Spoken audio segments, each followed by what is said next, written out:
Welcome in, welcome in. Hello, hello, hello. Hello, hello, hello, my favorite gamer words. Welcome to tonight's Wednesday stream. Welcome in, everybody. I hope you are doing well tonight. If not, I hope, well, I mean, there should be relatively okay-ish news as long as you don't live in Ohio. It depends on, you know, your feelings towards Indians in particular. There. If you don't live in Ohio, then overall I would probably say it's, you know, just a typical news. Nothing too crazy, nothing too, you know, strange here. But if you live in Ohio, then ripperoni. Ripperoni there. Oh, thank you, Felipe.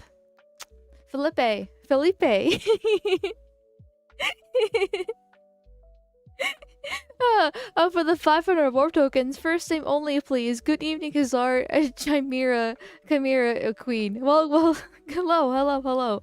That's why I only did your first name, but I was like, wait, is it Philip or Felipe? Felipe. And I'm pretty sure it's supposed to be Felipe, right? But then I was like, wait, I've already said your name once before. So, like, and you didn't say anything about it. You just said my like, the mispronunciation of your last name was the fucked up part. But I don't know anymore. Oh, it's one of those cases where I just, like, I can read the same word in 2 different days and I'll pronounce it differently because I'm just straight up retarded.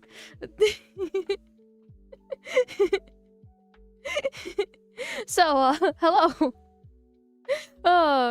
Or if you wanted a new Star Fox, yeah, pour ones out for the Ohioans, alright? The Buckeye State, and for the Star Fox fans.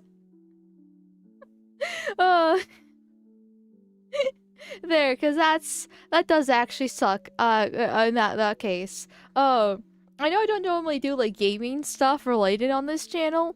I kind of had to say that for others because I'm a tourist, right? And even with Star Fox, I'm technically a tourist. But right before stream, like, they announced a new Star Fox game, which is just a remake of Star Fox N64. And it looks like ass. It looks so bad.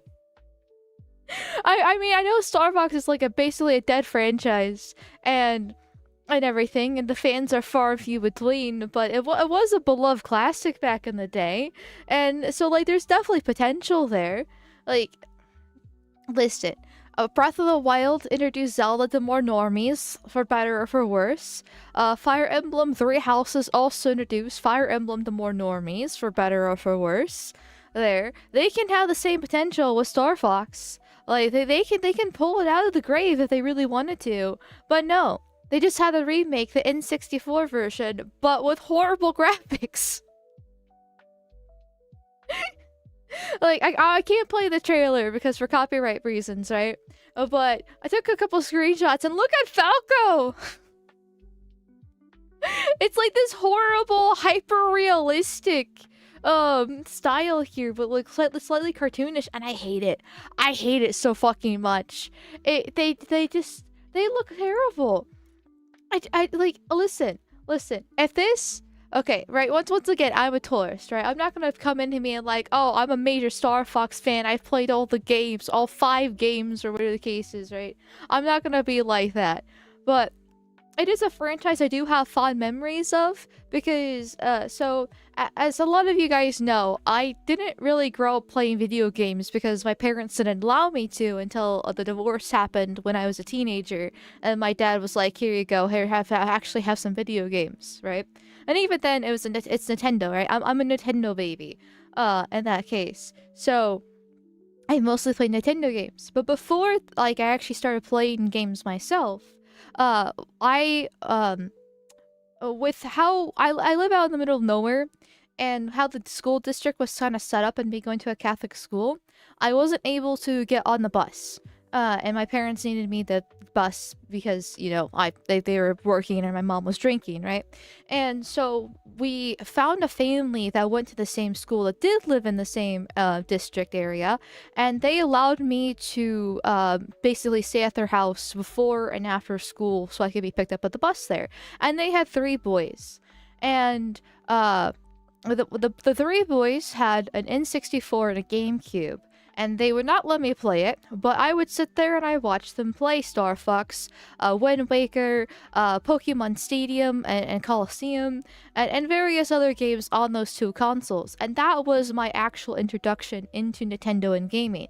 Hence why I have such fondness for Nintendo and those games. Like that's actually where I got my love for Zelda, was actually watching them play Wind Waker.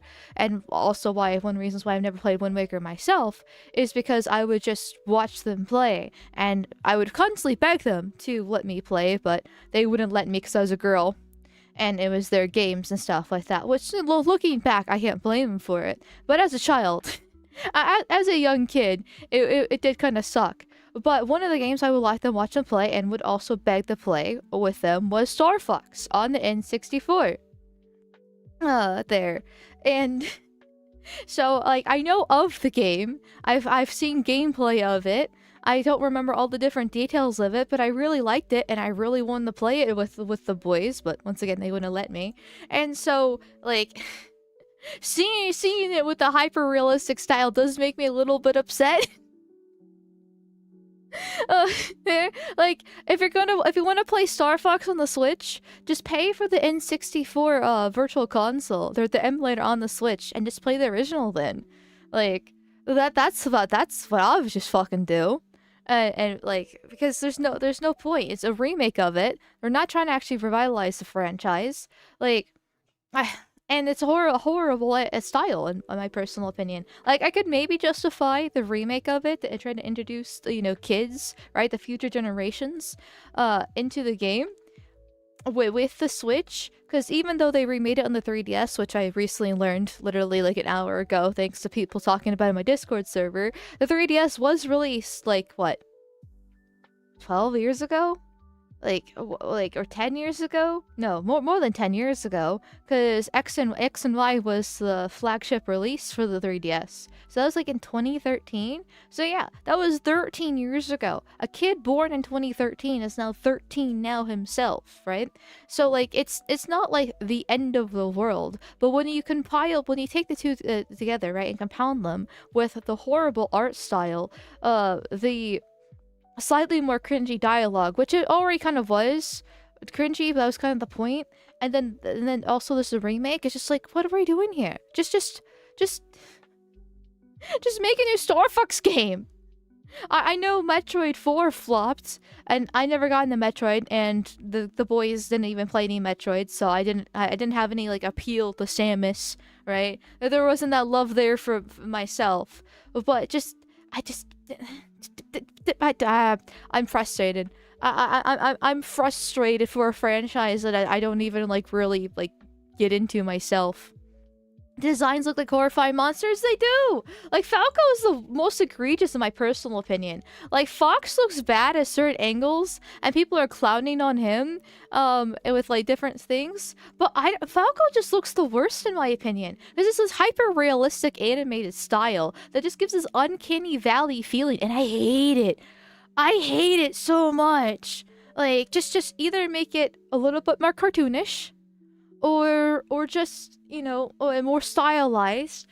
Don't do hyper realistic with animals though. That just is weird. Okay, just make it something. You don't have to make it chibi, right? You don't have to make it like the claymation style that they did for Link's Awakening. I hate that style too. That's too far in my opinion. Like, I wish they just remade Link's Awakening in a different, basically any other style but that. Well, I guess any other style but this as well. But I don't know. for me personally, well, I'm not like a graphics person. I'm a style person. You have to have a nice art style. There's obviously different variations of how you do an art style, but it doesn't have to be amazing, beautiful graphics, right? Like Octopath Traveler is a beautiful, amazing game with a 2.5D art style. There, it's pixels. It's not exactly like high tail graphics. Or just go back to the GBA games too. Like those are really good looking games, and they're just regular pixels on the screen too. But this you don't need to be hyper stylized. Like I'm tired of like hyper realistic stuff. Like yeah, it looks beautiful, but it just like you don't have to have the hyper realistic graphics, especially for a game about animals. Like animals do not look good being hyper realistic. It just looks fucking weird. It just looks so fucking weird. Sorry for my little rant there. Confused Coast, thank you for the raid of our Rumble. Welcome in, Rumble Bros. Welcome in. Hope you're doing well. I am currently ranting about the Star Fox remake. That's what it is. It's not a new game. It's Star Fox N64 again on the Switch. But other than that, I hope you had a good stream. It looks like for furries, lol. Listen, I think the furries would have a better bet than this, frankly. Like, I don't... Listen. I'm not a... Okay, I'm a mild furry, right? I'm a mild furry. The keyword is mild. And this just looks weird. Like, if you're going to do furry bait, you can have a different style. This is going on borderline bestiality, in my personal opinion, because of how hyper-realistic they are. But it's still obviously fake and cartoonish. It just looks weird!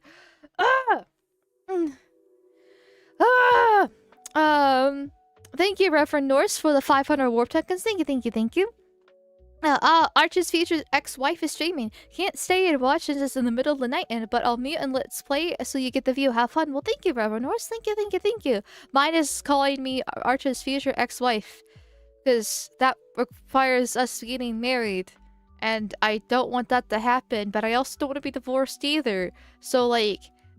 yeah, no thank you for that situation. However, I appreciate being a warm body, so I guess it kind of makes up for it.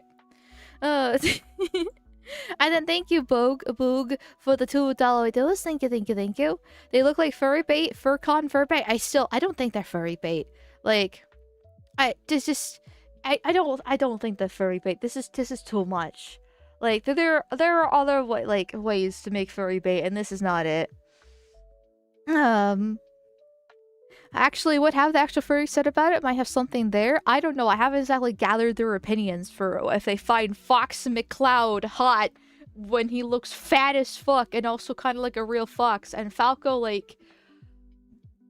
I don't... Like, obviously Falco's a falcon, right? He's supposed to be a bird. But he just straight up looks like a bird. Like, I'm sorry my description is so bad here. But, like, he just looks like a bird. If I want to go look at birds, I'll go outside or get a parakeet or something. Like, I don't know. But he just looks like a bird. Wonder why they didn't use the model from Galaxy movie for Fox. Yeah, that would have been a lot better. Like, I don't really like how... Like, that to me is a little bit too cartoonish for Star Fox, but I would prefer the Mario movie version of him. Miles better than this fucking shit. Maybe it's what the furries want it to look like? No. Nintendo loves screwing over their niche fan bases with prolonged waiting and horrible sequels and reboots. Metroid Prime frames got Metro Prime 4. Yeah, I feel bad for the Metroid fans. I heard it was bad, but I never got a Metroid myself, so... I can't exactly judge there, but it's not looking good. Also, my dog wants out. Give me a second. Sorry, 1 second.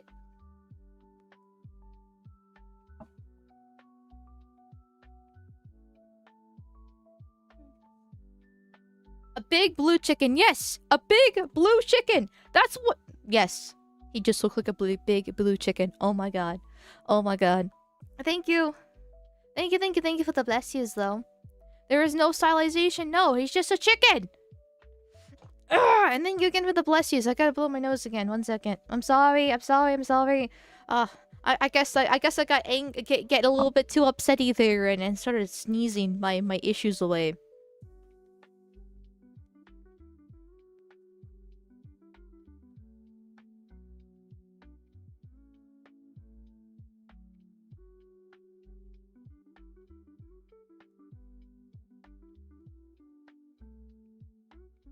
Alright, sorry about that. N64 models? Okay, the N64 models are also kind of ass, but that's because it's the N64, right? You can't exactly blame them from looking bad, because it's from the age, right? That's the best they could do with the polygons. So I am willing, like, even if it doesn't look really good, like, I'll give any old game basically a pass, as long as it's not, like, a completely abysmal. Because it was just made on what it was made. Like, that was the best that literally they can do. And for that time, that was, like, crazy with how good the graphics were back then, once again, for that time. So, I'll take the N64 models after this, which is why I'll probably just play the one on the virtual console on the Switch. Because, like, I meant to tangent about this a little bit earlier, there, but you should just buy the N64 version on the Switch then. Like, if you want, specifically if you want to play it on the Switch. Obviously, there are ways to play it on PC that are, you know, sailing the seas and make things a little bit cheaper in those regards. But if you're specifically looking for a Star Fox game to play on the Switch, because the one thing the Switch does still have that is amazing, and, is the fact the portability of it. I know Steam Decks, you can do the kind of the same thing there and modify it so you can play emulators on them.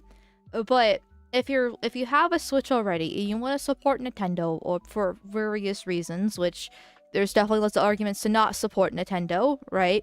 But if you have a Switch already and you don't have a Steam Deck and you want to play Star Fox, just play on the 64 console. Like, I know it requires a Nintendo subscription yearly fee there, but it does give you the convenience of just the portability of the Switch, where you can literally take it in anywhere and do anything with it, and you can still play the game. Like, it's a win-win-win all around, and you get a better game than this, the remake of N64 Star Fox for the 5th fucking time, but with blue chicken. Don't even need to modify it. RetroArch is on Steam now. Oh, I did not know that, actually. This Steam was brought to you by Nintendo. Listen, I'm not sponsored by Nintendo. I might be Nintendo shill, okay? I might I might be a Nintendo simp. But if you want to play Star Fox, just do it on the N64.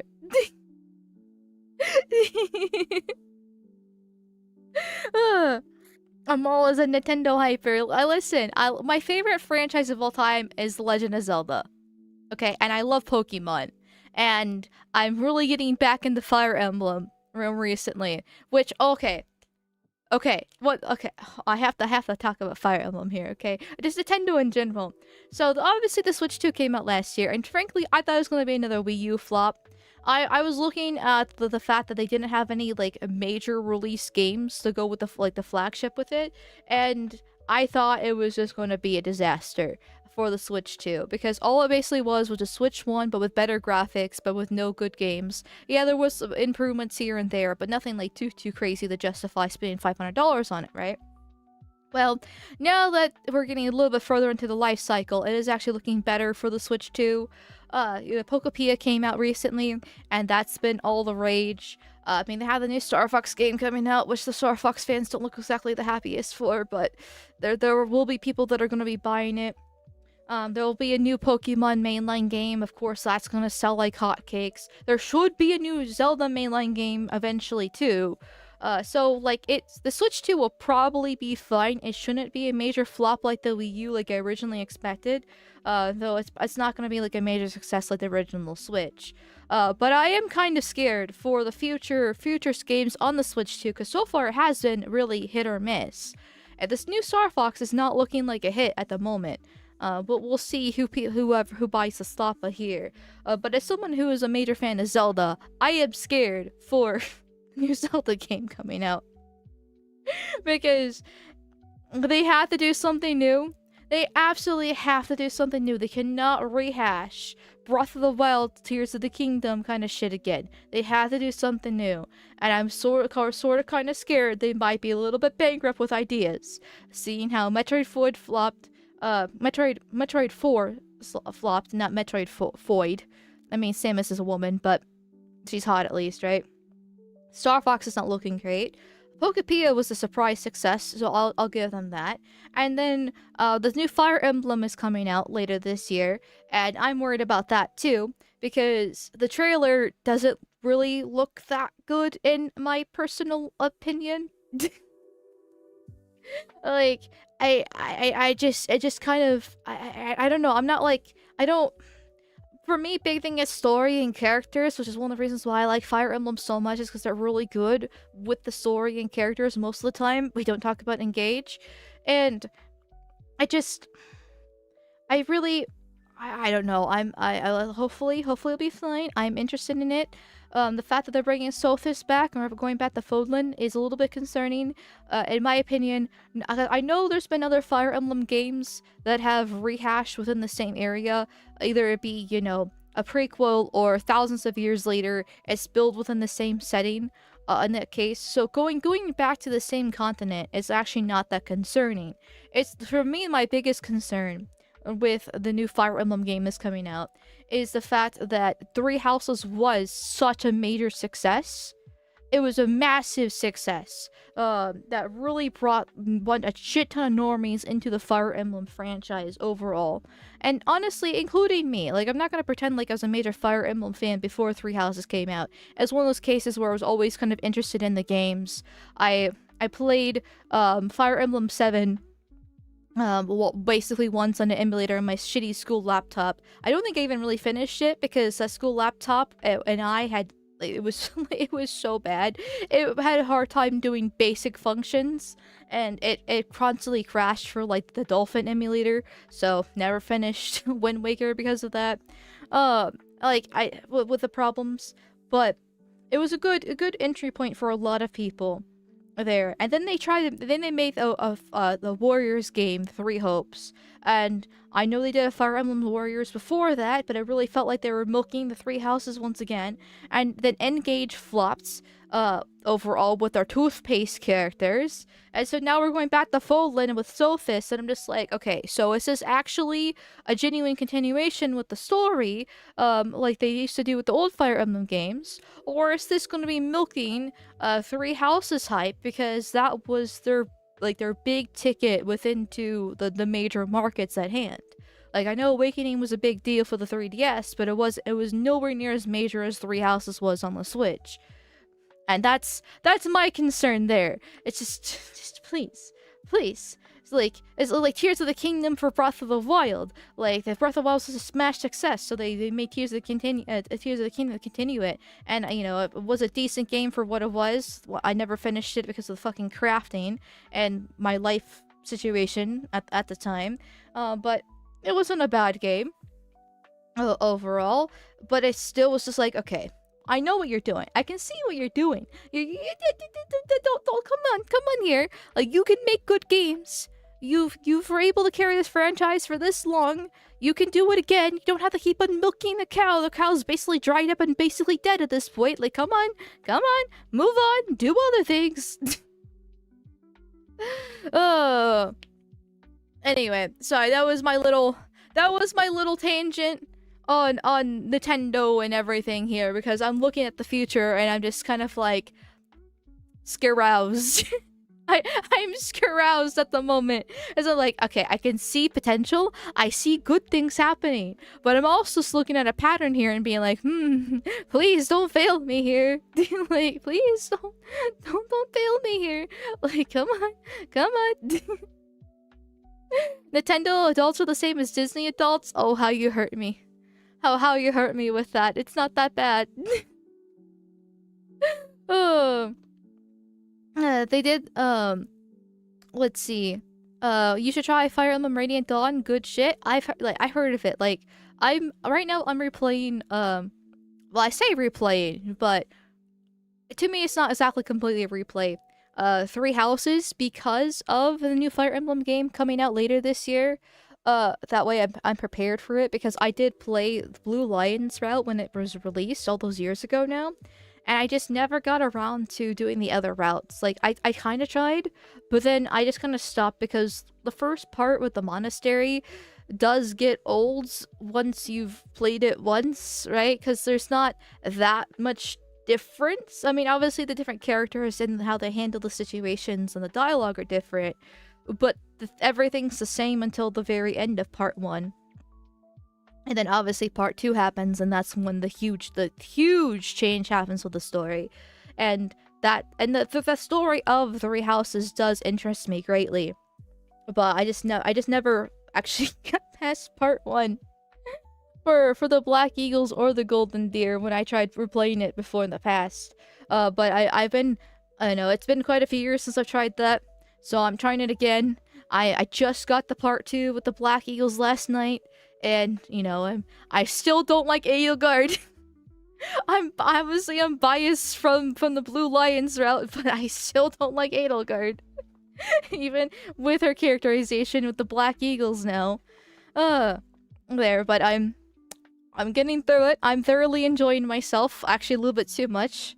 I've been kind of no-lifing it because this is how I deal with my problems, right? I run away from my responsibilities, and I just play, go for escapism. It's kind of a problem, but it's fine. It's fine. I'm redoing it, and then once I don't know if I'm gonna play the Golden Deer next, because I know when I play the Blue Lions, that's when I tried to do the Black Eagles right afterwards, like literally right after. Like it was like the weekend. I was staying up way too late playing the game, and I finished it, and I still had a few hours left before I felt like going to bed, and I immediately started a new save with the Black Eagles, and the whiplash was too great. It was too great. I saw young Dimitri again, and I was just like, my husband, you're so innocent and pure, and now I have to kill you. I can't do this.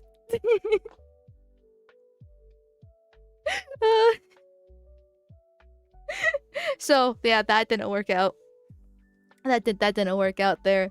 And I don't know if I'm gonna have the same whiplash again with the Golden Deer. I don't have that emotional attachment with Edelgard. Blue Lions is definitely the best house by a landslide with all the characters in the story so far. But Edelgard I don't really care for. But the rest of the Black Eagles aren't too bad. But I don't have the same emotional attachment as I do with like Felix, Sylvain, Ash. Hell, even the women, Mercedes and Annette, are not that bad either. Like, I don't know. But I at least wanted to get the major part of the story with Edelgard done. Though I know the Golden Deer tell like the rest of the story from the outsider's perspective and the truth of Fodlan. And so I'm like, maybe I should. But I also want to play the other Fire Emblem games because like I like Fire Emblem, right? I know I'm a tourist. I know I'm not like super into it or whatever the case is, but I do like them. I do respect them. I don't want them to be changed or anything like that. Like I just want to play the game. I kind of want to know like Fire Emblem for the next like 6 months. Or I'm just like I just play all of them. Well, that's not humanly possible, but I still have that strong desire for some reason.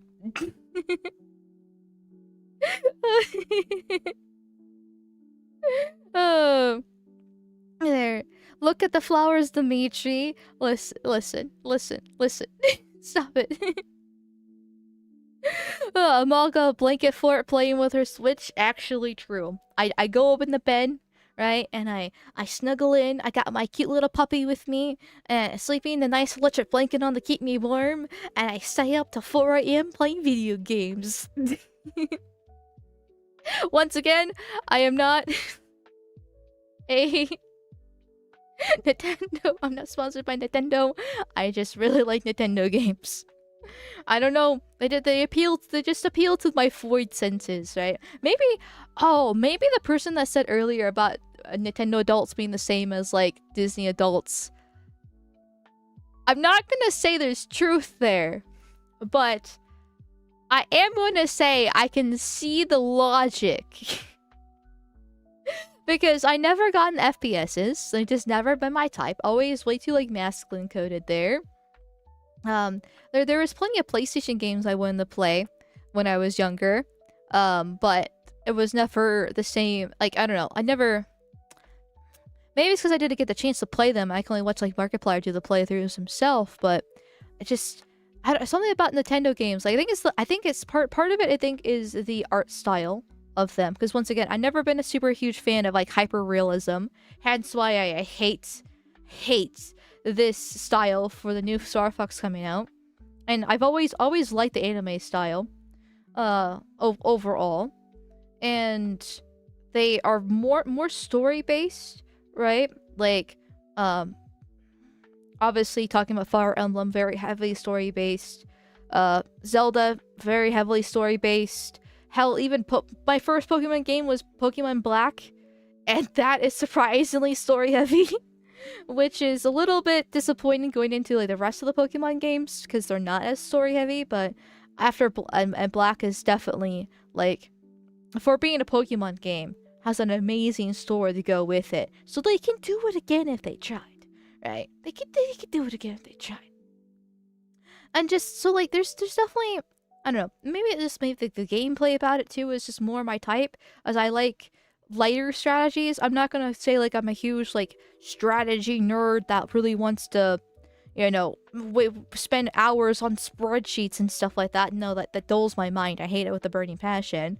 But I like different, like a weapons triangle or different magics sets or element weaknesses, and various, you know, ways to kind of systems to learn that add more flavor to gameplay than just like shooting things or hack and slash, like that kind of deal.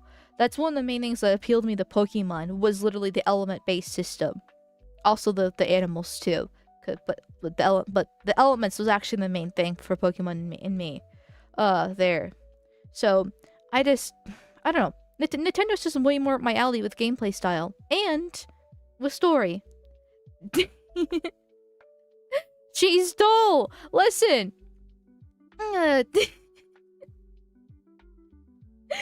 I'm a woman, okay? I'm a void.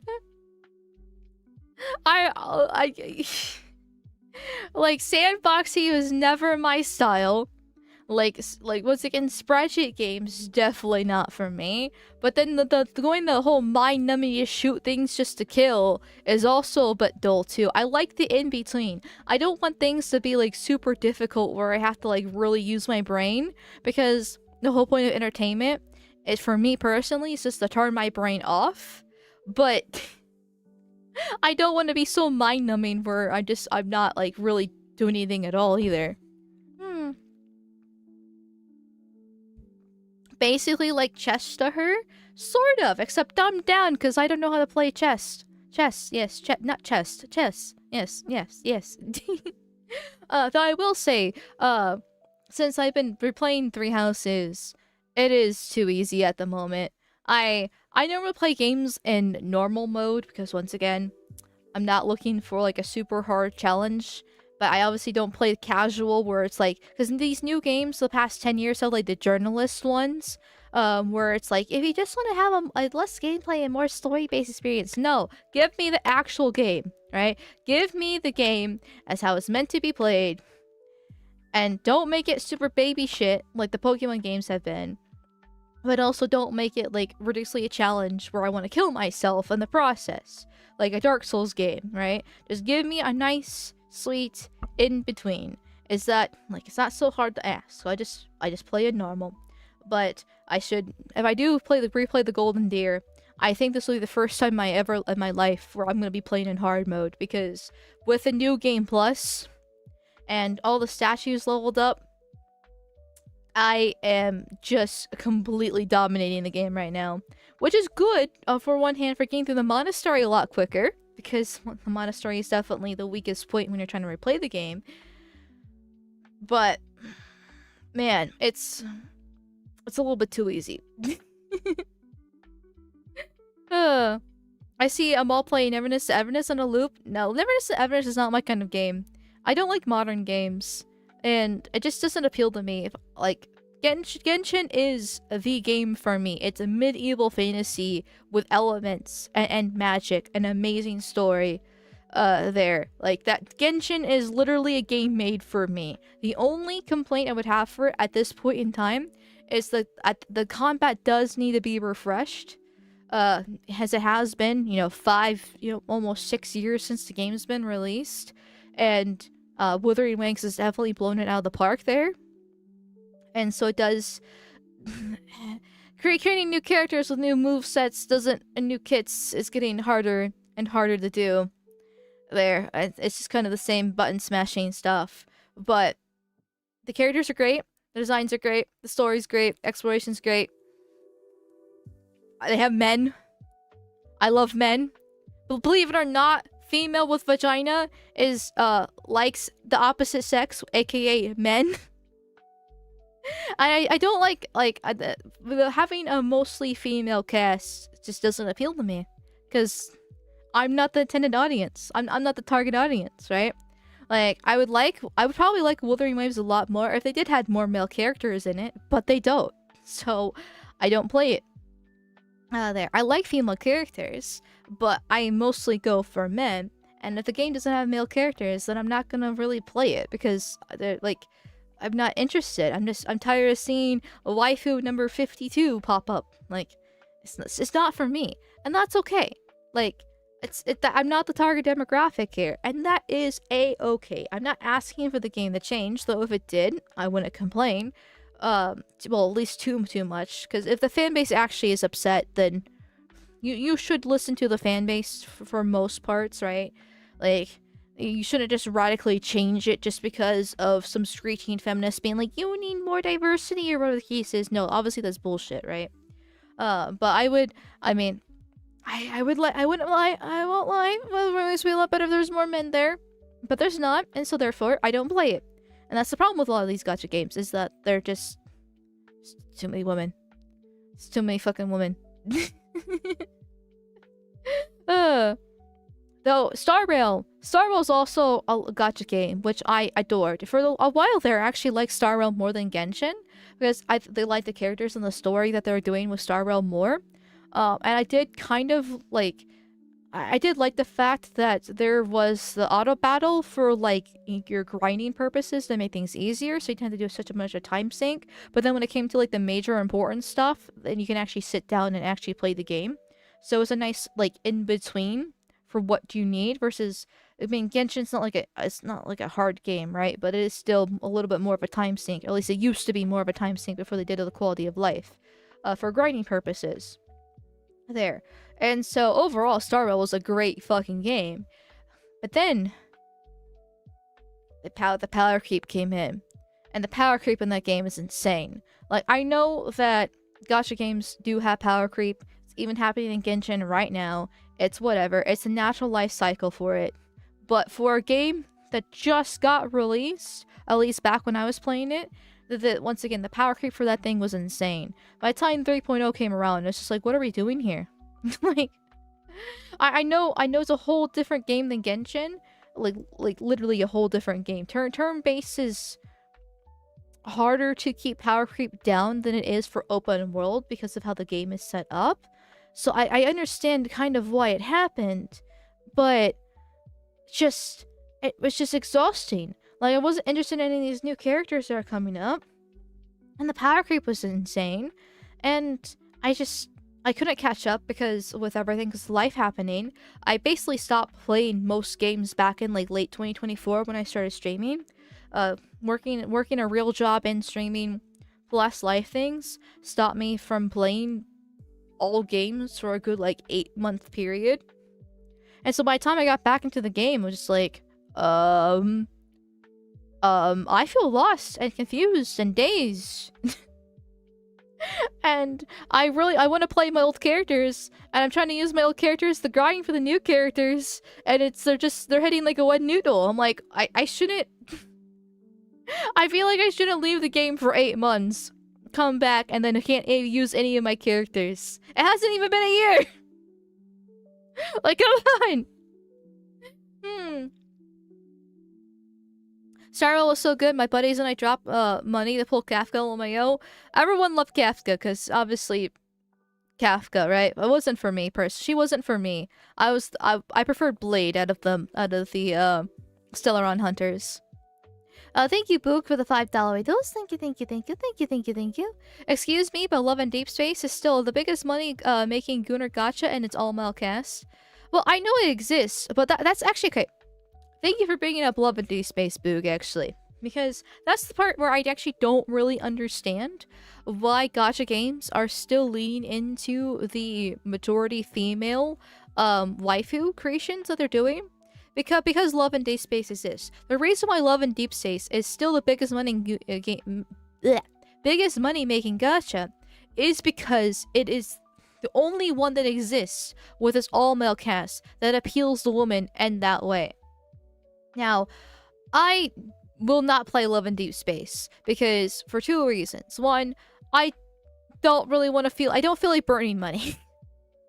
If I'm gonna burn money in a gacha, it's gonna be Genshin because that leads me to two is there's no real actual gameplay, right? Like it's just I love story, I love characters, but I need to actually kill something. I need to actually battle something, right? With a sword or a bow, magic, or cubes, whatever the case is, right? Like whatever it is, I need to actually have a real gameplay where I'm killing something. I'm a mass murderer, okay? I am murder hobo. There needs to be a game with some in between, and Love and Deep Space doesn't have that. Plus, some of the Love and Deep Space guys have this weird like femdom stuff going on there too, and I don't like that. That feels spiritually homosexual. So once again, also third point, too much of a Gunnar game. Like, I get romance. Obviously, I'm a slut for romance. And I like a hot guy dominating me. I'm not gonna deny that. But it's just a Gunnar game. Which, you know what? Hey, sure. Once again, has a target demographic, right? Target audience. It's obviously selling well and doing well with that group. Good for them. Whatever. I'm not asking for the game to change. But my point is, basically, is male characters do sell. And they can sell. Like, well, going back to Genshin, because it's my best frame of reference here, and also one of the few gacha games that does actually release men on a regular basis, Neuvillette was one of the highest grossing men and characters for the longest time. Granted, he was super meta, but he still did fine. Zhao was a fan favorite way back in the day, and he still is my main. In fact, I got a figurine of him over my desk here of him, and he was. I mean, I know Hu Tao was the bigger one between the two, but Zhao still did amazingly well. Way back in the day, back in Genshin's beginnings, and going to more recent times, Flynn's. I mean, he's being hyper shilled at the moment with the lunar stuff, but I mean, he still does decently well. Obviously, women still do better overall, but women can still flop massively too. And they have multiple times. It just depends on the kit and the character and what's kind of going on there, because that's what a character is. It's their story, their design, and their kit. Those are all very important pieces there. And more gacha games can make more male characters if they put more effort into them, and then it just go for the waifu bait, because they still sell even with men, right? Like, lots of guys like pretending to be powerful, characters, right? Powerful men, just like women like to pretend to be powerful, hot women. It works the same way.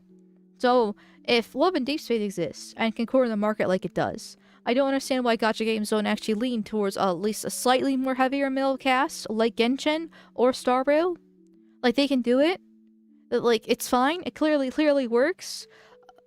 I know, obviously, in this case, it's got Hoyo behind the name, but Hoyo got big off of Genshin, specifically. And it's not even just Hoyo backing the name. Look at Zenless Zone Zero. It's clearly the weakest one. The weakest one, out of all the three of them. I know Hoyo has more games than them, but I'm talking about the major gachas that have been released over the past, well, 5 to 6 years now. And that's waifu dominated, way too waifu dominated, in my personal opinion, for me to be interested in it. Once again, that's my personal opinion. I know I'm not the target demographic. Whatever. There. And it's not doing very well, despite it having great combat and people praising it constantly. Like, it's... between the revenue-wise.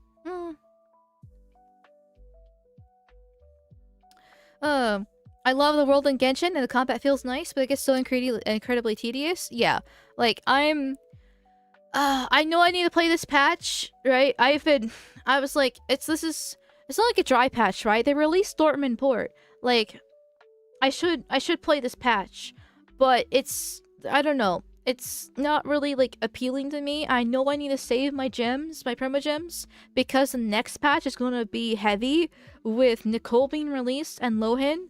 And I will be getting Nicole, even I'm not interested in her as a character, because she's gonna be, I had a dream, and, let's just say she's kind of important for a few characters that I like myself, so for me, she's an essential support to get, there. But it's kind of getting a little bit tiring, but once does Niza release, I'm gonna be hyped for that, but I've been playing since latter half of 1.2, so I've been here for a long ride now. Mal, do you see the males of Nemesis and Emerus? Yes, they look boring! They look awful! And once again, I don't like the urban environment, right? That's another reason why I don't like Zenless Zone Zero. I tried it because it was interesting. Speaking of art styles, I like the art style of Zenless Zone Zero, but urban's just not my thing. Not something I want to put a time sink into. Not another gacha game that I had to devote hours and years of my life into if I actually really get into it. Right? Playing as a one-off game, it's not the end of the world, right? There are good urban, more modern or sci-fi games that exist, but it's not for me personally. How do you know about Zenless Zone Zero so much? Because I'm a gacha simp, specifically for Hoyo. Because none of the other gachas appeal to me, because once again, I like real gameplay. I don't like cardboards on the screen. So, like, the Granblue fantasy, or, Nike, or, you know, those kind of thing. Once again, too many women, like, not my thing, and it's not really interesting in me, to me. Like, I don't know, it's not my gameplay. So Zenless, I was actually trying to get into for a bit when it got released because it actually looked interesting, right? They had a very well, I don't want to say diverse. That word has been ruined, but it had a very eclectic sorry, I can't fucking speak. A very eclectic class, right? Where very interesting, very like unique designs, had like a good story going for them, and men. There was men in the game. At least in the beginning, and now there's none. No, there's none. I'm sad. Games to be interactive or else it's just a movie you just need to mash through? Agreed. I need to blow my nose, I'm sorry. I'm getting stuffy, and it's making me harder to pronounce my words than I already do.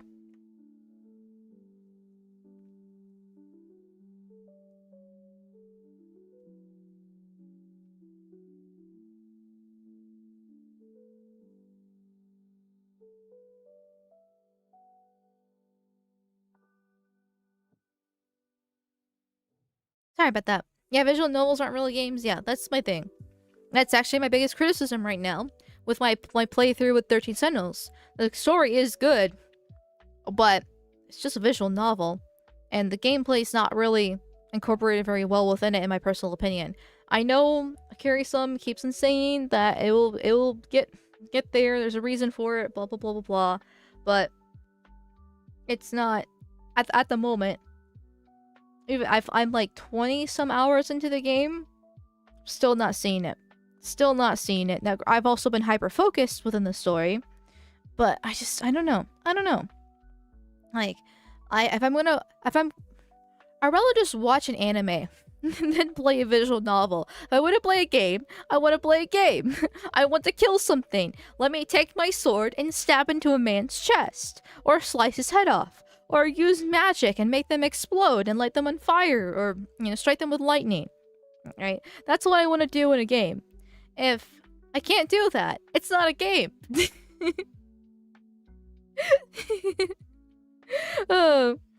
Visual isekai and mall. Well, I'd rather. I mean, I would enjoy that if I actually did get isekai. It'd be like living in a visual novel would be fun then, because then I actually get to play with it. That's why I like RPGs, because it literally stands for a role-playing game.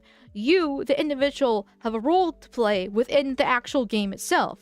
You are the one killing things. You're the one driving story. I especially love stories where your choices actually matter, and that allows replayability and consequences and various things that expand upon it there. Which is actually why I do like Three Houses so much, going back to the Fire Emblem topic from earlier, because of, even though it's a massive fucking game, and the first part with the monastery is a little bit repetitive, the fact that there is essentially 3 different stories within one game is insane to me. Plus the DLC, which I haven't really messed with too much there. And so I guess a secret 4th story. That's completely up my alley. I mean, yeah, I might not have all the time in the world to actually complete the game, but I like the fact that it's there, and I like that. I know, like, Dragon Ages? Wait, I think I'm misremembering here. Not Dragon's Dogma. No, there was, is it Dragon Age? I think it is. Let me look this up real quick. Dragon Age? Yeah, Dragon Age, it is. Origin, specifically. That's one game I do really want to play sometime, because I've heard nothing but good things about it, and because of the replayability of the game. It has dragons, it has magic, it's medieval fantasy, and apparently your choices actually matter there, and there's a huge overarching story. There's plenty of replayability overall, like depending on the routes that you choose. Like, it's 100%. 100% something that I would love to play sometime never. there's so many games I do want to play, and I'm kind of on the Fire Emblem kick right now, and I want to play more Fire Emblem, but that's something just up my alley right there. Dragon's Age Origins is very good. You can skip the rest. Yeah, I heard Inquisition was ass, and then Veilguard. Well, I think everyone knows about Veilguard and how that was a complete disaster, so... Thank you, Boog, for the $5 dose. Thank you. If you got isekai'd into an otome visual novel, which would you like to be? Villainess, heroine, or mob?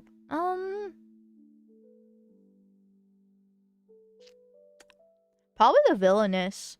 I've always liked evil in edgy characters. That's always been my type. But that's usually my type that I get with myself. But I like playing, like, dark routes and evil stories, too. Well, I should correct that. I like playing morally gray. I don't want to be on the shit list for the good side. Or the bad side. I like trying to do the in-between of that. I like dipping my toes into a little bit of darkness, but not going the full mile and feel like I'm a bad person. But being a villainess would probably be good. Season of Fire Emblem, yeah. Well, maybe one day I'll play a Fire Emblem game on stream. Actually, more than likely, just fair warning to the members on YouTube and the subby bubbies on Kick, and then the Rumble Premium people as well. Right? Whenever I do the Rumble only, it's not Rumble only, sorry, the members only, whatever you want to kind of call it, stream this month, be prepared for it to be Fire Emblem if I'm still finishing the Black Eagles route. Because I just want to play more Fire Emblem, and I want to gush about Fire Emblem. So, yeah. Anyways.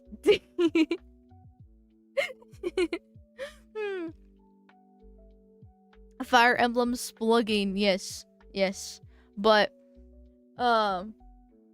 speaking of gaming, as I was spent yapping about games that nobody actually cares about, because nobody likes Nintendo anymore, but Anita Sarkeesian is back from the dead. Believe it or not. I know that, you know, we're not in 2014 anymore, but the more things change, the more things stay today. She's alive? Yes, she is still alive, and she's still kicking. So I smashed GT. I'm gonna read his thread here. I know he made a video on it, but I'll just read the thread. Excuse me. Excuse me. It might be helpful if I don't burp as I'm trying to read. Anita Sarkeesian, a well-known grifter in the gaming space and a centerpiece of the original Gamergate, runs a consultancy company that acknowledges various game publishers and studios who have worked in conjunction with her. Devolver. Here. Anita's work has been an essential part of the Devolver production workflow for a long time now. Whether it's a quick sentence check or a full consultancy gig, our teams have always benefited hugely from collaborating with Anita and her group. She is at the forefront of promoting diversity and inclusivity within our industry, and for that reason, she's a vital part of the work that we do. Someone warned Sargon. Yeah. Yeah. So for those that don't know, in case you're new to the scene, with I don't know, past few years, politics, whatever it is, right? Back in the day, back in the day, there was something called Gamergate. From like 2013 to 2016, roughly. You can maybe do a little bit earlier, maybe a little later, depending on the timeline. But there was a time where feminists, specifically in this case Anita Sarkeesian, would have these consultancy groups. In her case, Feminist Frequency was the name for hers, and they would advocate for diversity within video games. They would say, well, honestly, back then the focus was more on feminism, less on the diversity aspect of things, because that was all the rage back then, saying that video games sexualize women. And, you know, we live in a rape culture, and because of that, and because of video games making women sexy is promoting rape culture that way, and, you know, demoralizing women, and just using them for their bodies, all that type of stuff. So the whole push was to make women uglier, and fatter, and browner within games. And they would do all these different talks, and talking about this stuff, saying that, oh, it hurts women, it hurts women. So the real thing that really kicked off Gamergate was Zoe Quinn. And that's a whole bucket of worms right there. Seeing that she made a guy commit suicide. And her and, well, I believe it was Zoe Quinn, right? That slept around with multiple game journalists for her shitty game to help promote it better. And it was a scandal that brought out and showed the favoritism with women within video games. So that was actually the real kickstart for Gamergate. But then they did this whole cover-up, being like, oh, woman, you know, most affected, blah, blah, blah, blah, blah. And her and Anita Sarkeesian even went to the United Nations to talk about how video games hurt women. Because they portray women to be sexy. Yeah. Yeah. It was a whole thing. It was a years long battle that kicked off the culture war. And then kind of shifted into real politic back in 2015, 2016 when Trump started actually running. Because you could actually see the effects of the online space happening in real life. And a lot of people, including myself, credit Trump winning in 2016 to Gamergaters, specifically the more right-leaning ones, for promoting Trump because he actually seemed to be the outside, right? We memed him in the victory with all our Shadilays and freaking Kekistan and P.E.P.Es that occurred there. But she eventually died out as feminism as its core fell out of favor, and we started actually practicing DEI, diversity, equity, and inclusion, which focused more on the trannies and the browns and less on the women. And then TERFs became a thing too, which stands for Trans Exclusionary Radical Feminists, because once again trans issues became more the forefront overall. So then there's a whole divide between the TERFs versus just, you know, the radical feminists in general, the supported trainees. It's a whole fucking thing. I'm sure there's probably somebody out there has made a whole like hour-long or 2-hour-long video saga describing the what has occurred in Gamergate. And I know a lot of people get tired of people bringing up Gamergate in the year of our Lord 2026 because it was like 12 years ago, but it still affects us to this day. Without Gamergate, we would not have the same online space as we do at the moment. Like, without people like Sargon, and I'm well aware I'm a Sargon glazer, we wouldn't have the power that we do. Because, I mean, I'm going to use Sargon as the best example because he did have the biggest beef with Anita Sarkeesian. He was the one actually making video responses to her and actually trying to talk to her. Because he firmly believed, at least back in the day, that if he just talked to her, they just had a polite, civil conversation, and then they could, you know, she could realize the error of her ways. Oh, he was so ignorant, so naive. There. Oh, poor Sargon back in the day. But like, but without him, he wouldn't have the Lotus Eaters, and the Lotus Eaters are the biggest right-wing news channel in the UK, and they have massive amount of support within Europe in general, but specifically the UK, and helping restore Britain and Rupert Lowe at this moment, constantly, you know, propping him up and making everyone aware about him. Like, what Sargon has created with the Lotus Eaters is monumental. He's not just an Applebee's worker anymore. Like, you like, no matter what your opinions are on Sargon, you have to respect what he's done within the sphere of politics, specifically within British politics too. But if we go once again back at the time with Anita Sarkeesian, he was the biggest one singling her out there. And yes, I know there's lots of Medicare fans too, right? I'm not trying to dismiss Medicare. He did his work as well. There's a bunch of people from the Gamergate days. I didn't get into everybody, including Medicare, overall. And a lot of people do have stayed throughout the times. A lot of people have fell off and kind of lost their minds. The people that have stayed, Medicare, you know, he's still alive and kicking on Twitter. You know, he's only slightly dying, but still. Sargon, obviously, with the Lotus Eaters. Shoe on Head, which every VTuber in the world, including me, reacts to. I mean, the Quartering's now following off. He came late in the day, but, you know, I wouldn't exactly call him a Gamergator, but he definitely piggybacked and rose up from the later time of the Gamergate era. Oh, there. Now he's falling to pieces. Tim Pool wasn't a Gamergator, but he got his rise within the 2016 political discourse, I would say. And I know he was a Vice reporter before then, but still, he definitely started being the Fence Center beanie man around that time.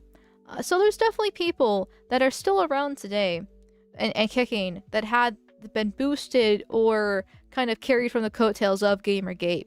So you can't essentially ignore it, right? You can't dismiss it being like, oh, Gamergate, stop bringing up Gamergate, blah, blah, blah, blah, blah. It has actual direct effects upon society and Western culture, or at least specifically American culture, over the past 10 years.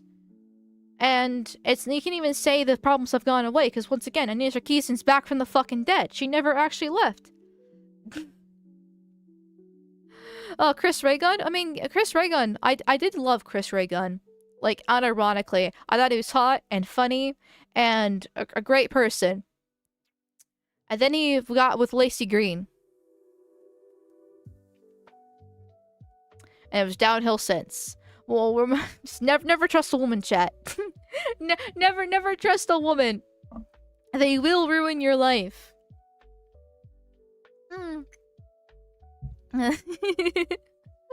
uh, Thank you, Thomas Minix, for the $2 dues over on Rumble. Thank you, thank you, thank you, thank you, thank you, thank you. Do not wait. No, wait.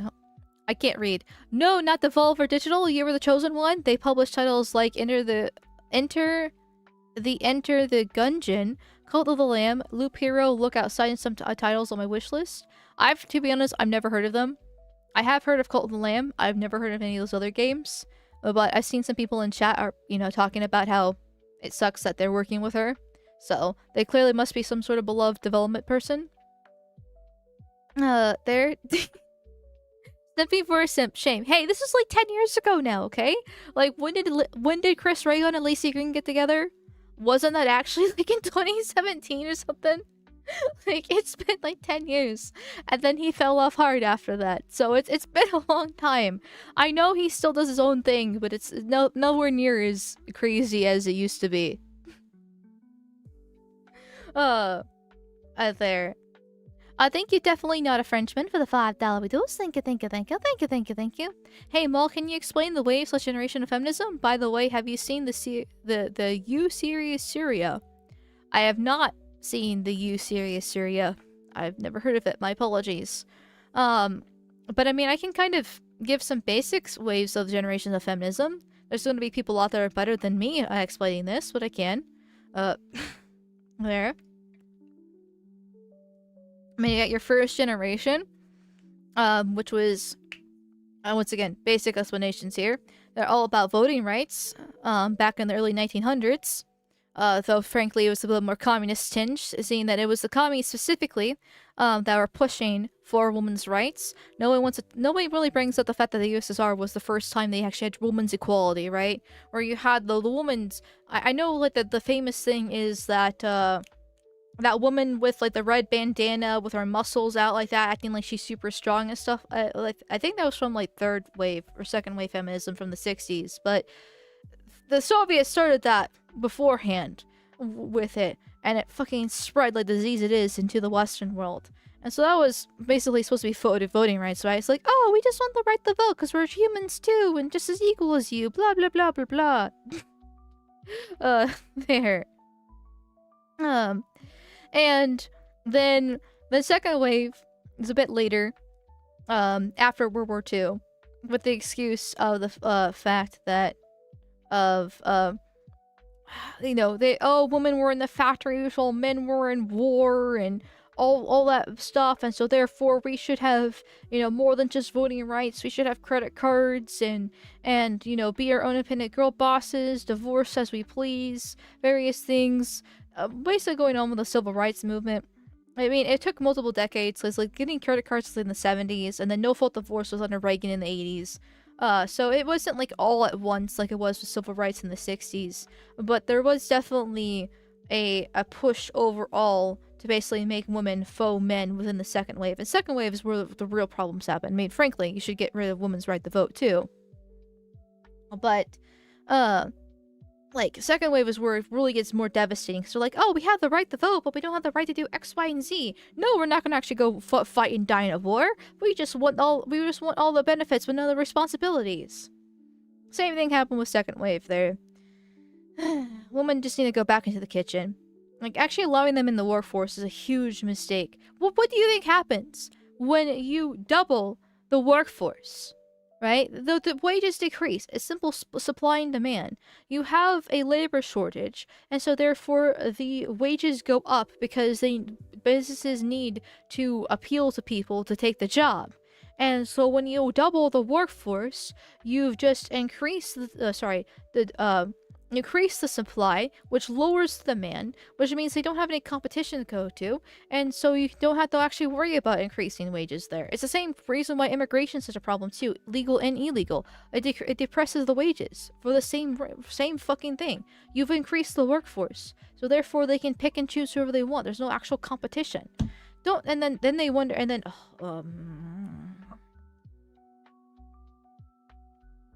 I'm gonna be ranting. I'm trying to. Okay, anyway. Third wave feminism.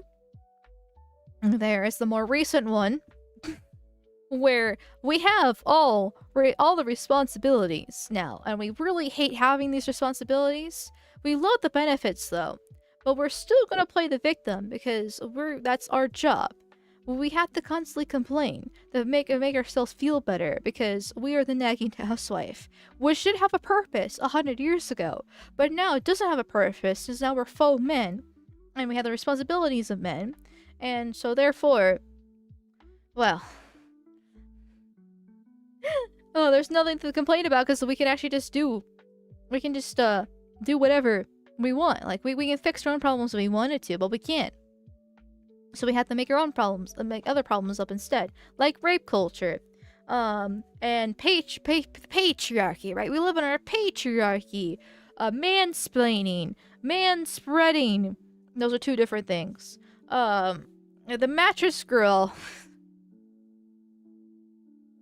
Oh, actually, fun fact about the mattress girl, actually. When I was in high school, in my AP language class, I forget exactly how she was brought up, but, our teacher was showing us a documentary on, like, rape that happens in colleges and stuff, and to be wary about that.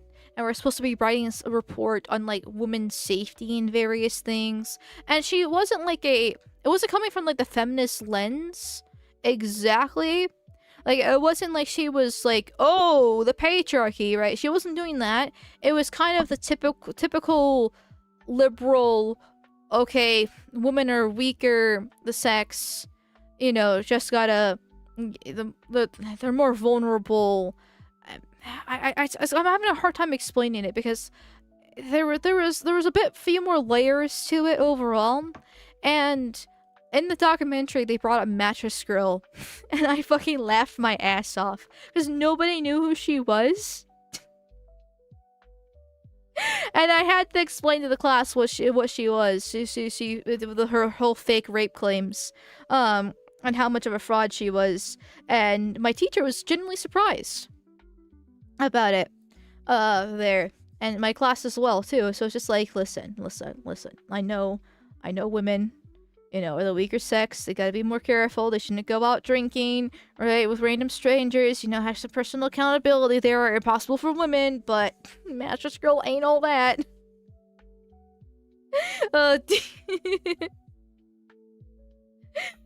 It's actually, there's a few times like that where, even though I was especially my senior year in particular, I was really quiet for like my first 3 years of high school.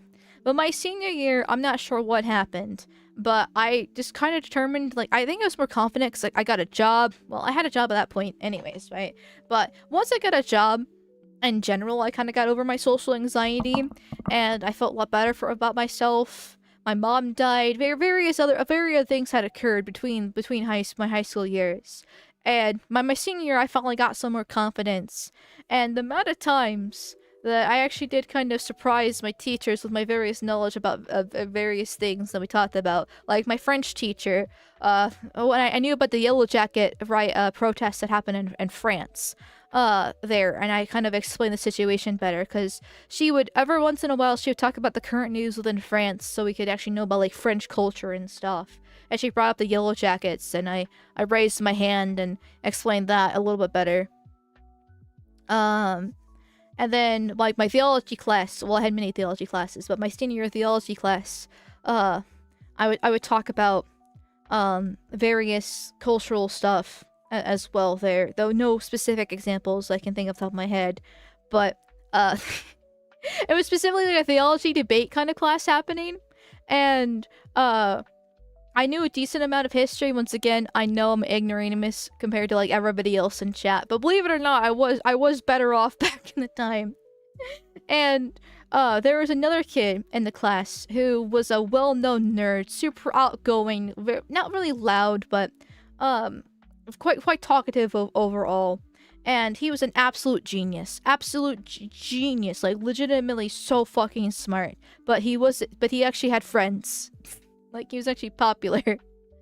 And And we wouldn't have debates, but we would have discussions on the theology class.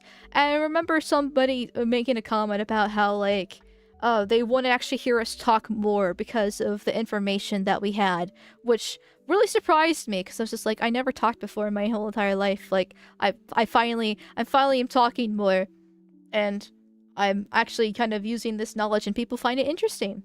It's weird how that is, and then here I am all these years later as a streamer, kind of doing the same thing, except chat knows way more than me now.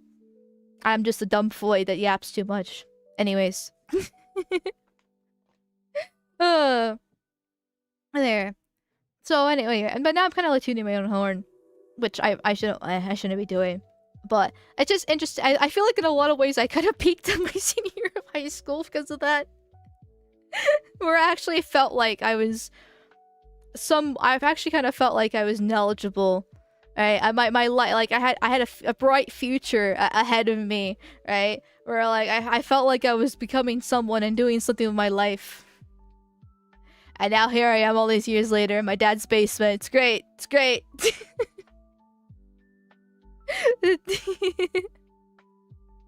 Thank you, Definitely Not a Frenchman, for the $2 dues. Thank you, thank you, thank you.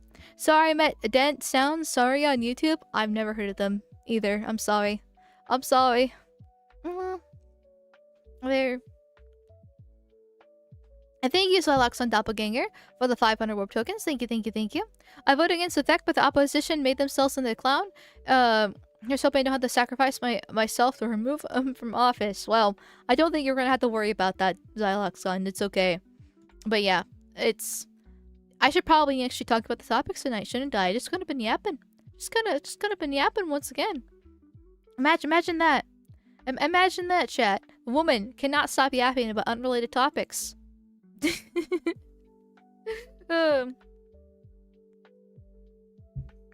There. Anyway, I was going to talk about Anita Sarkeesian. Then we got like on a huge tangent about feminism and stuff like that. Okay, yeah, I read this. I read this. Let's see. Double Fine. We worked with Anita on Psychonauts 2. I know Psychonauts. I don't know if I remember a Psychonauts 2 coming out, but I heard it's a good game. And she helped us make a better game. Did she? Did she?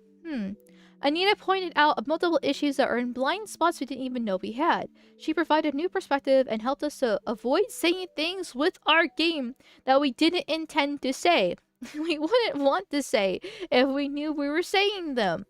Basically, she helped us avoid stepping in multiple bear traps. Anita helped us make a product that was just as entertaining as before, but one that now did less harm, and could be enjoyed by more people. Ah, yes. Bear traps, less harm, more people. I wouldn't know what the original thing was without the so-called blind spots that she tried to, like, fix. Because the only thing, like, Anita Sarkeesian, I know her from the more feminist days, right? Gamergate days. Obviously, she's able to pivot into the DI stuff. Even though she's a white woman, she's still a woman. And she still has the clout from these days, even though feminist frequency has been shut down for a very long time. The bitch married herself. An absolute clown show. But she's still hireable. She's still working within these games. So I was like, what did she actually change from them then? Because, like, it obviously wasn't enough for these games to have problems. Because the reason why people are talking about this is because Slay the Spire 2 has come out. Well, sort of, kind of come out. It's been in early access for a while, from my understanding. I know it. I was looking at it recently, and apparently it's been dogpiled by the Chinese for some reason. I don't understand that. No, I've never played either Slay the Spire, so I'm not coming from a position of knowledge there. But she was found to be in the credits for Slay the Spire 2, which apparently hyped an excited game. Like, people are talking about how it's actually a really good game. But she's involved. And the Psychonauts 2, once again, I didn't hear about any DI stuff in the Psychonauts 2 that I can remember. Because usually, I usually am aware of, even though gaming's not like my specialty on the channel, because I am a tourist at the end of the day, because I haven't played these games, I usually am at least generally aware about the different scandals that happen within the DI stuff, because I have been involved since the Gamergate days. Which this, even though it was more focused on feminism, it was still heavily involved with of culture in general and pushing out straight white men from the gaming scene, and they're actively punished, talking about how much they hate white men there. So it's just frustrating to see her still involved. She changes their budget downwards. Well, yeah, by making them waste money on her in the first place. Sensitivity sensor, I guess, but I don't just like, it's obviously is not enough for it to be noticeable, but it's enough obviously to have an effect for something. Thank you, Delta Cross, for the $25 reduce. Thank you. Amal, watch a bit of this old trailer. This is why this thing with Anita is so shocking. This was developed 14 years ago. Okay. Hopefully don't get copyright striked again, because that's what happened last stream. I was like, man, maybe I shouldn't watch this video because I might get copyright struck, and then sure enough, I did. Believe it or not. But it's an old trailer. Let's see here. It's only... Okay, there we go. It's 12 minutes and 26 seconds long. It might be safe for YouTube. Like, once again, VOD Bros, there might be a little... If there's a segment cut out, don't be surprised. I'm like the risk it for the biscuit, I guess. Is it? Okay, yeah. Beneath the sands of the earliest known human civilization, traces of another, even more ancient, are uncovered.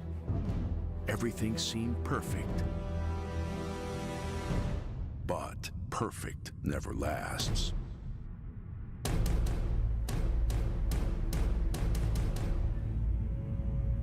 In desperation, the world leaders turn to their last chance.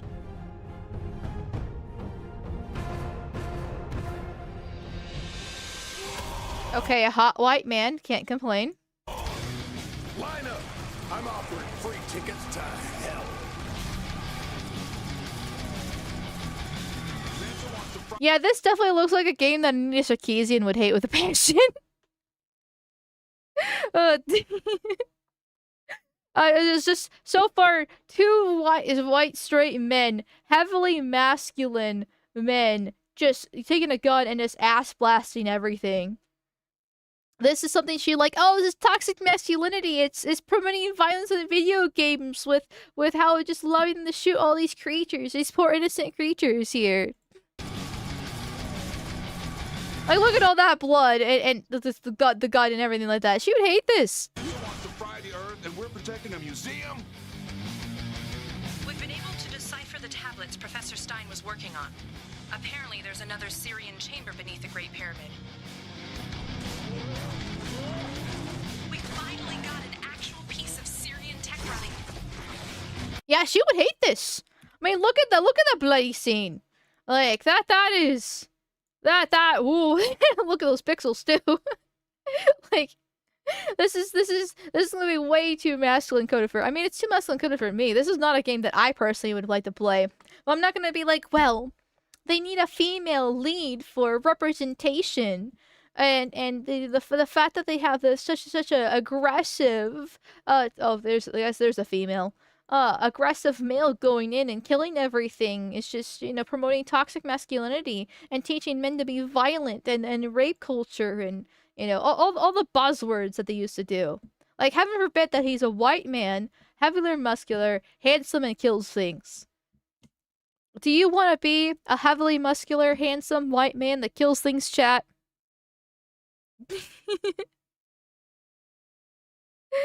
The female's damsel in distress, by the way. Oh, okay.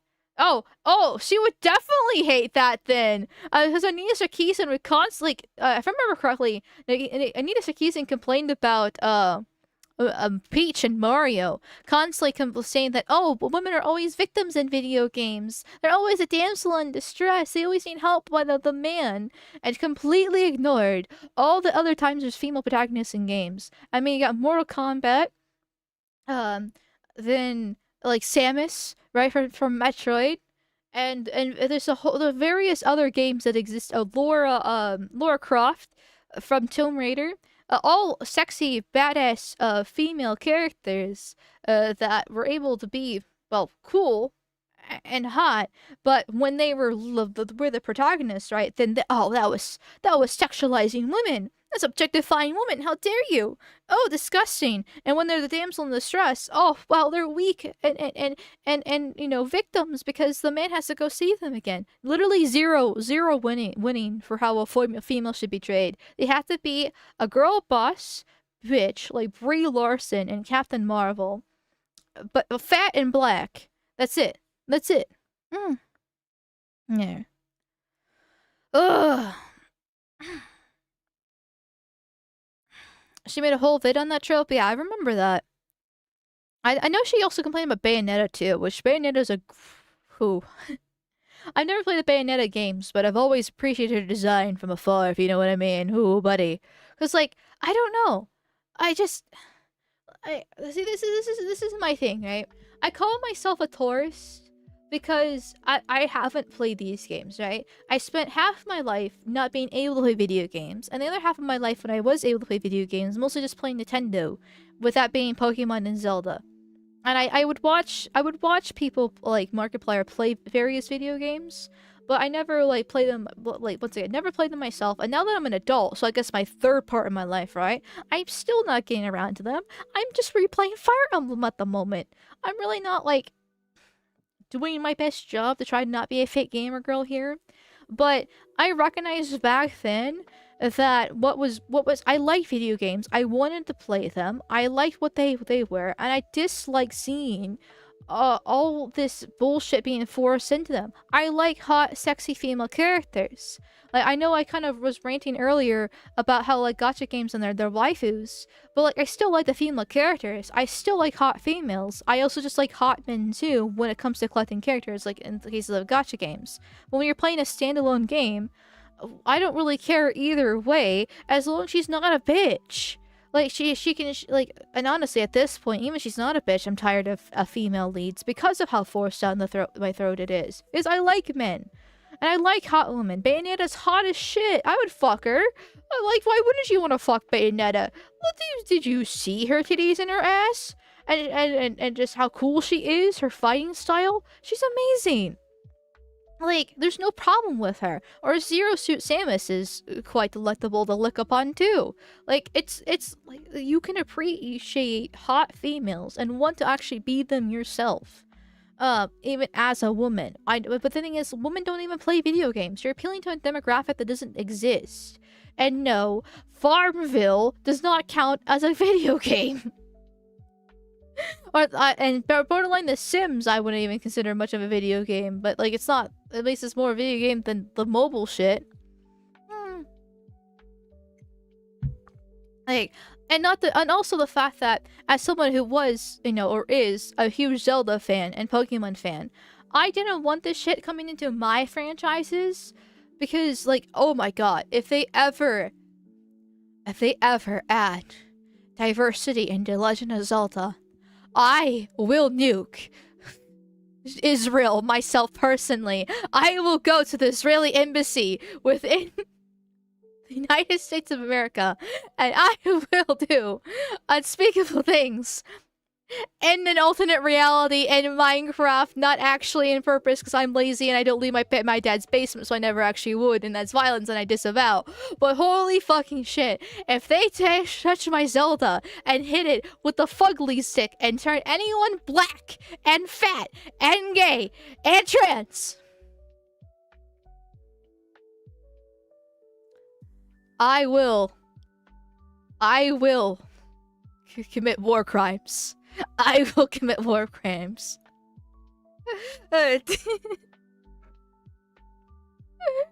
Oh, and I know Pokemon's already gone that route. My Pokemon Legends ZA. I think the video's still on the channel. I ranted about how the diversity was added in that, so they touched my Zelda. Oh, buddy.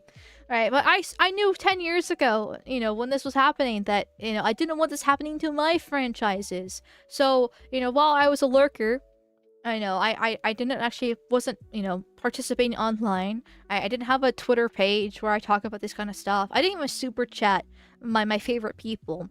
But I was a lurker, I was a viewer, right? And that still matters because I saw this happening and I didn't want to happen to my video games too. I didn't want Anita Sarkeesian touching this shit. I saw what she was doing to everything else and the pile of corpses that she had behind her. And I'm like, no, fuck off, bitch. Get out of here. Like, no. Uh.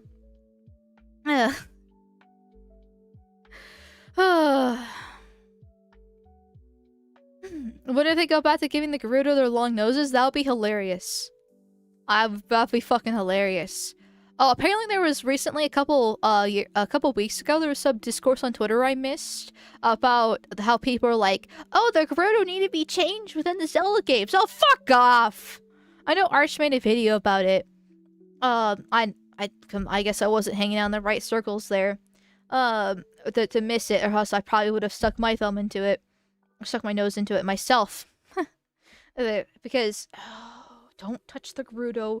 I don't care that they're Oriental, right? I don't care they're foreign, right? And they have a mishmash of Middle Eastern and other beliefs there. Just leave them alone.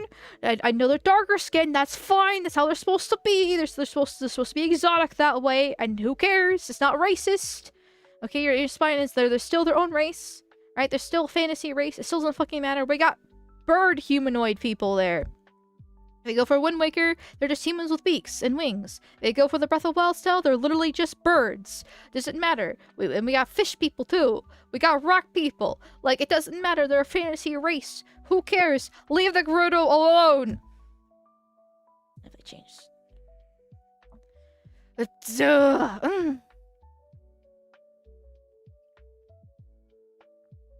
Ron Searlozy, the subscriber versus Nintendo. I mean, I have.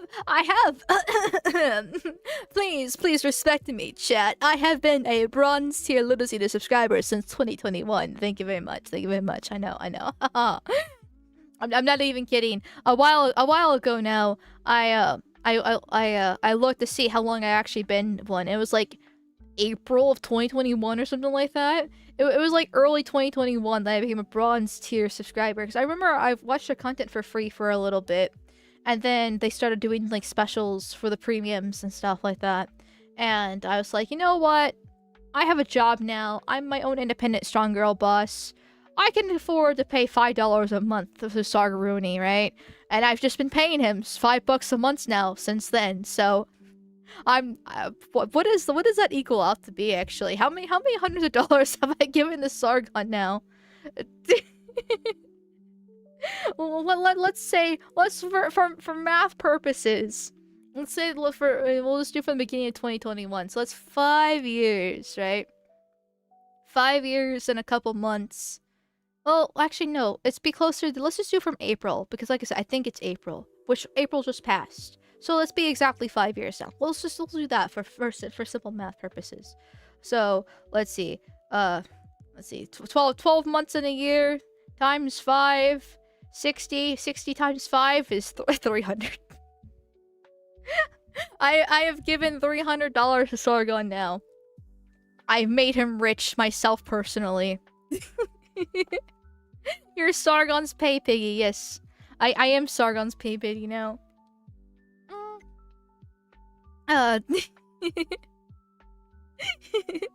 Which, it's a lot of money, but not a lot of money at the same time when you know, for a 5 year time period. So, you know what? I'm still unashamed.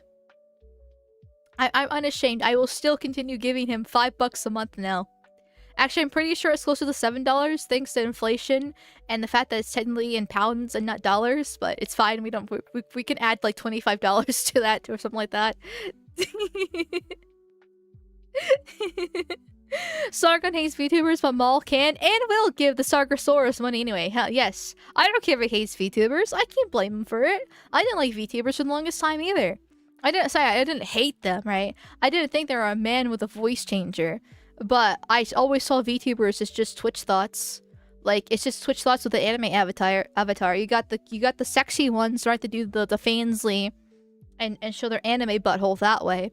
Or you got the cutesy ones that maybe don't do the fansly, but they're still women on the internet. Still, you know, being cute girls for men to throw money at, right? There's still e-thoughts in my mind.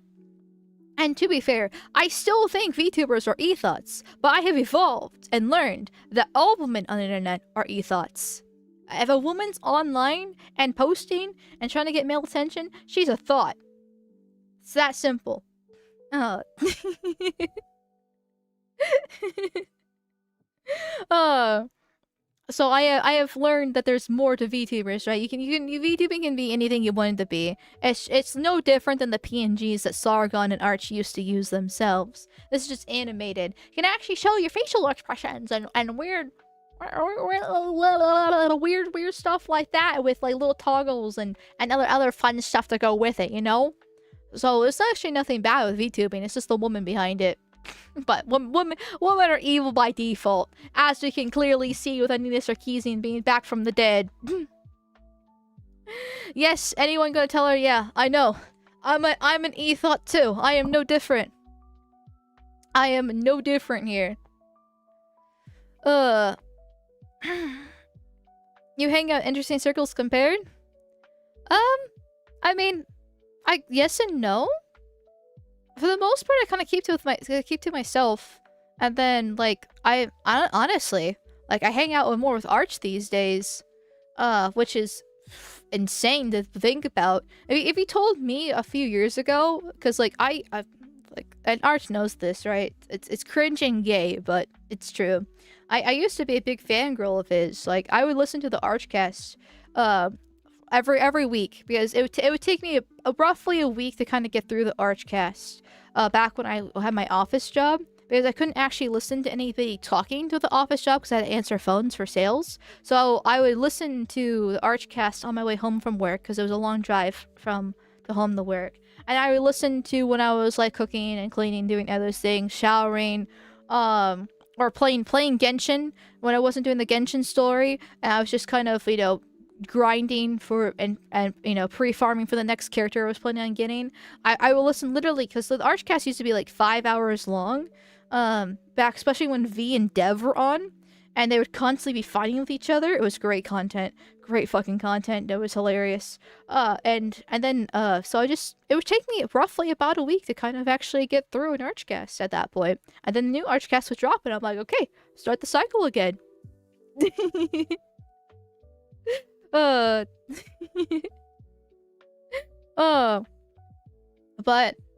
other than that, I mean, I got other friends too, like Oko. I know Oko can be controversial because he's a drama tuber, but I don't personally, you know, go into drama myself, unless it's on the Archcast or with V, because they make it topics. So it's like whatever, right? But I guess, you know, Spoon's controversial too. I do hang out with Spoon. Though he's controversial in other ways. So, like, I mean, honestly, my circle isn't really that much different than what I listen to. Really. Like, because I knew about Spoon before I became a VTuber. In fact, he got his start by making, because he was actually a gold tier member of the Lotus Eaters, and he would make videos, because back in the day, and I don't think they do this anymore, back in the day when they first started out, if you were a gold tier member of the Lotus Eaters, you could make video responses asking questions, and he would make a lot of them. And he was a fan favorite because he was quite smart and eloquent and could actually deconstruct various ideas, and they had a good relationship with him overall. And people kept on advocating for him to start a YouTube channel, so eventually he did. There. So that's how I actually knew about Spoon way back in the day.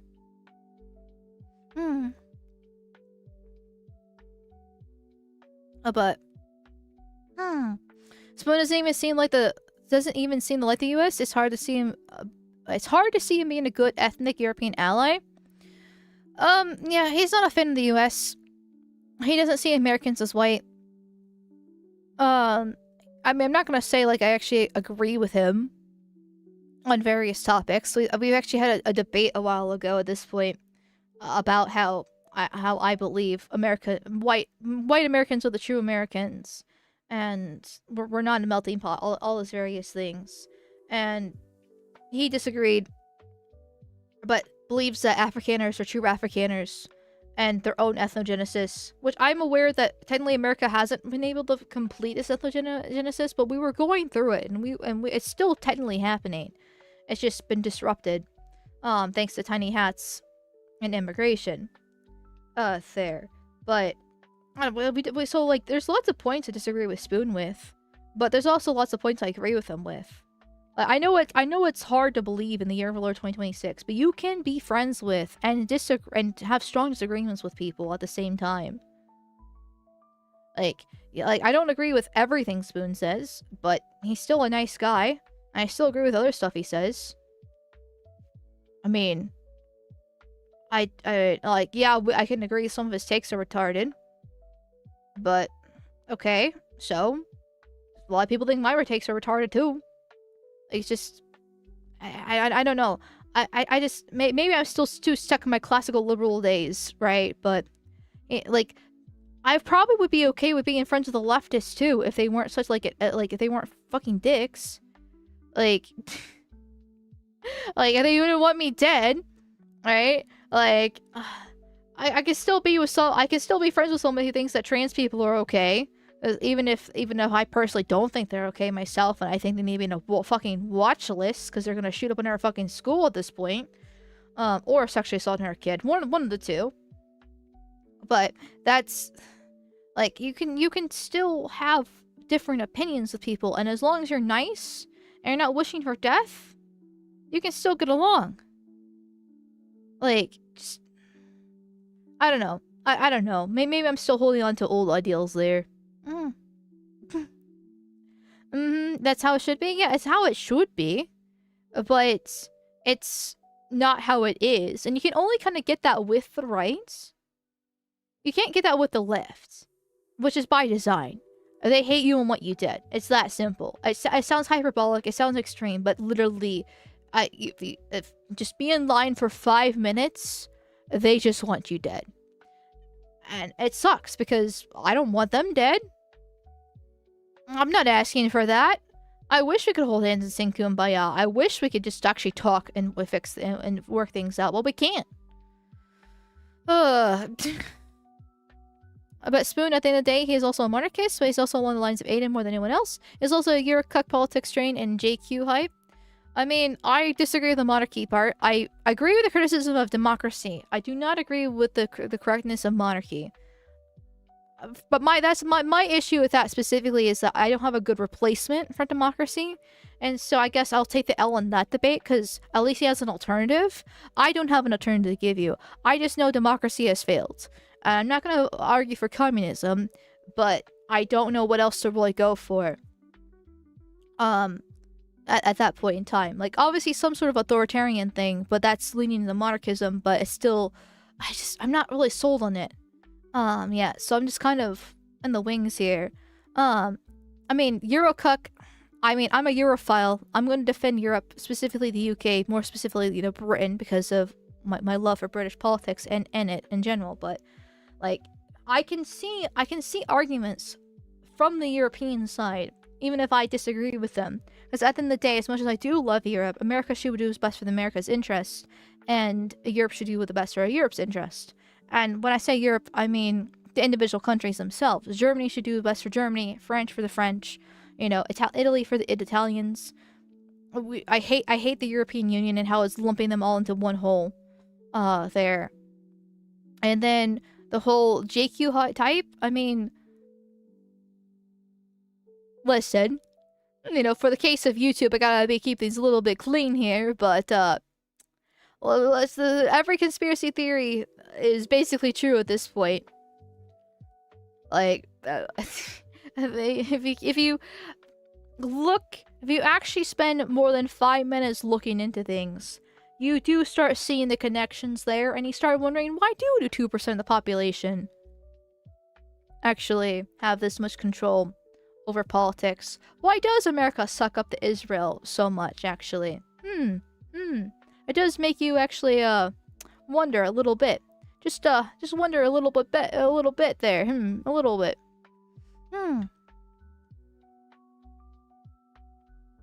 America should never do monarchism. It was absolutely not built for it. Europe could do it if they wanted. I would agree with that. But at this point, I'm a believer that America needs radical change. I'm not calling for a civil war, though I do think one will happen in my lifetime. But it definitely needs rebuilds. And I'm not an accelerationist because it's too risky. Right? I'm not gonna say vote Democrat or anything like that. But I do recognize that it needs to be restructured, and the only way to do that is to tear down the system and rebuild it. And the only way for that to happen is America to fall. And I don't want America to fall. I would like us to actually fix it without that happening. And I do think that's possible too. It's just the more realistic situation is that's not going to happen. America's going to fall, then be rebuilt. We're going to go through our own little personal dark age. Every empire falls, and we're going to have to rebuild from there. And that's my personal prediction. Even though I hope that's not the case, and I would like us to vote our way out of it. But, well, I guess time will basically tell. Tim Pool, get out of her body. What? No. Listen. I don't have a fence stuck up my ass, okay? Acceleration doesn't work. There's still libtards in South Africa. Yes, exactly. Right? Like, it doesn't work. It does not fucking work. But.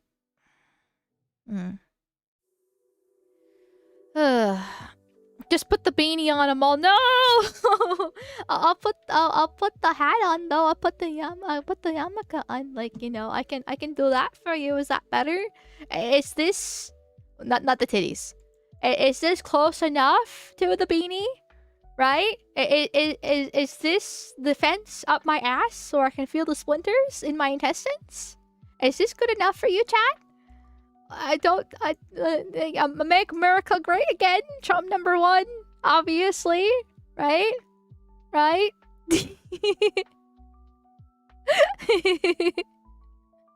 Come on, Beanie Man's not that bad. I mean, Timple's really not that bad these days. He used to be insufferable back in the day because I might be making an old joke, right? That doesn't even apply anymore. But he used to be the biggest fan center. Oh my god, it was insufferable. He wouldn't take an opinion on anything because he was still trying to cling on. So desperately trying to cling on to the liberal paradise, liberal paradise that it did occur, right? Like, and now he's shifted all these years, and I do think a lot of it is actually genuine, because you can actually see the shift, right? It's not like it was overnight or anything like that, but I still refer to him as the fan center, because that's exactly what he was, at least back then. And he's still good for normies. He's still not, like... You know how, like, Asmongold's the weather vane for normies, right? If I would say I think that's the case for Tim Pool as well, but for like the more political normies. I know that kind of sounds counterintuitive, normie and more hyperpolitical normie right there, but like Asmongold's kind of good for like the casual, right? The women, the random kind of person. But Tim, for those that are more involved with politics, but have like a job, a family that can't be hyper online all the time, the kind of average like Republican type of deal. You know, you kind of know what I'm kind of describing there, right? I'm probably doing a horrible job at this. I don't think it's actually that bad, like from what I've observed, but I've never actually gone to his content because I never liked him. He argues white we're using liberal language for normies. I would basically kind of say that. Overall. So genuinely has to have secret meetings in the White House with Netanyahu? Was that ever confirmed? I remember hearing about that, but I can't remember if it was ever confirmed or not, because obviously he said that didn't happen. But there's other, I mean, he's probably going to say that didn't happen because it looks bad on him. So I don't know. Was that actually confirmed or not? I can't remember. I cannot remember here. Yes, he confirmed it. He did. Can you put that in stream suggestions? Because I remember, but I don't remember. I'm feeling like Sophis. talking about Fire Emblem again. Thank you so much, Doppelganger, for the 500 warp tokens. Thank you. I am I am rubbing my hands as we speak. Thank you. Thank you, thank you, thank you. Thank you, thank you, thank you. I'd rather die than live in a fallen US. Maybe I will retire to Thailand. Is it that or the Shotgun Express? Disavow. Suicide is not the answer, no matter how tempting it is. There. But, I mean, I still disagree with this too, because I get not wanting to live in a fallen state, but who's gonna rebuild it again? Right? Because you need people to rebuild society. Every empire rises and falls, and then a new one will rise from the ashes again. Like, it doesn't... You need people to rebuild. It's just a cycle of life. We are unfortunate that we have been born in an age where we're in the decline, but we're not at the so far that we can't technically rebuild, and with enough radical change and push, and we're not so far that it actually has legitimately fallen. Like, and even if we were, people will need to rebuild. People still need to have families. People still need to carry on like our ancestors did. They lived through war and famine, disease. I mean, the Black Plague, obviously. They lived through Rome's fall. They can do it again with the U.S. I know the situation is a lot different than it used to be, but it's just a cycle of life. And it sucks, but you gotta keep on moving on. Keep on carrying on. There. There we go. Let's see. Delta Cross put this here. He is saying he had the fake meeting and the fake news is blowing out of proportion. Okay. Hopefully that's been time-stamped. Hopefully that has been time-stamped, because it's something from Temple himself. 25 minutes. Okay, I'll be honest, Delta Cross, I appreciate you sending me that, but I am not watching 25 minutes right now. Here.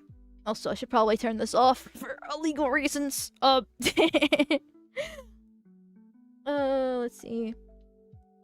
You should have asked Mr. Nottingham why he has repeatedly asked and pressured U.S. presidents to go to war for Iran on their behalf. They should have. Tim, I'm gonna use the comments, right? Because I'm not gonna waste time with the 25 minute. Well, I should say waste time, right? It's probably useful, but Tim meets with PM of foreign country to talk about anti-Semitism, and that's seen as anti-Semitic, of being critical of said PM, being critical of the country of Israel, not taking their side in everything no matter what, not wanting your taxes to be wasted on them, and they give them free healthcare and heavily discounted college free in the US, wanting APAC and other groups to be registered as foreign agents like other countries' lobby groups, and much, much more. Also, this means fighting against those who talk about things are much more, Yeah, see, that's the problem at hand. Like, that's the problem at hand with the whole anti-Semitism of stuff in general, is that you're causing real legitimate anti-Semitism to rise up because of it. And I'll be honest, I am part of it, because if you're saying that it's anti-Semitic to not want your country to be licking the boot for a different one, then congratulations, I'm anti-Semitic. Like, I don't want to die for endless wars for them. Well, I guess I'm not going to be one dying because I'm a woman, but you get my point. I hate that we give them so much money and weapons. I hate APAC. Oh my god. Like, everything this person that is listed off here are great valid points. And if it's anti-Semitic to be against that, then congratulations. Or should I say, oy vey, I'm anti-Semitic. And you calling this anti-Semitism to be America first, right? To be patriotic and actually caring about America first and foremost over literally everything else, makes me wonder why you want to label that. And so then I start digging into things and like, maybe there really is a cabal of people who want to control the world. And why do they keep on pushing immigration? Why do they push for women's rights? Why do they push for all this diversity nonsense, right? What's going on here? Why is it always the same people from the same tribe that keeps on doing this? Well, congratulations. Now I'm legitimately anti-Semitic. You made your own monster. It's like the left. It's literally what the left does.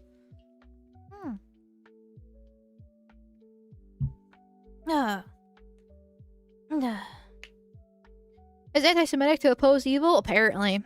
Apparently there. So much enjoyed Leonota BTFOing Temple. Oh, I didn't watch the clip, but I did see that happen there. So I thought about possibly writing that in stream, but then I never had that happen there. The whole anti-Semitic argument is just the woke right at this point. They just call you racist for disagreeing. Yeah, basically. Well, I mean, okay, sort of, kind of. You use the woke right, which has an interesting context there, because in your context where you're saying, I kind of actually agree with that definition of it, where it's a portion of the right, like Laura Loomer or Tim Pool or some of the other Trump shills being like, oh, if you disagree with me, you're anti-Semitic, blah blah blah blah blah, right? And it is just like a dog, like, it's supposed to be a label to stick onto you to acknowledge your dissenter and silence you for being evil, in this case being racist, because in a way judging people based off their skin, or in this case their nose, is kind of racist actually. But I don't really care because I am racist, but too. And so that actually would be a different, that actually would be a kind of legit woke right. But the problem with the term woke right is that it's been maybe, hold on. Because the woke right term was actually coined by that side. It was by Jordan Peterson and Lindsay, James Lindsay, and a couple others that started using it all of a sudden, all the same time. Like, if we're reading from a script, basically saying that anybody who complains about Israel, is woke right. Because, you know, they're just saying Jews instead of white people instead. That was their argument for it. Which, to be fair, I can kind of see the logic if you still have a more liberal mindset, but it doesn't exactly work the same. I'm not saying that Jews should be disenfranchised and lose their job and not be able to go to college and get and you know, have families. I'm just saying with them out of my fucking country and go back to Israel. Like, there's a difference there. Versus what the left does with white men. They want them completely destroyed and killed off because, you know, the patriarchy and white supremacy. But that would be an interesting little psyop there, right? Trying to do some 4D chess, try to kind of get ahead of the curve, because woke right would be way more applicable to them for calling everything anti-Semitic, calling everyone anti-Semitic if they say stuff that they don't like leftists do with racist. But instead they did it first. It's actually kind of smart when you think about it. Like, that's clever.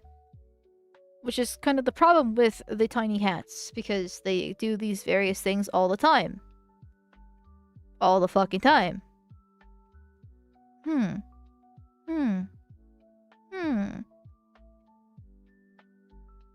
Woke means dumb and retarded? Like half awake and what you say isn't really happening? Well, woke has had different meanings certainly change. I mean, it's one of those cases where the left used a word and the right took it back and used as insult, so they tried to find something else. Woke used to mean aware, right? Like, you have woken up, right? You were asleep at the wheel and you've woken up and realized the errors of the world. And therefore being woke was actually a good thing. But the right quickly captured it and and choose as the insults, basically meaning that they were, I mean, honestly, like, woke just means leftist, right? Woke just means hyper, well, in some cases liberal, depending on your definition of liberal and where you stand. Woke means DEI. It doesn't really actually have a basis within the original term itself, or what it means, which honestly, I kind of dislike that. I don't like this aversion of language, even if it's kind of the natural evolution of it in this case. But, because woke doesn't mean half awake. Woke doesn't mean what you say isn't actually happening. Not the actual definition of the word woke, which is what the left has based it off of. Woke these days, within the political sense, just means severely left-leaning and, well, insane.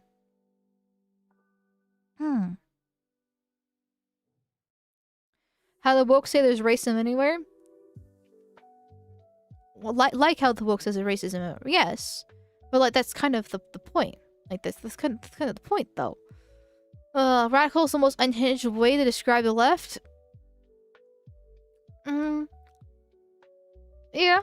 I mean, they are obviously radical. There's no disagreement there.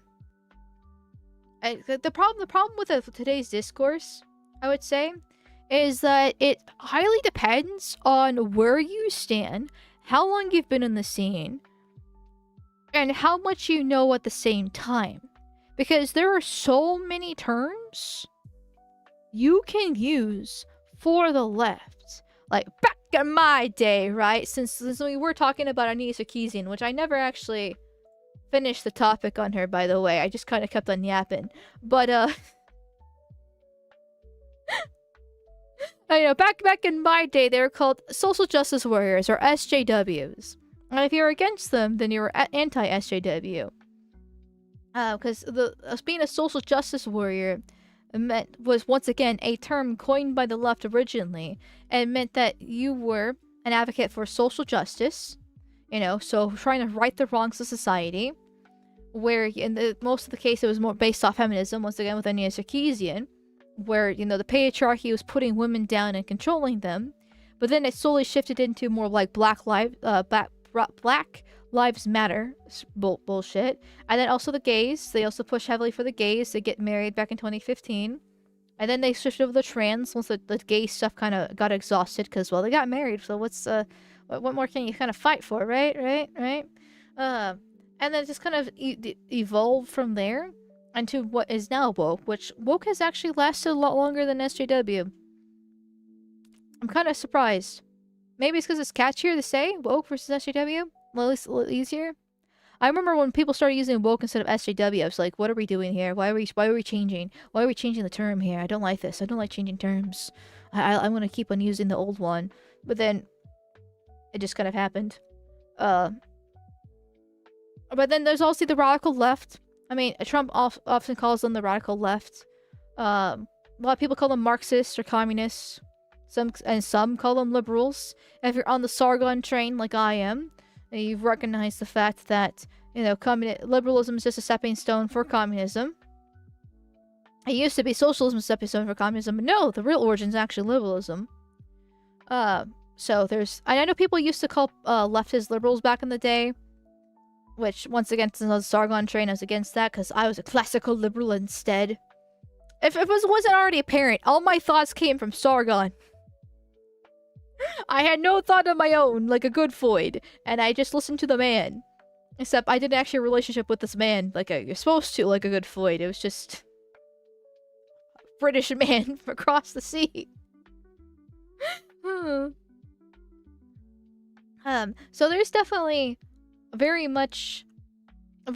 different terms you can use for them. And they kind of have different meanings, too. Like, depending on which one you use, it kind of shows where you stand. Like they mean kind of the same thing, but they also mean slight differences, and depending on what you use, kind of like outskew at the same time. It's actually quite interesting when you think about it, because I'm sorry, I'm kind of having this realization now on stream, so bear with me as the dumb Void collects her thoughts. Because I'm trying to actually, like, deconstruct this a little bit.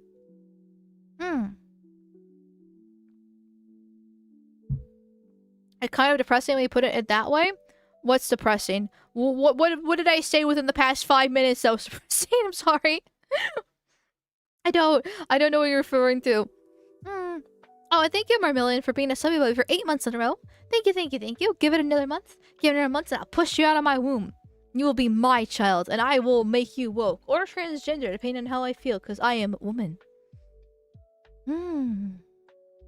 The phrase I use depends on who I'm talking with. That makes sense. That's actually probably the smart move, because you're trying to judge the other person, right? And trying to figure out where they lie. You don't want to oust yourself too much.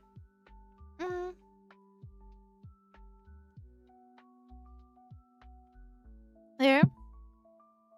Almost like a slippery slope. What's a slippery slope? Liberalism? I would agree. The issue with Lotus Eaters has fallen too, but a lot of Sargon stuff he made crazy as well. Sargon's employees are also very JQ and have TDS too, yet they want to protect Britain and UK. I don't... Okay, obviously I'm biased, because I'm still a Sargon simp to this day. And if anything, for a while there, I was actually going further right than Sargon. Now Sargon's actually catching up to me, so I'm just like, well, apparently I'm back to square zero. Like, I was actually proud of myself for, like, for stepping away from Sargon and learning and evolving as a person, getting my own political thoughts after spending 10 years just listening to him nonstop, right? And now he's catching up to me where I was at, and I'm just like, oh, so I'm just parroting what Sargon says now. But unintentionally. But also intentionally at the same time. Okay, then. Well, I guess it is what it is. But, like, I don't really think there's a problem there, because the JQ is a very serious question to ask once you start noticing things. Like, what, literally noticing things. Like, already discussing, like, we're talking about the Tim Pool's things. If it's anti-Semitic to be against these things, then congratulations, I'm anti-Semitic. And the fact that you think it's anti-Semitic to do so, now I'm going to be looking into and asking why. And then you look into and ask why. And then you point out, wow, they actually have lots of investments, both physically and monetarily, into trying to blur the lines here and to protect themselves. Like the more recent case in Britain with the Jew being stabbed. And then if I find out there's a specific Jewish police force that only the Jews actually use. It's like, why do the Jews have their own special police force in the UK? That makes sense. Why do they get all these special treatments, but we can't? And then they pretend to be white and be like, oh, well, you know, I hate white people. White people suck. And then they're like, oh, well, I'm a Jew. You shouldn't insult me. They do this all the time. All the fucking time. And like, you literally can see it online, videos, Twitter posts, whatever the case is. They do all the fucking time. It's like, what are we doing here? And it's okay to criticize Trump. He has made mistakes. Like, you can also, we're criticizing Trump is too far, saying he's a complete waste of space and Kamala's better. That's where, in my opinion, goes too far. But they're also still defending Britain because Britain in itself is its own separate country. I mean, England, even divided down more. England itself is a special individual country. And Scotland's different and Ireland's different. And Northern Ireland as well, and Wales, right? Like, nothing what they're really doing is actually being a problem. There. Like, I don't get it. But then again, I'm biased because that's my personal opinion myself. I bet you're getting your entire worldview from someone across the ocean that you've never talked to, so I'm glad I was Sargon if it had to be anyone. I mean, yeah, it's better than being on Tumblr like I originally was, that's for sure. And Sargon knows I exist, so I'm a good lad, and that's about it. And then we can keep it like that. That's fine. That's fine here. I guess being against Trump's foreign policy now means having Trump's derangement syndrome, especially if you're critical of the Iran war. I mean, there's more to be critical of Trump than just the foreign policy, but that's the main cudgel to hit him with. There. Actually, you know what? You know what? We should probably move on to a different topic. Speaking of being critical of Trump and various things like that. Ohio exists, but first, I'm gonna pee. And so therefore, I'm gonna be back in 2 minutes, and we can actually get into the Ohio topic at hand with Vivek. Because, you know what I love more than the tiny hats? Indians. My favorite people.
you, I'm back.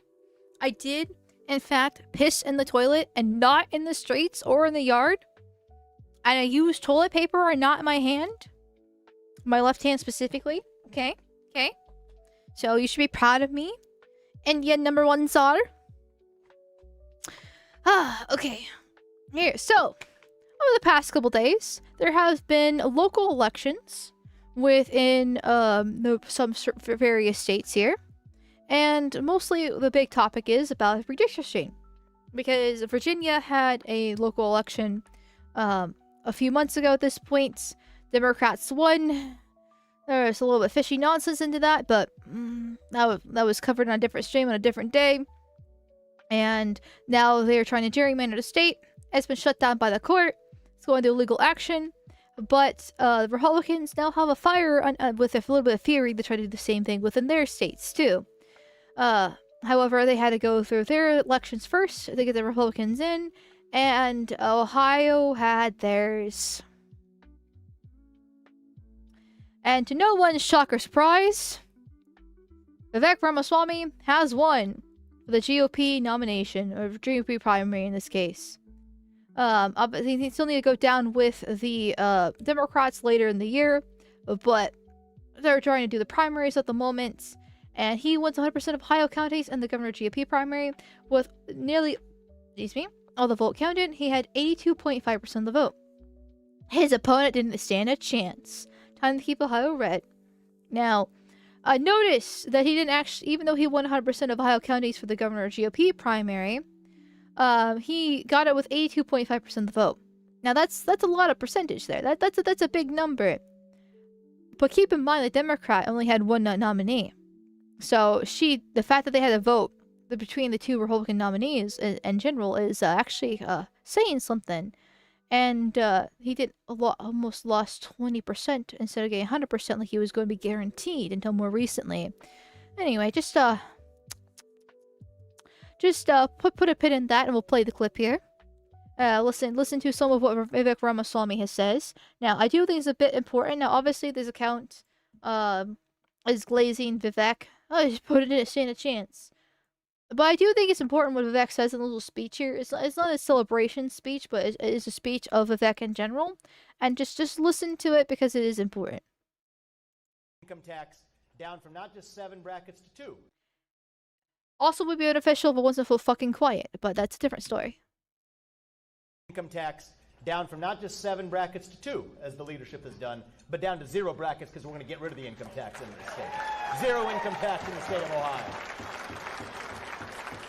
It is your money, not the government's. You deserve to keep what you earn. We got to celebrate hard work and success. And if 8 other states have managed to do it, then so too will we here in Ohio. People ask me, how are you going to do it? Well, look, if we're the state that sent somebody to be the first man in the world to walk on the moon, this will not be the greatest challenge that Ohio has ever conceived. And the existence... I would like to note that the man was white and not Indian, but carry on. Spending and overspending of waste, fraud, abuse in different parts of the state. Take a rational approach to get there. First, eliminating capital gains to allow for business formation. Articulate this to the rest of the country. Let the rest of the country know we're right here. A good governor who can market the state to the nation so people move back, so we have economic growth that allows us to go back to 0 tax. We're going to get there while also bringing down the property tax burden in this state, which has gotten way too high. So, he's talking about, in very eloquent language, lowering the income tax and now the property tax. Yeah. Like, that is good running on, by the way. That is very good thing to run on. Because what people care about are just meat and potatoes. They care about prices. They care about how expensive gas is and how expensive groceries are. And various issues like that. And so running on lowering taxes is always the winning strategy here. Now, Casey, his opponent, was also running on lowering taxes, but Vivek is literally built by George Soros himself to run as an elected official. He's eloquent, he's inspirational, right? He's like, oh, if we're the first state to have the man on the moon, then surely it shouldn't be hard, right? He's hitting kind of all the like main issues here, and that is part of the problem. It is unjustly high in the state of Ohio. There are Ohioans probably in this room, and certainly not in this room as well.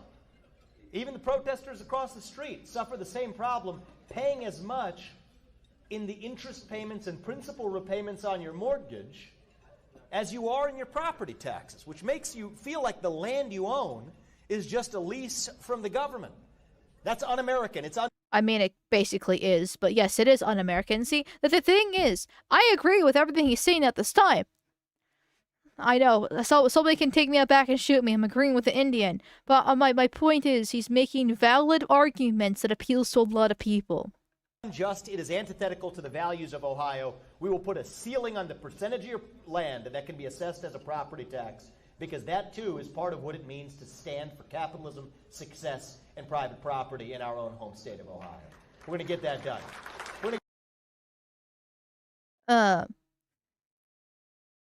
Property tax is exactly that, leasing out to, yes, I know it is, but that's why he's talking about reducing it and putting that cap, which putting that cap is a little bit concerning, but I like the idea around it because nobody likes paying for property tax. And a state like Ohio, where most of it is just farmland, right, outside of Columbus, and then Cincinnati, then Toledo, those major cities there, just kind of, it's mostly just farmland. Most of the people just like own their own property, and then the little towns that are dotted out around it too. Like, it definitely appeals to voters, 100%. Red map paints a clear picture as Vivek Ramaswamy wins every county, during Senate's. I can't speak today or ever. Okay. I need to learn how to slow down and actually articulate my words. Wouldn't that be beneficial? The red map paints a clear picture as Vivek Ramaswamy wins every county in Ohio during the state's GOP gubernatorial primary. Ramaswamy swept the state from corner to corner and says he wants everyone in Ohio to experience the blessing his family has had. My faith teaches me that we have a moral duty to use those blessings, to use these gifts as we've been given, to leave this state and this country better than we found it. Chat, he's Indian. His faith is whatever version of Hindu exists out there. When he says, my faith teaches me, he's being a chameleon. Ohio is a red state. It is a Christian state. Well, America's a Christian nation by default, right? But it is a heavily religious state, just like a lot of red states are. And most people look at him, and when he says, my faith teaches me we have a moral duty to use those blessings, they just automatically assume you're Christian because that's the language that you speak. He is Hindu. He celebrates whatever fucking shit Hindus do. He's not actually Christian, but he's not like pretending to be Christian, but he's not being direct about him being Hindu either. It's the wording, it's the phrasing here, and it feels really snake-like and evil about it, because it's not what he's doing. I know that American dream exists because I have lived it in this state, because of the opportunities that the state of Ohio gave to me and to my family. And my faith teaches me that we have a moral duty to use those blessings, to use those gifts that we have been given, to leave this state and this country better than we found it. Yeah, I don't think Ohio gave that to you. I think more Soros gave that to you. I think it's because your family's actually quite rich to begin with, and you have a lot of backing, and you scammed a bunch of people with a shit ton of money too. I think all those various things are kind of important when it comes to actually addressing what happens. I think it's because you're stealing the place of an actual hardworking American this entire way. But okay then. And yes, he is actually backed by Soros. Vivek Ramaswamy, founder and CEO of Raven Sciences, A Paul and Daisy Soros Fellowship awarded in 2011 to pursue a JD in law at Yale University. Vivek Ramaswamy is a child of immigrants from India. He's literally, and he actually has come out and said that he's an anchor baby. Like, his parents immigrated here and then had him as an anchor baby. But they were also pretty wealthy as well. The Paul and Daisy Soros Fellowships for New American provides merit-based funding for new Americans, immigrants, and children of immigrants who are poised to make significant contributions to U.S. culture, society, and academia. So, once again, Soros literally funding foreigners to come into America and do various things. In this case, law at Yale University. And now he's running as Republican and has won the GOP nomination for becoming governor of Ohio.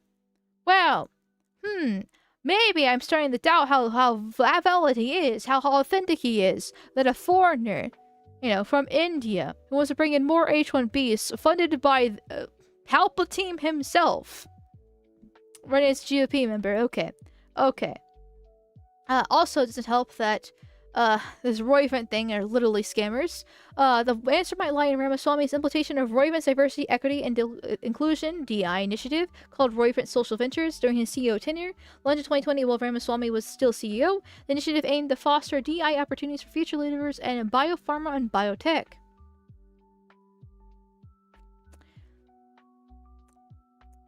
Yeah. Great. So Indian supports DEI that helps suppress the white man and raise up the brown man. Wow, imagine my shock. While Ramaswamy vocally opposes ESG principles, Roivant's major institutional investors, including Morgan Stanley, Viking Global, and BlackRock, the very firms he criticizes by name, are among his largest stakeholders, owning over 500 million shares. Ramaswamy himself holds more than 80 million shares, making him an essential partner of these major ESG funds. Axovent had acquired the drug. Okay, this is about the drug itself. So, 1, he's a liar. 2, his Soros backed, and 3, he's a scammer, literally Indian scammer. Axovent has acquired the drug for $5 million in December 2014, 6 months before IPO, after the majority of Phase 2 trials had failed to meet their primary endpoints in 2010. Ramaswamy devised a solution. His mother, Dr. Geetha Ramaswamy, conducted a new Phase 2 trial in 2015 involving 684 subjects. This trial conveniently claimed to demonstrate sufficient improvement to support Phase 3 trials. The aftermath was triumphant, a $350 million IPO in 2015, followed by Jurassic Fall. By September 2017, the stock had plummeted 75% after Ramaswamy and his mother announced the Phase 3 trial's failure. Subsequent trials continued to disappoint, culminating in 99% loss in value and name change for the company. While investors suffered significant losses, Ramaswamy profited from a higher media profile, IPO payouts, and the scale of remaining Axovent assets in 2020. So, he had a whole drug pharmaceutical company that he did with his mother. Once again, anchor baby from India scams people out of drugs. Wow. I feel like I've heard this story before. Made a shit ton of money off of it. Scammed the investors. Then after, it died out in 2020, shifts to a new company and just approaches the DI stuff there. And supposedly always ESG. And he's Soros funded. Everything about him is a complete lie and scam. He is a huge fucking piece of shit. Like, he is the definition of a rhino. He might be saying the nice things, right, about lowering taxes, but he's going to be importing every single foreigner to ever fucking exist in, but more specifically the Indians, to benefit himself. It's actually a huge loss for Ohio for him to be in the state that he is.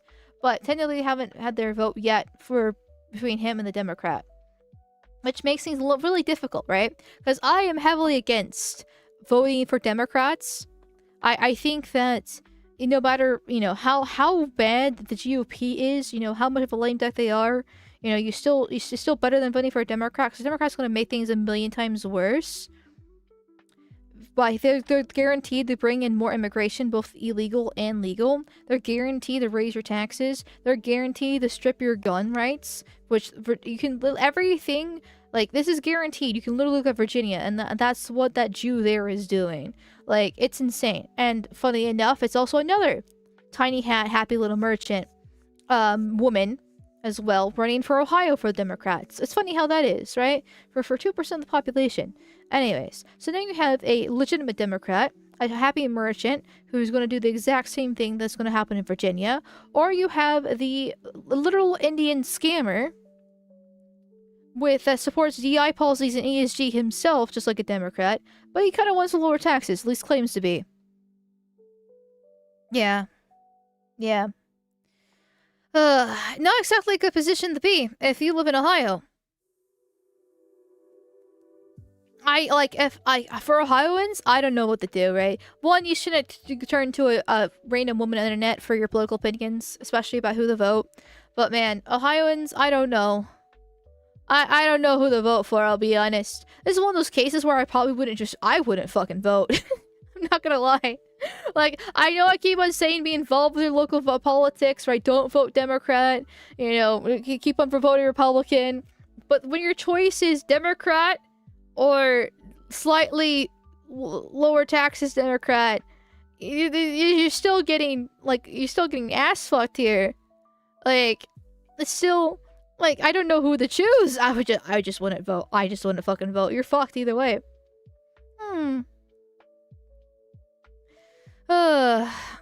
This isn't just many such cases, it's every single damn case. Yes, every single time. Every single time. It's just funny. It's just funny how that works. There. Yeah, don't vote in this case. Once again, it's up to you, right? If you live in Ohio, you should do what you think is best. I do advocate for not to vote with Democrats. I would lean towards not voting myself. But it's your state. You decide what's best. I'm the dumb woman on the internet. But holy fucking shit, I do not envy people in Ohio. Oh, Jesus Christ. There. And of course, JD Vance is voting for him. Great to be in Cincinnati this morning to vote for Vivek Ramaswamy for governor, Jay Edwards for state treasurer, and Eric Conroy for Congress. Ohio won. Hope you do the same, Ohio. Like, JD Vance. There is something called Casey Push. But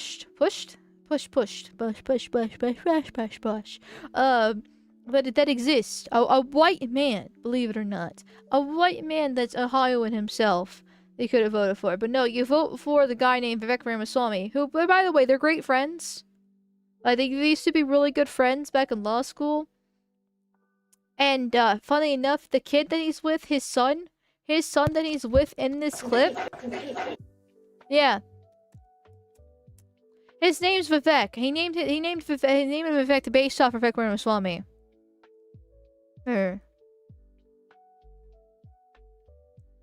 So, it's no surprise that he's voting for him, but it's just a little insult to injury that the Vice President of the United States, with an Indian wife and a very Indian family, votes for the Indian in Ohio to make more Indians come in.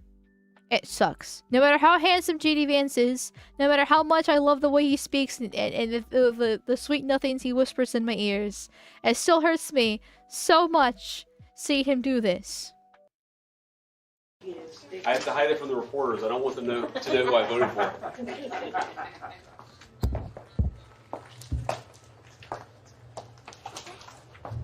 Okay, buddy.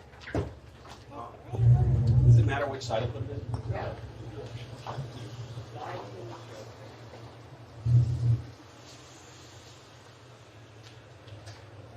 Can I see yours, buddy? You get to take a sticker. Yes, thank you. All right, thank you. All right, now I want to show everybody. You want another sticker, buddy? So look, he voted for the Easter Bunny over the Tooth Fairy, which is a risky choice because he's got a loose tooth. So, a man of principle. Thank you all for working here. Make it run smoothly. It's such a cute. I hate the fact that he's got a brown son because that's such a cute little interaction in there, right? You know, try to help him through the little poll booth. And then, you know, getting a little sticker, and it's like he's trying to vote between the Easter Bunny or the Tooth Fairy, you know? Hard choice and all that fun stuff. Like, he seems like a good dad. At least on the outside. He obviously he's being recorded, right? So it's probably all for the cameras at the same time. But it's just like, you could have been so much better, but no, you had to stick your dick in the curry. Why? Oh, ancestors in tears. Yeah, I'm in tears. So annoying here. And then, yep, there goes. This Vice President Vance took his son Vivek to the polls this morning and voted in the Ohio primary election. Everyone go exercise your right to vote. Like, it's Just. Somebody said that, like, I'm not voting for Skinny Anchor Baby, or are you out of your fucking minds? Yeah. Once again, if I was in Ohio, I wouldn't fucking know what to choose. I don't know. Like, I don't vote for the Democrat, but at the same time, don't vote at all, cause I not the Indian. Fuck this shit here. Ugh. And just another friendly reminder of who Vivek truly is, right? We did the whole George Soros and the scamming funds and everything. But the real nail in the coffin for him, at least I thought was going to be the nail in the coffin for him, was his Christmas crash out. 2024. Okay, it's actually, we're going to a year and a half away at this point.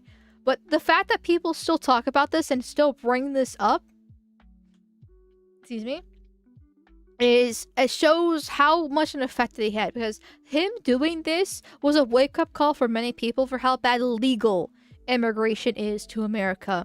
Realizing that even the legal ones hate your fucking guts and want you removed to make way for the rest of their kind. I'll just read it out as a nice refresher, right, for what he truly stands for, how much he actually, loves, Americans. The reason top tech companies often hire foreign-born and first-generation engineers over native Americans is because of innate American IQ deficit and a lazy and wrong explanation. A key part comes down to the C word, culture. Culture, Vivek Ramaswamy. Do we really want to talk about Indian culture here? Do we want to talk about culture here? Tough questions demand tough answers, and if we're really serious about fixing the problem, we have to confront the truth. Our American culture has venerated meritocracy over excellence for way too long, at least since the 90s or likely longer. That doesn't start in college, that starts young. A culture that celebrates the prom queen over a math Olympiad champ, or the jock or the valedictorian, will not produce the best engineers. A culture that venerates Corey from Boy Meets World, or Zack and Slater over Screech and Saved by the Bell, or Stefan over Steve Urkel and Family Matters will not produce the best engineers.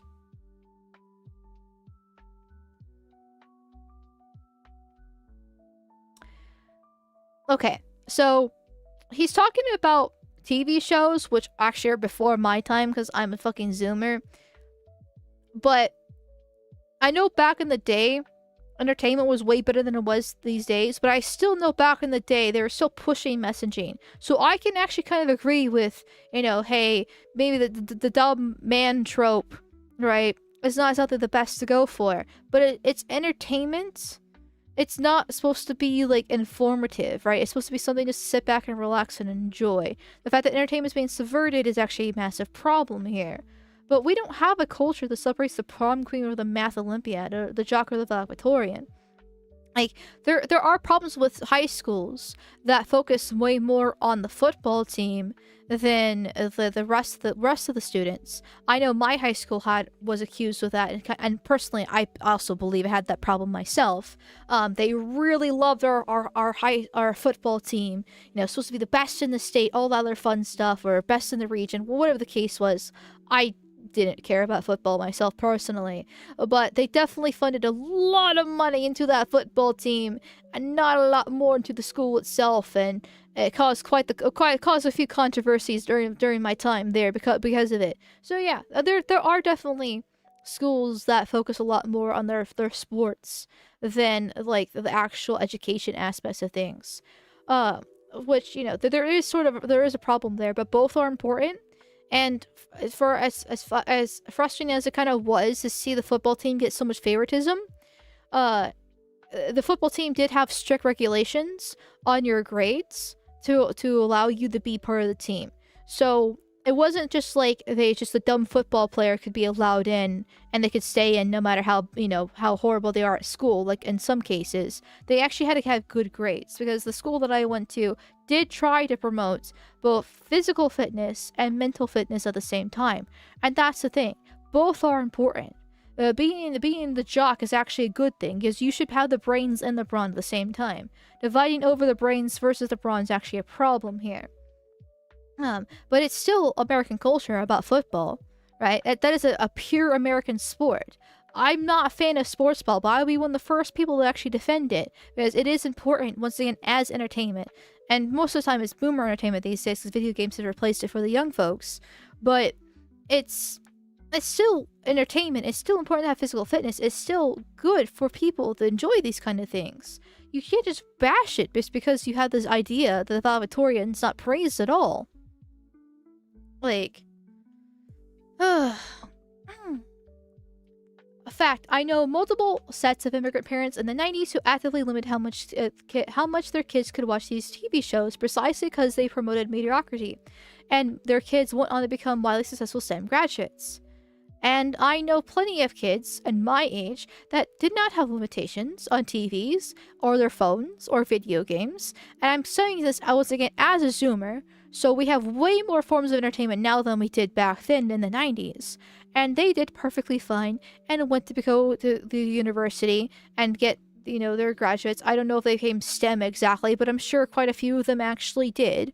Because I did go to a college prep school, so I am biased in that case, right? It was a college prep school, and here I am in my dad's basement. But but it's still, you can still have that, right? Like it's not exactly a culture problem. We can agree that giving babies iPads is a problem, and that is a culture problem there, right? And or giving teenagers phones or preteens phones, that is a problem. Like we talked about internet safety all the fucking time because the government wants to do all these internet safety acts, right? And limit what you can actually say online. Can't use a VPN, various things like that. All for child safety, which is actually bullshit, which is the parents' job. And there is a huge problem with parents not actually being more aware of what their kids are doing online, and and limiting the screen time that they get. But that is once again a parenting issue, which I guess is a culture issue, but it's not a problem mostly with white society. Once again, like if we really want to, like, it's actually more based off race, not culture, because whites don't have the same amount of problems in this case. Like statistically and anecdotally, you can see this. Now, obviously, are all white parents perfect? Fuck no. There's plenty of horrible, faulty ones out there. But it's usually the urban youth, right? The chocolatiers that have problems with schools, that get involved with gang violence and drugs a bit more. And how do we know these people from the 90s actually did get STEM graduates? Because they're worth it, right? Meritocracy. Or is it because of their skin color, like you, Vivek Ramaswamy, the anchor baby, funded by Soros himself, with a fund specifically for immigrants to get further than actual real Americans? Because the DI is a new concept, right? The new term. But affirmative action that existed and only recently got shut down for many years now, for many decades. I remember even when I was looking for going to college, despite me having the vagina holder card, right? It was a pain in the ass to find scholarships because all of them were for browns and foreigners. And it was quite radicalizing at that, because even though my dad did have a college fund for me, it wasn't like he was raining money from it. And so I did need to get scholarships to try to go to college if I wanted to actually go anywhere. It's not great. And I did my fucking best as a student. It's not like there's favoritism there. 100% favoritism there. Limiting my screen time intake led to my permanent plug-in to the internet becoming an adult. Took me a couple of years to get out of it. Yeah, I mean, there's definitely obviously extremes, and it depends on the child too, right? Like, because you can't, every child's gonna be different, even your own children, right? So your first son might be different than your second son or your daughter, whatever the case is. And you need to change your parenting strategy for the child itself, because it's not going to work the same. And if you have in a lot of cases, if you go too far, then they're going to go the opposite direction when they get older. Like, not the same thing, but very similar, at least for me, is that I spent my whole entire child life working towards something. I was in, every season, I was in at least one sport. I was a straight A student. In high school, I had a job.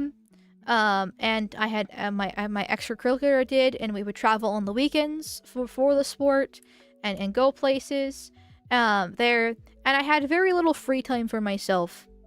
And then I finally graduated, and then I went to college for a semester. Said fuck this shit, So, you know, the semester gone and went. And then we kind of living by myself, right? Or I should say with my ex at the time. And, yeah, having all that free time. And very little purpose. Yeah, kind of, no wonder I sunk so much time in the Genshin after all. So, there. It was definitely quite freeing. I kept on telling myself that one day I'll do something, right? Right, this is just a break, a little reward for me to, you know, finally breathe after all my years of just non-stop, you know, hustling and trying to do something. Yeah. Yeah. Anyways. More movies like Whiplash, fewer reruns of Friends. More math tutoring, fewer sleepovers. So don't have friends. More weekend science competitions, fewer Saturday morning cartoons. More books, less TV. More creating, less chillin'. More extracurriculars, less hanging out at the mall. Most normal American parents look skeptically at those kinds of parents. More normal American kids view those kinds of kids with scorn. If they grew up aspiring to normalcy is what you will achieve. Now close your eyes and visualize which families you knew in the 90s, or even now, who raised their kids according to one model versus the other. Be brutally honest. Normalcy doesn't cut it in with hyper-competitive global market for technical talent. And if we pretend like it does, we have our asses handed to us by China. This can be our Sputnik moment. We've awakened from slumber before, and we can do it again. Trump's election hopefully marks the beginning of a new golden era in America, but only if that culture fully wakes up. A culture that once again prioritizes achievement over normalcy, excellence over mediocrity, nerdiness over conformity, hard work over laziness. That is the work we have cut out for us, rather than wallowing in victimhood and just wishing or legislating alternative hiring practices into existence. I'm confident we can do it. American flag, American flag.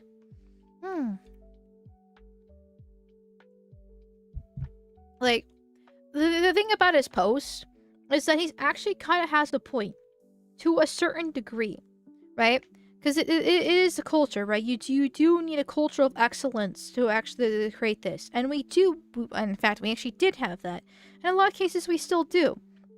But the whole point that he really rests on is the fact that top tech companies often hire foreign-born and first-generation engineers over Native Americans. They don't do it because of laziness, right? They don't do it because of the hard work and a work ethic. They do it because they're actively incentivized because H-1Bs are significantly cheaper than actual real Americans. They do it because they get kickbacks from ESG and Soros and the World Economic Forum, etc., BlackRock, for hiring black fat women. Like, this is not why they're hiring the foreigners here. They're actively getting paid for it, just like he was actively paid for by the Soros Foundation to go to fucking Yale.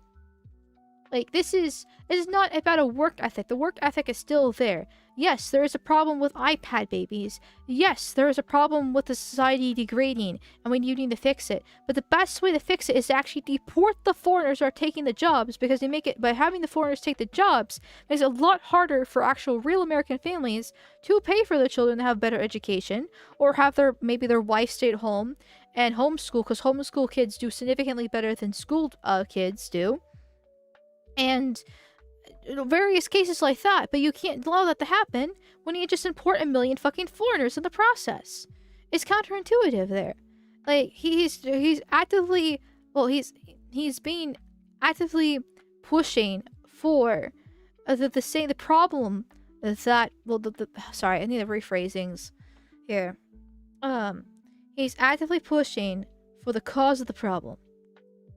And he's aware of it, he's unashamed of it, he doesn't fucking care. He doesn't fucking care.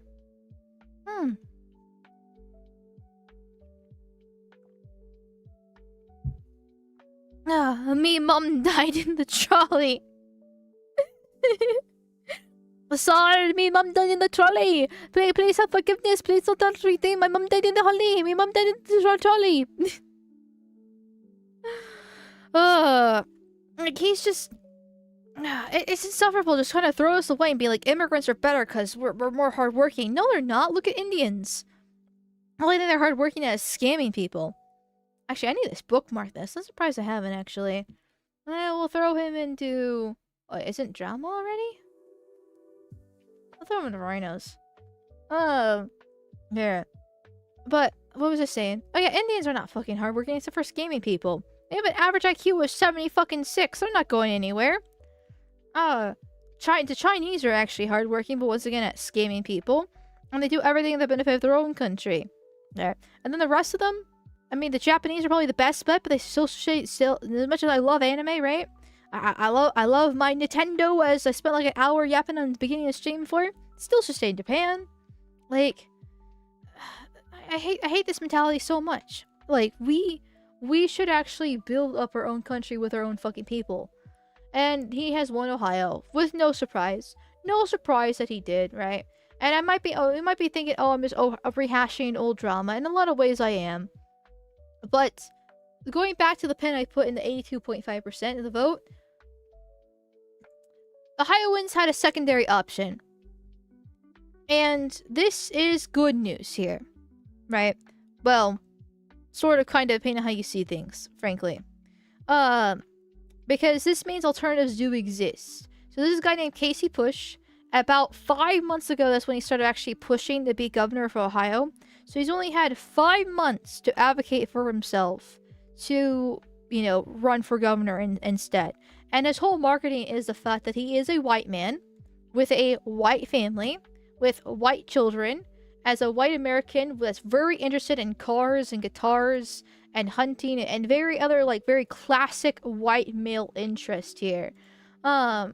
And he was heavily against H-1Bs. Why I'm running? Right now, people are worried, frustrated, and feeling hopeless as Ohio suffers along with the rest of the nation under a corrupt, out-of-touch political establishment. Our communities are being diluted by mass immigration, our kids are being denied high school-paying jobs due to the foreign H-1B visa labor, and our society is being demoralized by anti-American propaganda and education in the media. While we simply want a better life for ourselves and our children, anti-American elites from both parties are selling us out. Ohio is my only home, and I'm frustrated like you, but I'm not hopeless. This year, Ohioans have choices. They could choose between the two options the establishment provides. Israel First Amy Acton, who destroyed Ohio's economy and freedoms during the pandemic, and Vivek Ramaswamy, a so-called MAGA conservative who has repeatedly shown contempt for actual Americans and only facilitate decline as a member of the political class rather than reverse it. There is an alternative. Over the past year, I have been asking people here and across the nation to support a third option. Someone who actually cares about our people, improve our state, and protect our liberties. Someone who loves our culture, our state, and our nation. That support has not materialized, so I decided to take matters into my own hands. I'm Casey Push. I'm America First, and I'm running to be your next governor. Now, he lost, obviously, which is unfortunate because he actually has good policies. A return American dream to Ohioans and replacement for Ohio workers, Vivek. Make housing affordable, right to repair, innovation support, abundant energy, accelerate deportations, NDI in Ohio, build beautiful buildings, preserve cultural heritage sites and institutions, responsible leadership and development in AI, crush judicial chaos, end human trafficking, bully political lawfare, fix prisons, overhaul bureaucracy for the people. All very big promises, and probably half of these he wouldn't even accomplish within his 4 years of being governor. But it's much better than the shit that that Vivek was putting out. And he got little less than 20% of the vote, right? Where did I put that tab at? Wait, what did I put the tab at? Right? 82.5% of the votes what Vivek got. And so he got like 17.5% himself. That's really close for having 5 months, out of nowhere, and not having Soros backing you, and you're scamming money, and a bunch of other fucking bullshit, and a Trump endorsement to go along with it, because Trump did Vivek for Ramaswamy. To get almost 20% of the vote is pretty impressive. It's pretty actually impressive, though. So there's definitely a chance for alternatives in states in similar positions like Ohio, there. Though there is a little bit of a divide with the controversy with Casey losing, though. The first off, we'll do Casey's sides first, because I'm biased. My campaign took 20% of the vote away from a billionaire that was completely backed by White House and campaign for a few years. We raised about $120,000 and did this in less than 5 months with the GOP actively working against us. We're 100 times more important than per dollar. And they can't win without us. I mean, they can still win without him technically. But once again, he quite impressive for having very little time to actually do this. At one point, the Ohio gubernatorial candidate Casey Push was exploding in popularity and was quickly gaining traction. Then, all the America First influencers and commenters seemed to leave him hanging, and the first social media platforms worked hard to censor and suppress him. He got no visibility, no word of mouth, and no support. You can say he ran a weak campaign all you want, but this is by design. The establishment wants to be impossible to run on what Casey ran on. At the very least, they want to seem impossible. If we want America First candidates, then we need to be prepared to heavily support them, advertise for them, protect them, and work the fight against establishment's efforts to silence them. No one ever said it'd be easy to make America First happen. It will be incredibly difficult even. Are we ready to actually put in the effort into this movement? I do think there's a little bit of truth there. That there's a lot more to the drama with Casey, right? But once we're starting with Casey's sides first. Because, I mean, this is just going based off random polling, the bets, right? In this case, Kalishi. You know, you should take polls with a grain of salt. But once Casey got into the fray, Vivek dropped significantly, especially after his Christmas crash out. He's been on a severe decline since. And now polls are like 50-50 between him and the Democrat. Back when he used to be like in the 80% before the Christmas crash out even happened.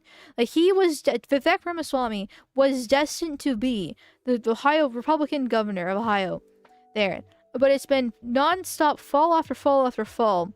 And now he's got a 50% chance between the Democrat. But then Casey came along and actually had a real legit chance. For having basically being a nobody, only showing up a few months ago, and significantly less money. That's a good sign there. Like, that's actually, like, that's good. Like, that's a good actual legit sign here.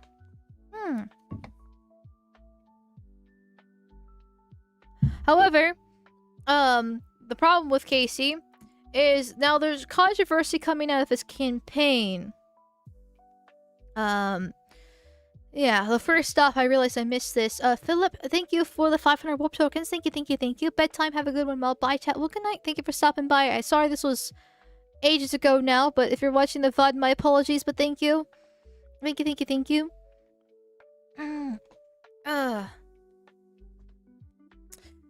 So here is some breakdowns of Casey Push's campaign that kind of makes things a little bit more controversial. My apologies for the wall of text. Apparently, separating things is a little bit difficult. So. Is he a legit outsider? I believe so. Like, he's a YouTuber. He's got a decent channel, decent-sized channel. It's called Casey the Car Guy. I know some people think that he did the campaign just to promote his channel, but I don't think he did, actually. Why am I YouTube featured? Casey the Car Guy. Yeah. Now, I don't know what his channel analytics were like before he started running for governor, but, like, he's a decent-sized YouTube channel. His political stuff is, not doing too well in the view count-wise, but, I mean, racing driver stick shift tips for everyday driving. Apparently he used to be a racing driver, too. Like, he did pretty well for himself. He did pretty well for himself and everything like that. So, you know, not too bad, not too bad. If it was all... I don't think it actually was a promotion for his YouTube channel. Maybe I'm placing a bet on the wrong horse here, but I don't really think it actually was. I think he actually was pretty genuine about the race here. And try to do his best. But then again, don't know, because there's controversy coming from his campaign. I did a space last night with former Casey Push campaign worker George Roosh, discussing why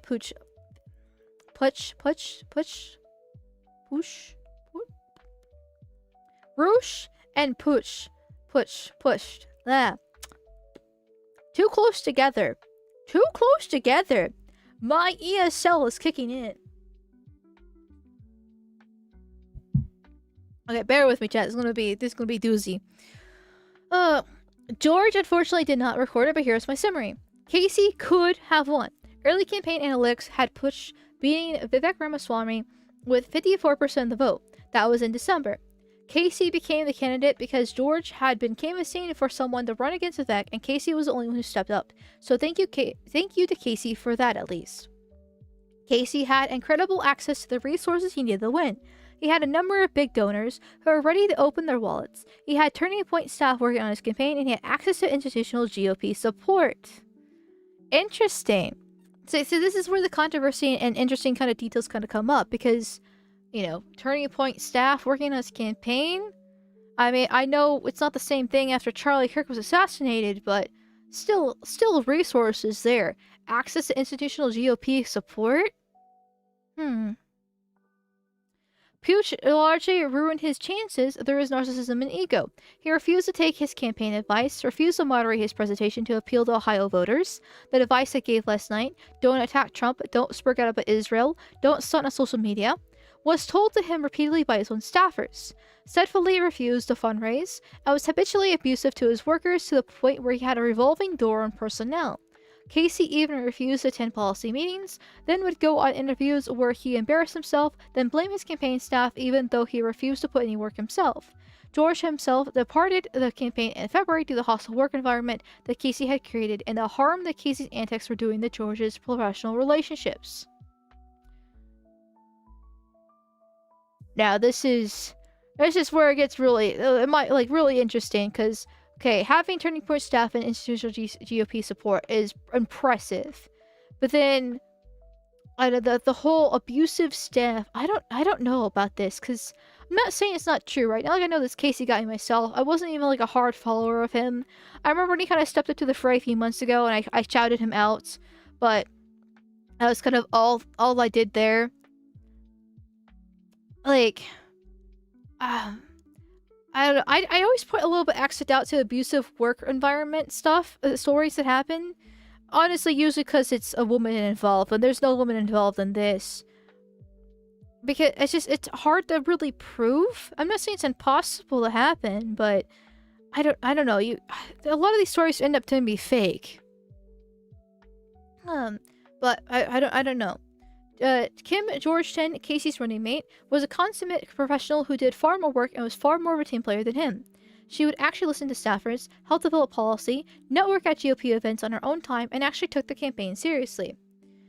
The Ohio GOP played dirty. The campaign had a consistent problem with retaining personnel. Casey barely qualified for the ballot due to complete meltdown and signature gathering.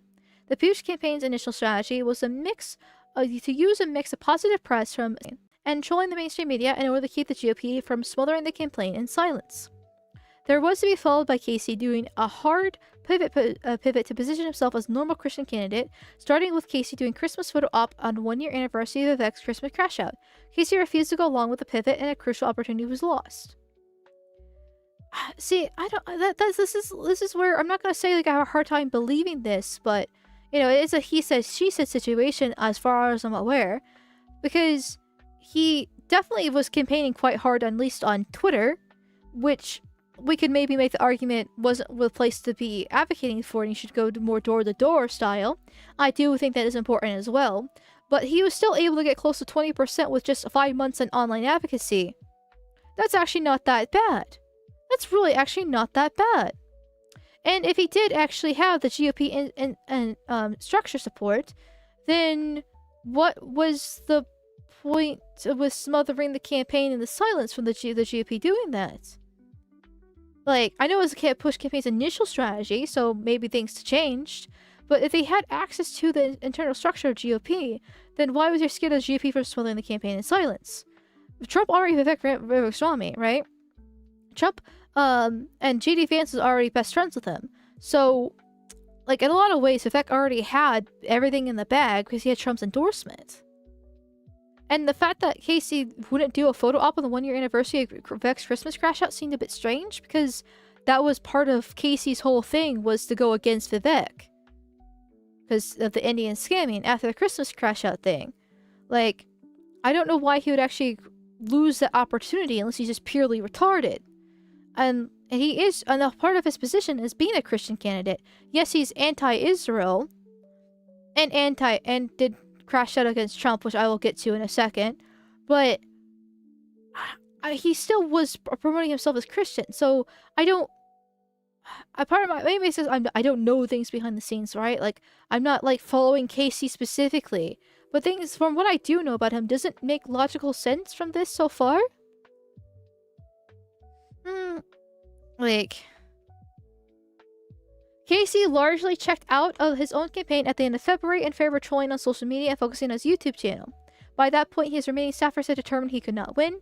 The votes that Casey got were entirely due to what was left of his campaign, doing outreach and networking, and not to the Casey himself. As George put it, without that infrastructure, Casey would have gotten 5% of the vote at most. I mean, it's still his campaign doing stuff on behalf of him. Like, he's the leader. He should also be doing stuff, don't get me wrong, but that's also the point of the campaign, is to help with outreach and networking. That's literally part of the job. So, like, it's not, like...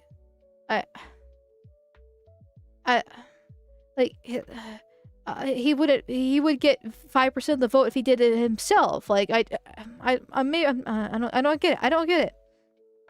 America First United, anti-Semitic Firefest, in many ways symbolized the failure of the Push campaign. Casey chose to hobnob with a bunch of influencer freaks that were poisoning the voters he needed to win. Casey himself was obsessed with getting an endorsement from Nick Fuentes, despite his staffers telling him it was a terrible idea. Nick Fuentes disavowed him like a million fucking times. Like, Nick Fuentes disavowed him months ago. At this point, it's like I said, things aren't exactly adding up with this George's story from what the police information that I know already. The retarded right is in the middle of a collapse. George pointed that out to Pooch the ratio of Nick Fuentes a few days ago. A certain other retard right political candidate who has been more openly attacking me is liking all my posts attacking Fuentes. More public recriminations are coming. George's organization has successfully built an infrastructure that they can use to run insurgent candidates anywhere in Ohio. This means that future candidates, better ones, can take these lessons learned from Pooch's failure and win. Okay, that's fair enough, and I do think the fact that he got almost 20% of the vote is a good sign that shows that the future, anti-establishment GOP can win. But is it because he's an asshole? Or is it because he only had 5 months? And only had $120,000 to his name? Like, versus the millions that Vivek has, and years that he's established himself. Like, he's a well-known name, even before the Christmas crash out. I don't know. Two things can be true. I mean, fair enough. It could actually be true. Oh, there. I think people just underestimate how much work campaigning is. I mean, yeah, it's not easy. I fucking never do it. But I'm a woman, so I shouldn't be involved in politics anyways. Oh.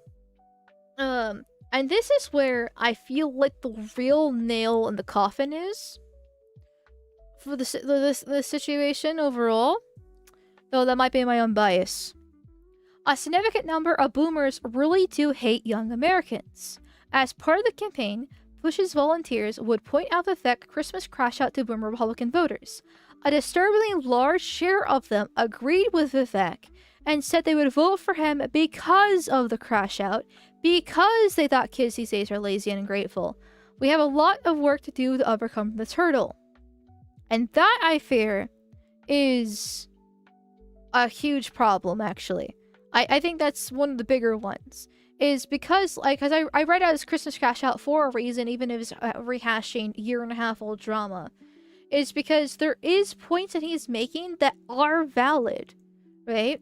Like, people talk about iPad babies all the fucking time. He's not completely wrong here, and I can see why the boomers agree. That the problem is the immigration aspect of things, which the boomers don't care about. Like, they care about illegal immigration because it's easy. They're not here, they're supposed to be here. They broke the law. Right? There's a right channels to go through, wrong channels, you went through the wrong channel, get the fuck out. But it's the fact that the boomers don't care. And Ohio is filled with lots of old boomers. That's a lot of Republican base is the boomers. They're still alive and kicking. Thank God, because my dad's one. But the fact that they agreed with him, and I can see why they agreed with him, is really frustrating. The fact that they would vote for him because of the crash out. Because of the crash out. That hurts. That hurts a lot. That hurts a lot. Like, we can, okay, maybe Casey didn't run a good campaign. Maybe he's an asshole. Right? Maybe he really fucked up on a lot of ways. And I'm not gonna say that isn't true, right? Once again, I don't know the guy. I don't know his campaign. I wasn't doing a huge following of him. I kept my eye on him, but it wasn't like I was, like, you know, checking every day for him or anything like that. So, and I do think that him winning almost 20% is a good sign. But the fact that a good chunk of the voter base would vote for Vivek because of the crash out, that's just telling. That's just telling of, well, I guess ironically enough, as Vivek talks about, the culture within the voting base. Voting for a little scammer, yeah. Like, I'm not sure what else Push was pushing. Which I hate his last name. I'm having such a hard time pronouncing it. I think it's because it's like it's a softer word, right? It has a TCH, so it should be harsh, but it's not because it's pushed, pushed. There, and that's just like maybe they should have focused on the fact that it's a scamming company, but they might have dismissed it as typical politician corruption, which you're never going to appeal to people on that, right? Maybe the fact that normies don't know about George Soros, so you can't push them on that. Other than you can maybe twist the words, not really twist the words, but frame it in a way that shows that he's basically sponsored to be a foreigner in America to subvert the party. But you have to actually prove how he's subverting the party, and if they agree with the Christmas crash out, then that kind of defeats the point. Like, it makes it really, really difficult to kind of work against that.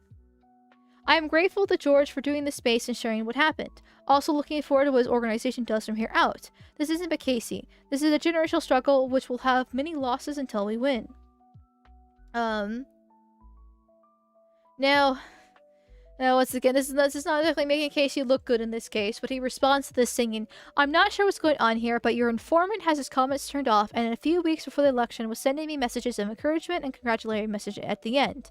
People that are Cure volunteers and members of our campaign team have written long public posts about how positive their experience was and also of my character. I will write more about your informant, but I just hope he finds peace and happiness he's searching for." Then Matt Forney responds with, "You're lying. George has his comments turned on. If you can't reply, it's because he blocked you specifically. I wonder why. You're just proving that you're every bit as narcissistic failure he said you were. You will never run for office again. Enjoy your new Rumble show." And then George responds with, "Of course I blocked him. And yes, I've been providing free advice to the campaign in the final weeks and cheering on the Get Out the Vote campaign that obviously didn't happen. My loyalty is to God, the American people, and the campaign, and not Casey. He decided to waste time of hundreds of volunteers to increase his own social media following. His volunteers and staffers deserve to have someone speak for him and put an end to the grifts." I feel like we're getting to a cat fight now. I'm sorry, but narcissistic failure, I don't know. Narcissism is such an overused word that I hear that and I just think therapy speak in women. So it's like, okay. And now it's very much a he said, she said, because this George guy is going after him. Matt Forney is being a spokesperson for this George guy. Casey's defending himself, but of course he's going to defend himself because it makes him look bad, so you can't exactly trust him. Unless we actually get, like, receipts, right? Unless we actually get receipts. This is just, like, some weird internet drama that's happening here. That's retarded. I shouldn't call it retarded. That's too dismissive. Because it's not retarded. Normally I would ignore stuff like this, but I think it's important because he did have a chance. Almost 20% within 5 months, another $20,000 to your name is impressive. So, I have a hard time believing it was just a bad campaign. Because of that fact there. There's obviously competition there. He could have possibly done it if he had more time and money. Also could have made things a lot worse because, more time means more risk for skeletons going out of your closet. It really seems like this George guy's just pointing fingers at him for failing. Because Casey wasn't coming out of the bat complaining that George failed him, that George was a horrible campaigner, that George had a bad organization. George is the one complaining that Casey lost when it was an uphill battle from the very beginning. I don't know. Like, maybe I'm defending him too much. I might be defending him too hard for not actually knowing stuff. But I just doesn't make sense to me. Now this is okay. Now I should point out, right? It'd be just disingenuous if I didn't, right? Is that Casey did burn a MAGA flag, and that's not exactly good PR. That's not exactly good PR here. Back in July. Here was my MAGA flag. This is how Trump voters feel. How does everyone in America get their country back from all these left and right cycle billionaires? And he has been kind of anti-Trump for a while now. And that I would probably say right there was the problem, right? The boomers voting for Vivek because of crash out, that's a problem. Possible egotistical, narcissist, whatever buzzword we want to use for him for a campaign, that's kind of a problem too. But attacking Trump, not a good thing. Like, when obviously I'm critical of Trump, but I'm a retarded woman on the internet with an anime avatar here. I'm not trying to run for office, and I never would do that. But if I were to run for office, I would moderate myself significantly, because that is the that is the right thing to do. You have to appeal to the normies, right? Like, you have to appeal to the normies. As annoying as it is, as frustrating as it is to sanitize yourself in a lot of ways, you have to, because that's your voting base. When normies are the average person, you have to appeal to the average. And Trump won Ohio significantly. And even if you're upset with Trump, he is still the president of the United States. He is still actually, you know, very popular with the boomers, once again, siding with Vivek over the Christmas crash out. It's not going to do well. There. And he did, right? He attacked Trump, and you should not attack Trump. Like, there's definitely criticism for Trump, but if you're going to be running for office, attacking Trump is not the way to go.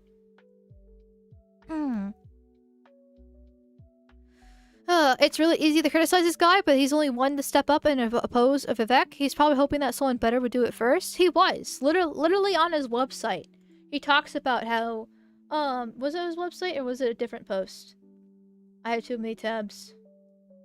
It was something I read earlier in the stream that I've already long forgotten at this point. But he has literally said that he was talking to people and trying to find alternatives, and nobody did it. So he did it himself. And that's a good thing, right? At least he fucking tried. Alright? Reminds me, if I wouldn't even rape her comment from Sargon, he was right but fucked up his campaign. Yeah. Right? Sargon was trying to be an edgelord for UKIP back in like 2019. Huge mistake. And Casey being an edgelord online, not exactly a good thing either, right? Because, like, once again, 20% or less than 20, slightly less than 20% in a 5-month time period, very impressive, very good. Obviously, there's an appeal there, so there wasn't enough time. But there also was the factor of him being a little bit too extreme and not appealing to normies at the same time, and it just there's so many problems here. It's hard to say where the majority of the blame actually lies. But I definitely think it's part of it. And it's just not the way to go. You need to have good optics. And that was not good optics whatsoever. It's unfortunate. Though, I won't read the whole entire thing here. But I will read this section here, because the first part kind of repeats what I just said. Get off social media. Vivek Ramaswamy is an incredible weak candidate, off-putting in person, has deep contempt for white Americans, and wants to flood Ohio with Indians. He should be easy to knock over as a feather in the wind. Vivek practically wrote P.E.P.E.'s campaign messaging for him.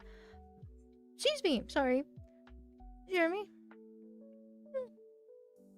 Yeah. So what did Casey do? He hit the streets, posts ads telling Ohioans that Vivek hates them and want to replace them. That should have been the front and center of everything he did. No, instead he kept posting about AI told him that Israel was satanic. He kept wading into the Epstein file swamp. He went to the anti-Semitic Fire Fest and shared the stage of the fat anchor baby and Muslim Hajibi, both whom openly hate white Americans, describing any credibility he had in attacking Vivek for his anti-white views. Wait, he went to that thing? Okay, I did not know he actually went to that shit.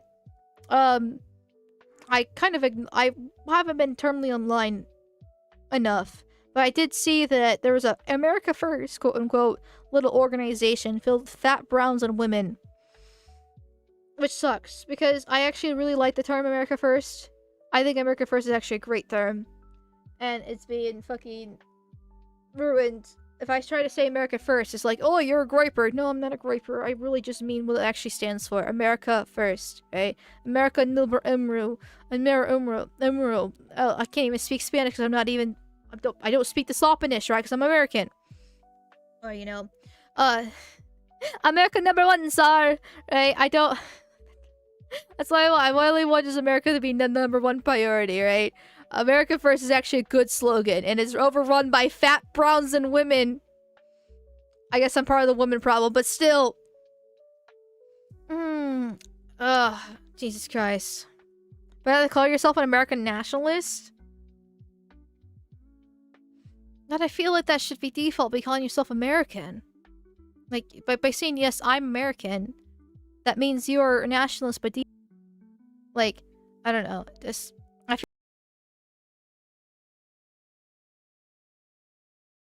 I get in the modern age you do kind of need more of a divide, but that just seems like oxymoron.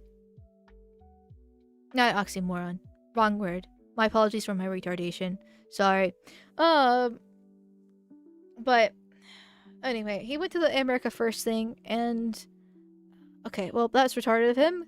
That would just happen a week ago, which honestly is enough. That's enough to possibly hurt him, but it's recent enough that if you lived under a rock like I did, you probably would be okay. Hard to judge there. Why am I defending him so much? Why am I defending him so much? Maybe it's because I'm just trying to desperately cling on to the fact that, like, there's finally a white man running for office against the Indian fucking scammer, and he's like, people are attacking him. Is it the Jews? I think that's my problem. That is my problem there, right? Like, obviously there are good criticisms that you should be able to levy criticism, right? Don't attack Trump. Appeal to the normies, right? Get more time and more money. All very valid criticisms are there. But I think maybe I'm trying to like both sides this a little bit too much. Maybe I'm having too much of a woman moment. And I see someone, right? Someone had the balls to actually stand up and fight against Vivek after Vivek dominating the political discourse in the GOP for years in Ohio. And now, like, and he loses, which was fully expected. Which, by the way, I fully expected him to lose because of the time restraints, because he's not as well known, because he doesn't have the Trump endorsement, right? Like, I fully expected him to lose. It's not that surprising that he fucking lost. So why are we attacking him? I don't know. Like, just... yeah. I know why we're attacking it. There's a difference between constructive criticism and actually attacking. Maybe that's my problem. I don't know, maybe I'm just being too emotional in general. I just don't get it. I just don't get it. But anyway, carry on with this. Social media is not real life. The heady days of 2016 or even 2024 or 2024, that's not true. As Freedom Alternate Net pointed out in his post-mortem on the Hungarian election, Twitter and other social media sites are so overwhelmed with bots and AI slop that they do not represent public opinion anymore. Studying on the hose online cannot help, it can only hurt. Ed Gallerine is already using anti-Semitic Firefest clips to attack Thomas Massey. Vivek himself realized how damaging the expos were to his political ambitions, so he got social media to focus on retail campaigning. This is why he's won. Yes and no. Vivek getting off social media and being like, oh, Twitter's just filled with bots and racist. Oh my god. Actually, wrong voice for him. Sar, Twitter is about butts and racist, and I do like that when they my feelings and attack my family. There, okay, like that was actually a good move by Vivek because he was actually hurting himself with the campaign. But Casey's campaign was mostly online, and he was still able to get almost 20%. So if he had more time to actually go out and campaign in person, probably would have been a lot better. Like, both are important. Look at Restore Britain and Rupert Lowe. Immense online support. I get different country, different politics. Might be a false equivalence here, but I don't think it actually is. I do think online does reflect real life. I mean, we memed Trump into the presidency in 2016. There's huge hype and love around him in 2024. Like, I still think it's possible. Is it a 1-to-1? Of course not. Are you gonna get completely accurate there? No, it's not. But I do think it reflects a little bit, right? A little bit of the sentiments. You're not gonna get to the boomers. The boomers aren't on Twitter. They're watching Fox News. But you can get to a good chunk of people by being online. That is important. That is really important. He did a good job. How much did Vivek spend? Oh god, I had a post that talked about it. Let me see if I can find it real quick. Was it this one? Yeah, this one did. Vivek Ramaswamy won because he's literally been running since February of last year, and because he's a billionaire with unlimited funds to saturate media space with. He's a billionaire? I thought he's a millionaire. A simple fact that Push, who had near zero name recognition and got exactly zero attention/less positive coverage from the mainstream press, was able to pull 18% of the vote with less than 120k, should scare the shit out of people, but it won't. Puch spent less than $1 on each vote. Vivek spent at least $12 a vote, which is why Vivek loaned his campaign another $26 million from his own private fortune. The dude who backed by POTUS is the supposed king of the GOP, along with every conservative organization in the state, should not have to spend that much to win a simple primary. But hey, what do I know?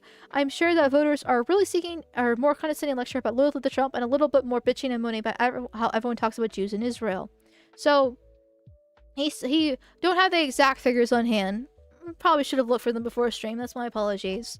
But the fact that he loaned a campaign another $26 million from his own private fortune, which is implied to be around when Casey started actually in getting himself involved, is a lot of money. That's a lot of fucking money here. Like, Vivek had 50 million. Forbes has Vivek's estimated net worth as 2.4 billion. Oh my god. Oh my fucking god here.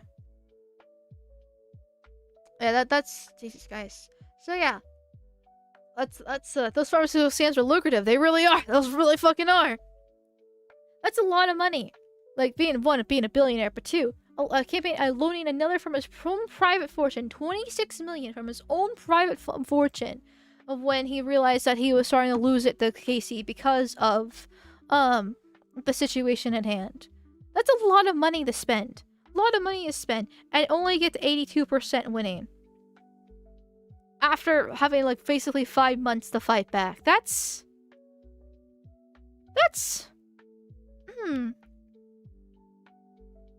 like, I don't know. I really don't think things are as bad as people are, like, some people are acting. I'm not gonna say it's perfect, right? Right, I'm not gonna say, like, oh, he had a chance or anything like that. But I really don't think it was actually that bad. Now, third point, stop talking about the Jews. I have to agree. I mean, to a certain degree here, right?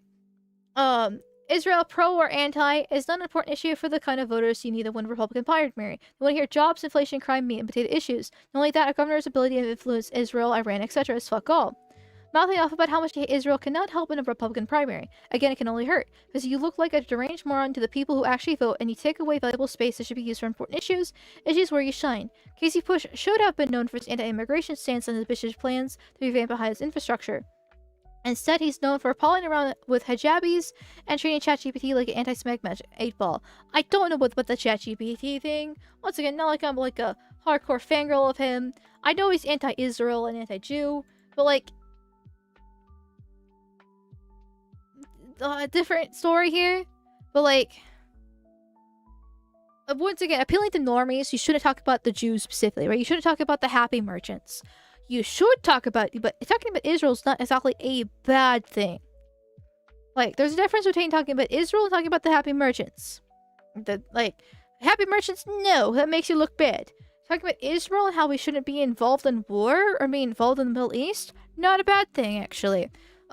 Especially before the Iran's thing happened, right? Because Trump's base is still largely anti-war. Trump ran both in 2016 and 2024 on not starting new wars, which is why the Iran war is such a huge divide within the Trump base, because of the fact that a lot of people were not fans of being involved in the Middle East for like the 100th time in America's fucking history. So being anti-Israel and maybe not even focusing on like the Israel thing, right? Just be like, use the term America first and be like America for no foreign interests, various things like that. Not like it really does affect a state like Ohio, but it does at the same time, because you have Ted Cruz of Texas being buddies with people in Israel and taking lots of Israeli money and helping using state funds for things in Israel as well. So like you can still, there's still definitely ties within the state to Israel. So there's definitely a way to do it, but you have to tread on it very carefully. And going after the tiny hands specifically, not it. No, there. There. If I were to run for office, my policy would just be, who gives a fuck about Israel? Let's focus on our own. Yeah, basically that, but maybe a little bit nicer. Like, it's not like there's a way to do it, but it shouldn't be the main focus. Right? It should be immigration. It should be infrastructure. It should be, crime, inflation, all that fun stuff. He definitely tried to be a little bit too terminally online for this. Thank you, Ochigdor. Ochigdor. I've said your name a million times before, and yet for some reason I can't. Chat, does anybody know why some days I don't struggle as much as others to pronounce things? Like, I've always had a little bit of a speech impediment, not being able to pronounce things properly, but some days I'm worse than others. Why is that? That's actually a genuine question that I should probably Google and find out I have cancer to figure out instead. But like, it kind of gets really annoying when I talk about big topics like this. And it's like, please, for the love of God, mouth, move, speak, pronounce, words, go. Anyways, thank you for the $10 reviews. Off topic, but a thought you may enjoy. Deerstalker pictures of when the bad guy is hot on YouTube. I do not know what this is. But you gave me 10 shekels, and I'm a cheap whore, so I will at least glance at it to see what it's about. Here. So, let's see. When the bad guy is hot. I mean, I would simp very hard for it. Oh, okay. It's funny that the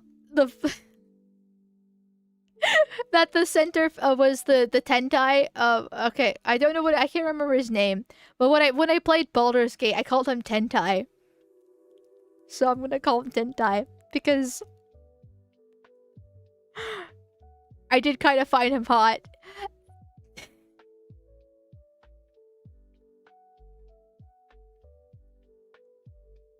Okay, well, definitely on topic here. The Emperor, yeah, I just called it Tentai.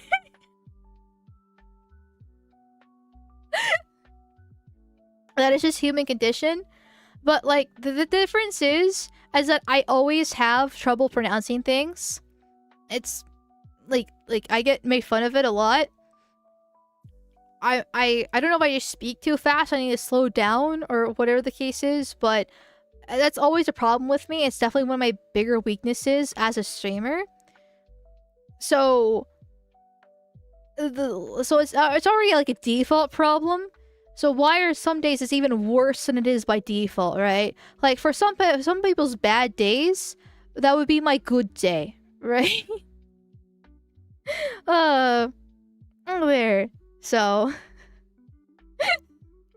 Amal confirmed furry? No. Why? Oh, is it because of this? What? What? I don't even. I don't. Okay, there was this one short was shared with me. I think within the vampire server about this ginger girl, and I clicked it with my main account. That might be why. That might be why. Here. Also, doesn't help that this is the video right that's brought up. So this is definitely a lot more furry coded here. Her plate lip is acting up. I don't know what that is. The longer you speak, the more mistakes. See, mistakes. Can't even say that. Some days you'll just be having mostly tires with.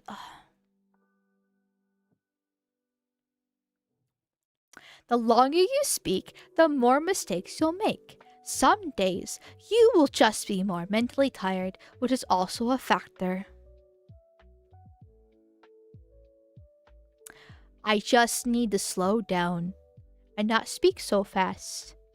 Why do I speak fast? Can I do some armchair psychology on myself and be like, was I abused as a kid? Never listened to, so therefore I had to speak fast to try to get my thoughts out before I was told to shut up and be away. Right? Is that why? Is that why I have this problem at hand? Like, anyway, regardless, it's frustrating. It's frustrating. Why can I speak fast and also pronounce words? Why does God have to hate me like this? Anyways.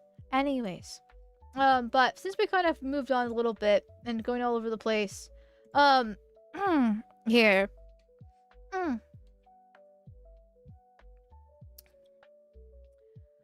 With other news, with more good news, let's do a little bit of white pill, right? Let's white pill right now. I mean, you can see Casey's almost 20%, win as a white pill. I personally am going to, because it means that he's actually, the people like him have a chance, a legit chance, more time, more money, and more offline reach. A little bit better optics. Probably could actually be something. So I'm going to take this white pill, but also to go with more white pills, and my tabs decided to unload themselves. Nice job. Indiana also had their elections yesterday. Yesterday. And so and a bunch of rhinos get kicked out. Republican state senators in Indiana who rejected Trump's calls to redraw the congressional maps are losing their seats tonight. Trump endorsed their primary opponents, and they're dropping like flies. Indiana U.S. House Representatives would have been 100% Republican had the map passed the Senate after it passed the House. GOP State Senator Holman, who voted against the map, is the first to go, quickly followed by Senator Dan Durnuk losing. Good riddance. So, a few months ago, with the whole Virginia, actually it's May. It's been longer than a few months. Time. A while ago at this point. This has been going on for a while. There's been a heating up with the redistricting wards. Starting mostly with Virginia. Before even the Democrat even got into power, Virginia was already talking about redistricting and completely choking out the GOP. They won. Sure enough, they did exactly that. But before they won, lots of people were trying to pressure the other senators from the other states to do the same thing, because it is literally war, right? It's politics. War is politics. Politics is war. And for some dumb reason, 7 senators of the GOP in Indiana, a deep red state, mind you, was like, no, we can't gerrymander. We can't redistrict our state and completely choke out the Democrats. That's unfair. That's mean. We shouldn't do that. That's cruel. Well, guess what? They got kicked out the fuck yesterday. Hell yeah. Yeah, because who cares, right? I mean, it was just actually kind of surprising that this did happen, because it is a deep red state. People just kind of vote for like whoever, like, oh, they see a Republican on the ticket and they're like, okay, whatever, Republican. But no, they actually lost their seats because they went against it. Now, you could argue, oh, it's because Trump endorsed these other people. That's definitely a huge part of it. And they're going against Trump by not willing to redistrict, which is a large part of it too. But this is one of those cases where, once again, Trump is good in certain aspects, right? Trump does actually good things, no matter how critical I am about various other subjects. Redistricting the states is actually really important, and in this case, Trump's nomination, right? Trump's endorsement is actually a very powerful thing. It's also part of why Vivek also won in Ohio, which is a damning thing, but in this case, it's actually a good thing because it gets these rhinos out of here. I might want to help, unmute that for you, chat. Might be beneficial, anyways. Indiana senators voting against President Donald Trump and his request to redraw congressional maps in Indiana early. The Senate voted 31-19 against the maps, and WHAS 11 News was there. More than half of the Republican delegation voted no. WHAS 11's Travis Breeze and senior photojournalist Alyssa Newton pick up our coverage of the historic vote in Indianapolis. 19 ayes, 31 noes. This bill has been defeated.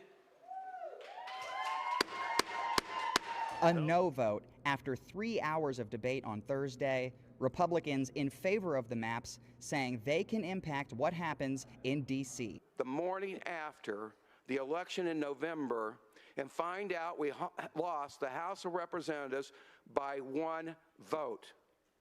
If I knew that I did that, I would feel horrible. Democrats say the only motivation is from outside Indiana, and the maps would challenge the sanctity of elections. Instead of merit, we are saying that we are prioritizing. It would challenge the sanctity of elections. Goddamn, fucking Democrats once again. Oh, it's extremely dangerous to our democracy. Extremely dangerous to democracy. Dangerous to the sanctity of our elections. Blah, blah, blah, blah, blah, blah. How dare you actually do something that all the Democrats are doing in other states? Like Virginia, New York, California, all these other Democrat states are doing the exact same thing, but you Republicans try to do it to us in a deep red state like Indiana. How dare you? That's evil. The sanctity of elections. Ew. A letter next to a name on a ballot with predetermined election results predicated on party affiliation.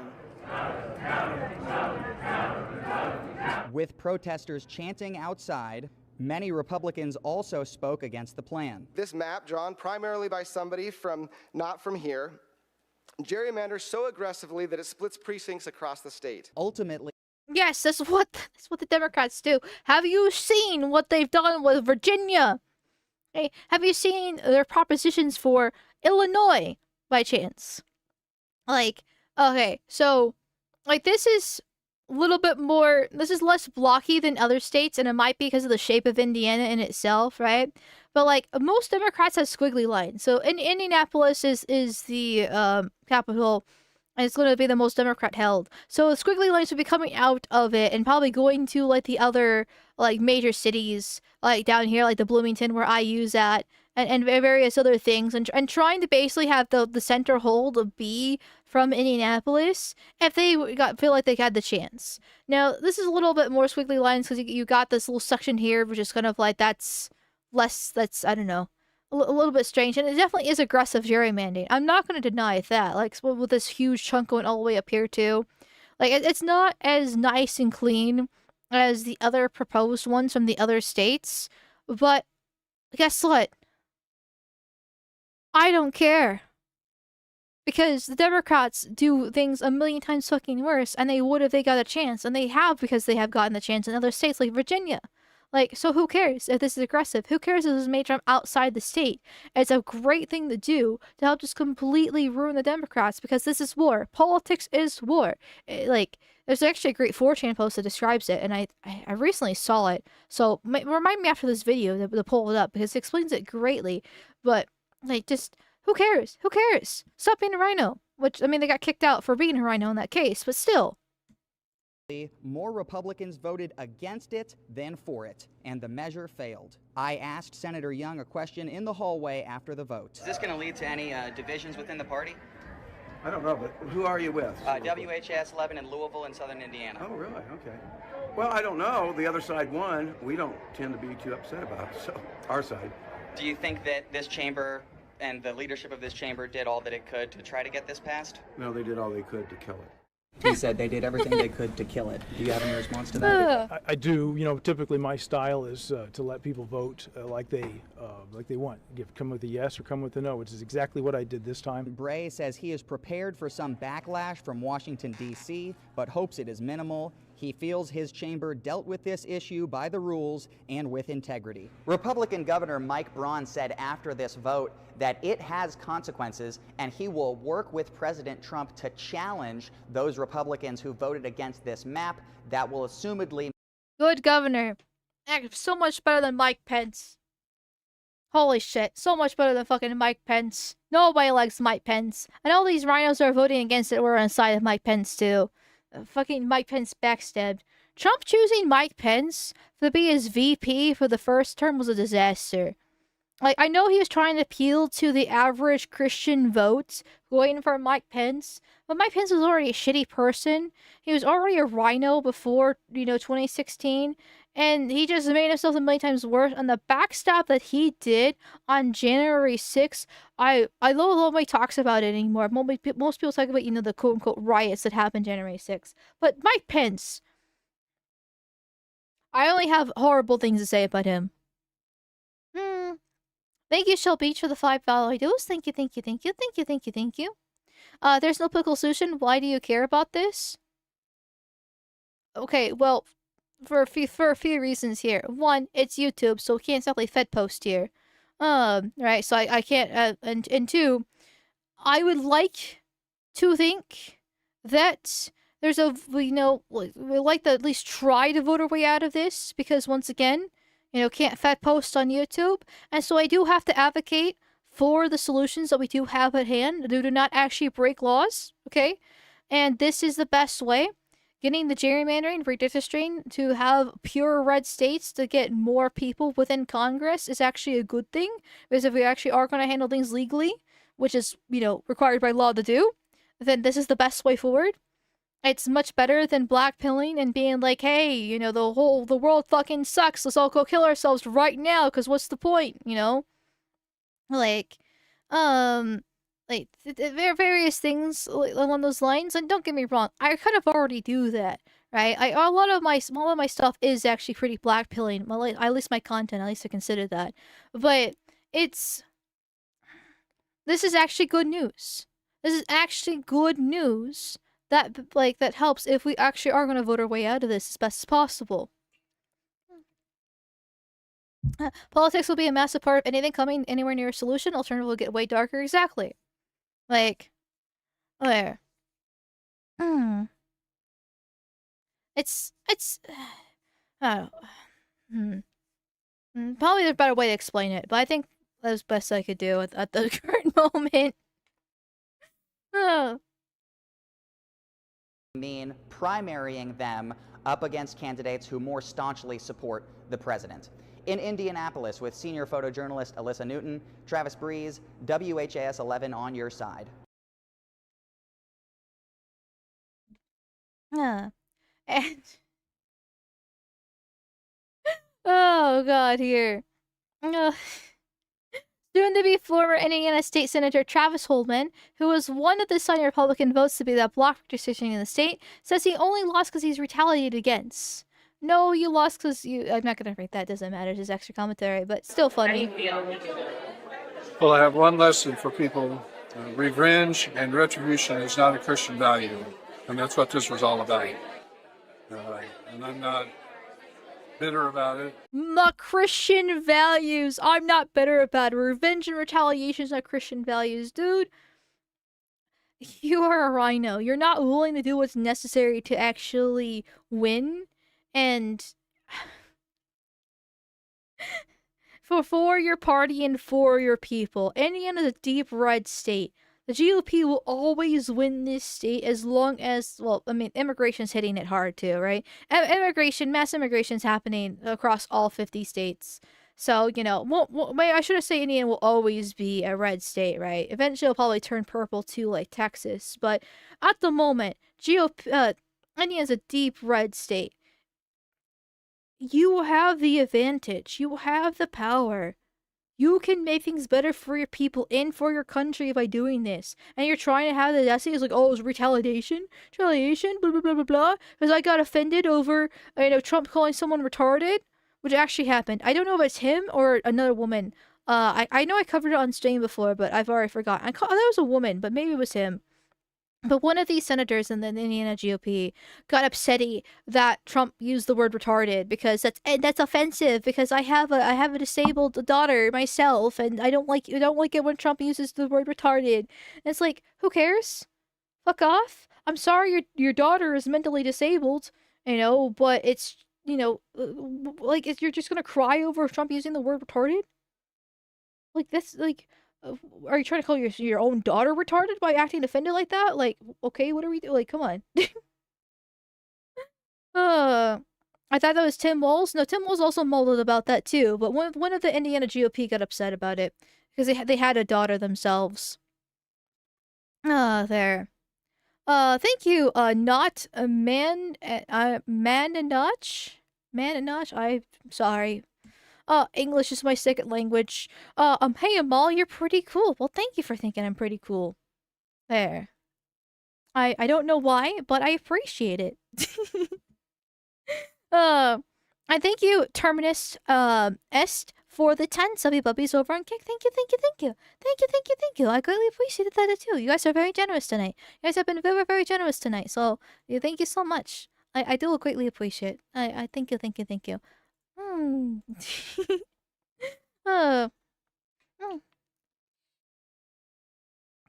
I'm so confused. Can you not talk about voting things on here without Automa killing you? I don't know. You should be able to. But I know Kix AI mod's like the worst thing about the site. Like the AI mod's insane. And right now Kix not really happy with me with my VPN, my backend, so I can't see what it got rid of for you. It's all in the mod's hands right now. I have no control. Probably shouldn't admit that. God knows what they're gonna be doing, but I literally cannot see my Kick back in right now. And I haven't been able since the start of stream. It's great. Oh, there. Any person who withdraws the final strike quoting Christian values obviously ignore the majority of the Bible and context multiple stories from both testaments tell you to. Yeah, I'm not gonna pretend like I'm gonna be some like huge Christian, right? I went to a Catholic school, but I'm an atheist myself. Well, agnostic, I should say, not really atheist. So I'm not gonna pretend and be like and get Bible quote. I'm not gonna pull out my Bible and start reading quotes off of it and tell him where he's wrong and that kind of deal. But the trying to hide behind the shield of Christian values is just being like, you're being mean to me and I don't like it. Well, whatever, fuck off. It's just a fact. And there's life after serving in the Indiana Senate, and I'm going to find out what it's like. So. How do you feel? Alright, that was the end of it. I ended it a little bit too soon. Oh, there. And on the bright side, on the bright side, see, Indiana's got some good people apparently. Excuse me. Obviously the fact that all these ones were voting on behalf of the redistrict, the ones that got in and kicked out the rhinos, that's good. But this Indiana Senate Majority Leader Chris Garton gave a fiery speech in favor of the 9-0 map. Let's listen to it because it's actually pretty good. It's actually pretty good. I'm gonna say these maps are political. Let me be clear. You're damn right they are. Hell yeah! Political policy is political. Safe streets are political. Look at Indianapolis. Affordable electricity is political. A drug-free Indiana is political. Peace in the Middle East is political. I dealt with it firsthand. If drawing a map that secures 2 more seats for the Republican Party means that we continue to see overdose deaths drop by 20%, then I'll draw that map every single day of the week and twice on Sunday. If drawing a map means that we'll continue to see a 93% drop in illegal immigration, then I'll sign it with a smile on my face. See, this is the kind of politicians we need, right? Like, I don't trust politicians by default because they're usually just in it for the money, and they don't have any, like, they barely have any responsibilities. They just they get in, they don't do anything, they just speak out of their ass, and they leave with way richer than they did when they begin with. That's all politicians really are. But if you actually have ones that care, and actually try to use the system to the benefit instead of enriching themselves, which are far and few between, then they can actually start getting stuff done. But as long as they don't get suffocated out, and the problem is that usually the ones that are genuine either fall into the habit as well, because they become demoralized and figured, well, since we're here, I can't do anything, I might as well, and basically sell out, or they become completely demoralized and walk away and never touch it again. But now we've been kind of seeing more recently, it seems to be, with like Casey in Ohio. There is I would probably say DeSantis. I know DeSantis is a wall kisser, but you cannot deny DeSantis has done amazing things for Florida, taking it from a purple swing state to now a deep red state, and has greatly improved upon the policies of it. Obviously this guy here in Indiana, and just various other cases now, there seems to be this resurgence for more, at least acting genuine politicians. I don't know this guy, so maybe it could be all facade, but he's saying the right things, and there seems to be genuine emotion in his voice to actually try to solve these problems. We're not here to be neutral arbiters of decline. We're here to be active agents of American greatness. So I ask you.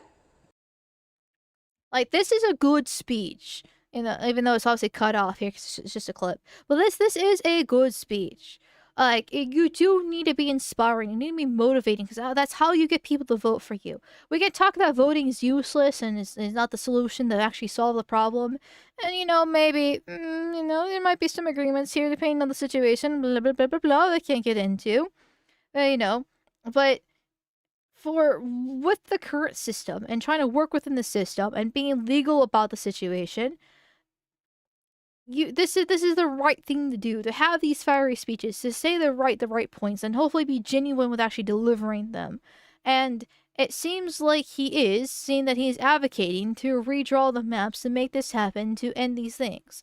The most questionable thing about his speech is peace in the Middle East, which is concerning just because of the fact that, what is his definition of peace in the Middle East? Is that means no more wars? Or does it mean, the San Inwas are being, bombed out and Israel has complete control? Those are, a few differences there, to say the least. But it's still a good thing.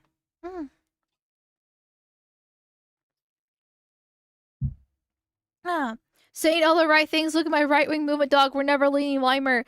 Well, okay, listen, once again. Weimar problems create Weimar solutions. So if we keep on having Weimar problems, there will be Weimar solutions. But for legal reasons, I cannot advocate for the Weimar solutions. So, if we need more politicians with fiery speeches here. There. So, there's just definitely, that kind of deal. But this is the 4chan post I was talking about earlier, which I really like. You can get some profound posts from 4chan, which are really impressive. This is mostly about the women voting problem and how radical they've gone. Because the men and women used to be kind of the same. Like, women were always more left-leaning, which is no surprise there. But they've been close enough for the sexes, and then all of a sudden, Gamergate happens, and shoop, goes up there. There. But anyways, women leaning left, men leaning right. This is a problem, you see. The reason we have elections is because they are cheaper proxy than war. In elections, the biggest side wins, which would probably be the case with war too. But in elections, no one dies, and you don't have to spend money on weapons, etc., so it's a good proxy. However, it doesn't work when one side is significantly weaker than the other, such as when women are on one side and men on the other. In this case, even if the women outnumber the men and would win an election, the women would not win a war, and so the proxy is no longer an adequate proxy. And if we were to switch from elections to war, it would be one side that is mostly women against the other side that is mostly men. Men would win easily with very small casualties. So why would men consent to being ruled by elections when they could more easily win a war? This is why women should never have been allowed to vote, and nullifies elections for proxies for war, and we end up having war instead.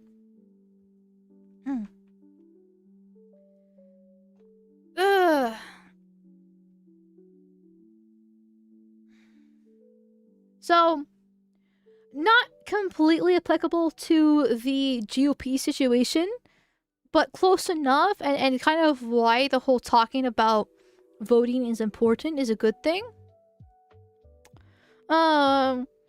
Because it's basically what it's supposed to be, a proxy for war. And women voting is actually a huge problem. If only white men voted, the whole entire America would be deep red, and we wouldn't have half the problems that we have, unfortunately. So if we just remove women's right to vote, well, there we go. Although a lot of problems would be solved. But so voting does still matter if it's within the right system and the right time, the right place, and the right people. And well, we had to constantly keep on advocating for that to occur, because it basically is supposed to be a war. Was a peaceful way to resolve issues. What's your opinion on A? Okay, then well, I think this should happen. Well, I think this should happen instead. We'll put it to the people to decide. They vote. Okay, well, the first person wins. They've won. No one dies. But it's still war. Still redistricting your states is still important, so get as many votes as possible, like this guy's saying. No, it is political. It's damn right they are. State streaks are political. All these very issues are extremely political because it is war. It's a peaceful war where no one dies, but it is war regardless, and one side will have to be the victor, and you best fucking hope and believe it's going to be your side that wins. The Democrats understand this, the left understands that they're willing to do everything they can to make this happen. The Republicans are finally now waking up from a 20-year slumber to trying to realize that, yes, they need to make it happen too.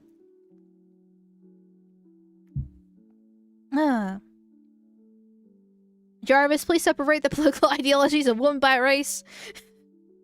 Well, there's also that too.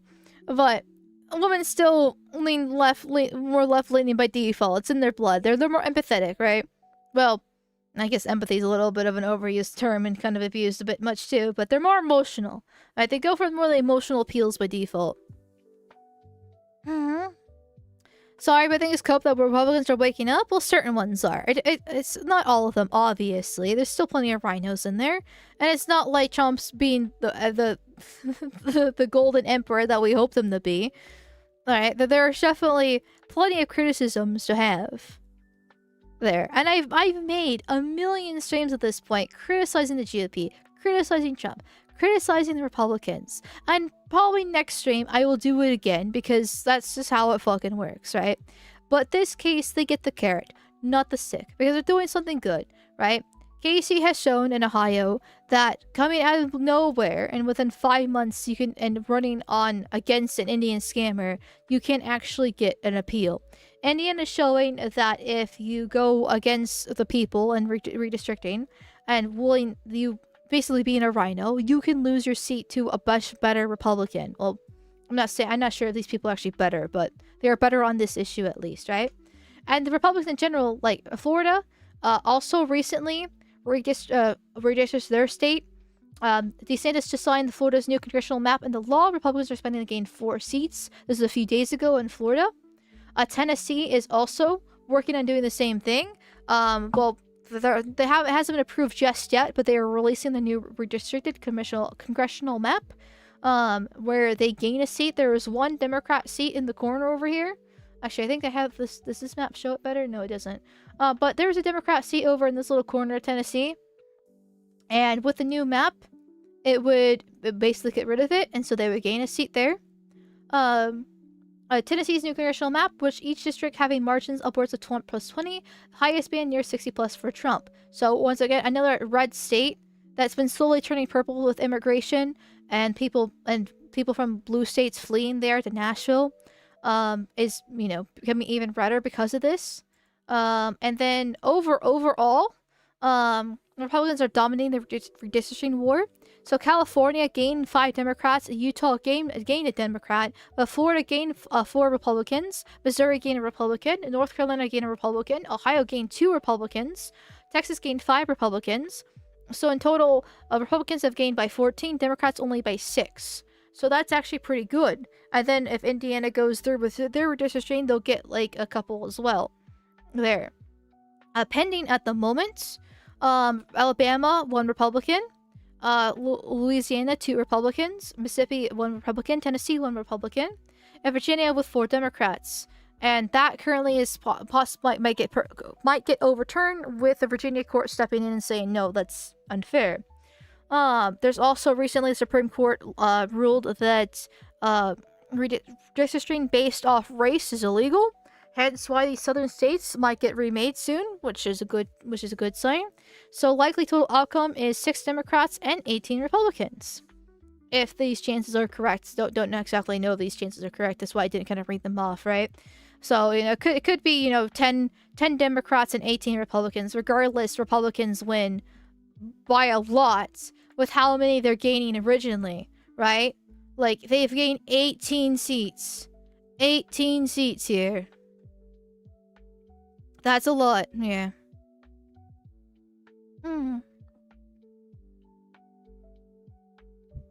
Now, what will they do with those seats is a different story, right? They could just be lame ducks. They could just be rhinos. They could actually make things worse, advocate for more H-1Bs, advocate for legal immigration like the Maria Salazar bitch in Florida, trying to pass that Dignity Act, right? They could be worse. Like, they could actually be worse overall. But at the same time, it's still better than Democrats. Which is unfortunately the game we're playing here. Which I don't like to play that game, because I don't like the Republicans either. Like, I'm not a Republican. I'm not a Trump fan, I should say. I voted for him back in 2020 and 2024. I was too young to vote for him in 2016. But I would have voted for him back then if I was old enough. Right? So, like, I have, I guess, been loyal to Trump. But I'm not loyal to Trump specifically. I am loyal to what's best for, what I personally think is what's best for America. And unfortunately, as bad as Republicans are, they are still a million times better than the Democrats. And so if they can get 18 seats and choke out the Democrats within Congress, that's a good thing. This is a good thing. This is a white pill. It still has something to be happy about. Even if you don't like voting, it's still the system we have. Because I don't see you raising the pitchfork and going to DC and doing your thing there, right? Reinstigating January 6th. Raw. Scary, right? I'm not saying you individuals in chat doing that. I'm not saying you should, by the way. Don't do that. That's illegal, right? Disavow. But unless, you know, unless the funny mustache man raises from the dead or gets reincarnated, we have to work within the system that we have. Even if we can, I'll bitch and moan and complain about it every single stream that we talk about this kind of stuff.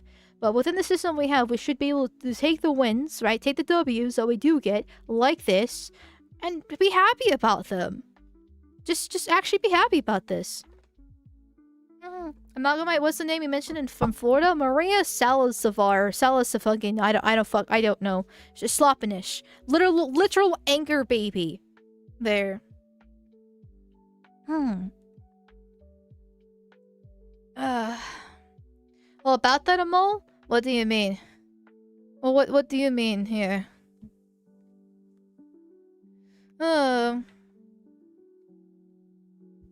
I gotta go. Goodbye, chat. And don't forget to pat them all. Well, goodbye, Hookerixman. Hope you have a good day. I know you have to go to work, so hope it's a good day at work there.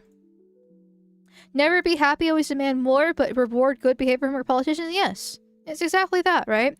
Like, if you keep beating them with a stick when they do good things, then they're never gonna do good things. I mean, they're probably never gonna do good things regardless, right? But, like, you beat them with the stick when they deserve beating. You give carrot when they deserve carrot. Right now, they deserve carrot. I don't know why this is a hard thing. Like, I don't know. Maybe because I'm getting tired of blackpilling recently. I mean, I'm probably gonna go back to blackpilling on Friday when there's something to blackpill about, right? Because that's just how it is. But I've been... How do I say this? Right? But I've been kind of looking for something happy. Right? Like, I've been kind of looking for some good news. Because I'm getting tired of the black pills. I'm getting tired of the constantly bad news. Like, I have not been actively in politics doing my own streaming stuff, right? My own content creation. For like about a year and a half now. Right? Oh, actually getting close to... Actually, holy shit. We're getting close to 2 years. It's in May. Holy shit. So, but basically a year and a half. Let's... For me actually streaming, right? And then it would be a year in August for me to actually start like working on becoming a content creator, but I didn't start to stream until November. And I'm the political situation since I started streaming and the political situation before I started streaming are completely different. Like, because Trump is in like the place, right? And this is something that I don't feel like people really talk about much. The people do, but like not in the right context here. Or maybe because I'm from a different perspective, because I am a streamer, right? I'm a content creator. But before Trump ran, right? Before Trump won, there were very valid things to complain about, right? It was very easy to point at Biden and say, you know, him doing this is a disaster, like him pulling out of Afghanistan or the Ukraine war. Or the judges that he did, or like the nuclear head. What it was that bald guy that loved collecting women's, like stealing dresses from women's suitcases at airports. He's some nuclear weapons person, nuclear head, something like that. I forget exactly what his position was, right? It was really easy to point at things and be like, look at that horrible degeneracy that the left is doing, ha ha ha, right? Oh, there. But then Trump won, and there's been lots of good things, right? But there's also been lots of bad things. But because Trump's in power, it makes the bad things in a way kind of worse, because he's supposed to be like our side, right? And it makes it really easy to black pill looking at what you thought was the final solution, right? What you thought was the chance. Let's just say the final solution, right? But you thought was like the stepping stone or the right way forward is actually kind of making things worse in various aspects of things. But it's also still better than having Kamala by a long shot. The political landscape has changed significantly in the past year and a half since that has occurred. And it's important to not black pill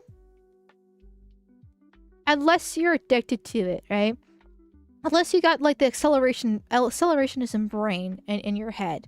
And it's important to try to look at, I know the politics is usually always bad news, but like, why do you care about politics then if you just don't, like, if you think everything's constantly bad? Like, I know I used to, when I was just a lurker, right? I was just listening to the Lotus Eaters paying my $5 a month to the British men overseas.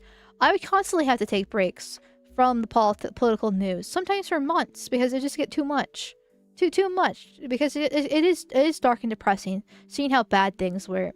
Like, I was legitimately depressed and angry for a period of time after Biden got into office, and watching those videos of the border just opening up and the floods of browns that just came in, and then the Afghanistan pullout too, and then COVID, and everything. Well, not the COVID shutdown happened under Trump, but like it just was getting worse with the COVID vaccine push and the masks and stuff that wasn't letting up. And it was just, it was a really dark time.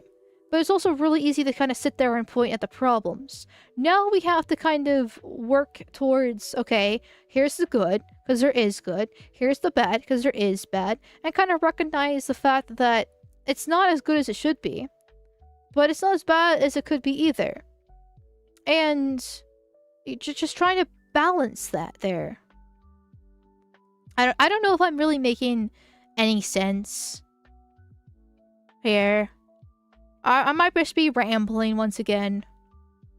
But it is definitely, at least for the content creator, maybe because it also could be the fact that I'm a content creator now, right?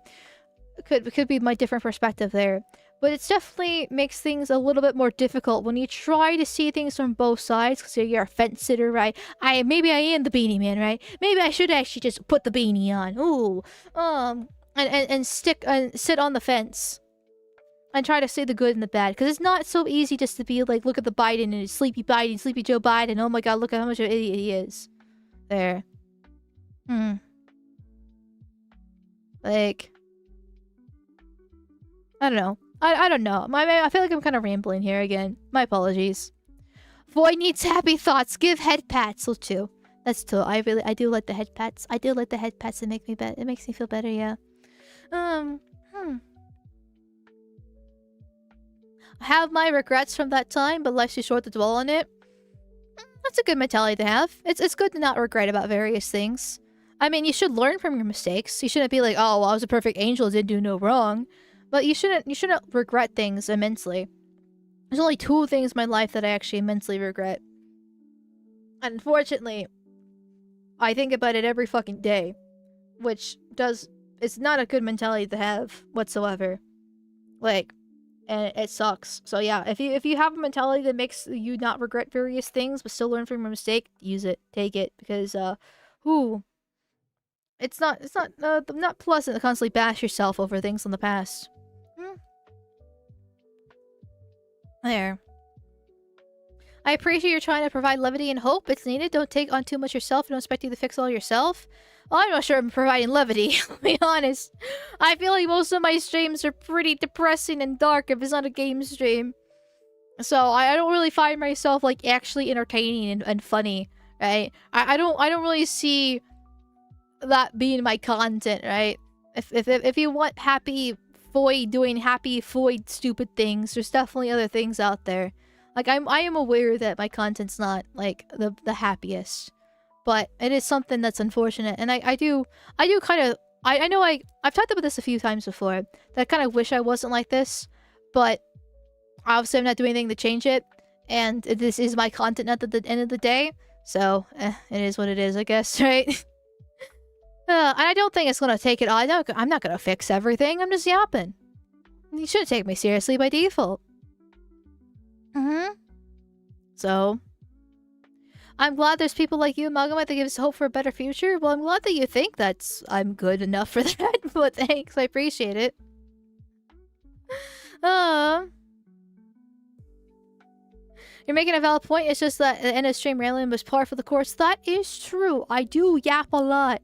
I do kind of want to, I have to admit, after like Monday's stream, I had lots of fun just chatting and reacting. Just like doing stupid shit like that. Like, yeah, we didn't get like too heavily political. Yeah, we did react to a couple of vids, which, I mean, reacting to a vid a week is not like that unusual here anymore, right? But it was definitely more react centered. And I don't know, but it was also kind of like all over the place, right? People were super chatting me links and I was kind of watching it and we're just talking about whatever. It was fun. I won't lie, it was fun. And part of me kind of wants to do that more often. And not have like obviously I still want to have topics to talk about, right? I still want to like talk about politics. I'm not going to be like, oh, well, I'm tired of talking about politics. It's not my content anymore. No, I still want to talk about it. There. Because it is something that interests me. But I don't know. It was nice just kind of having it felt weird because I do kind of I am very anal. Alright, I unfortunately got a little bit of OCD within me. And so I really like to I like to plan everything out as best as possible. So it felt weird not having like a strong topic. But it was fun. And I kind of want to do that a little bit more often. So, you know. I don't know. I hope you guys enjoyed it too. Because I would like to do it more. I don't know how to actually do it because I'm so used to structuring my streams. There. Try the fly sometimes always seems to make you happy. Oh, that's true. I do love the Amalgamyte.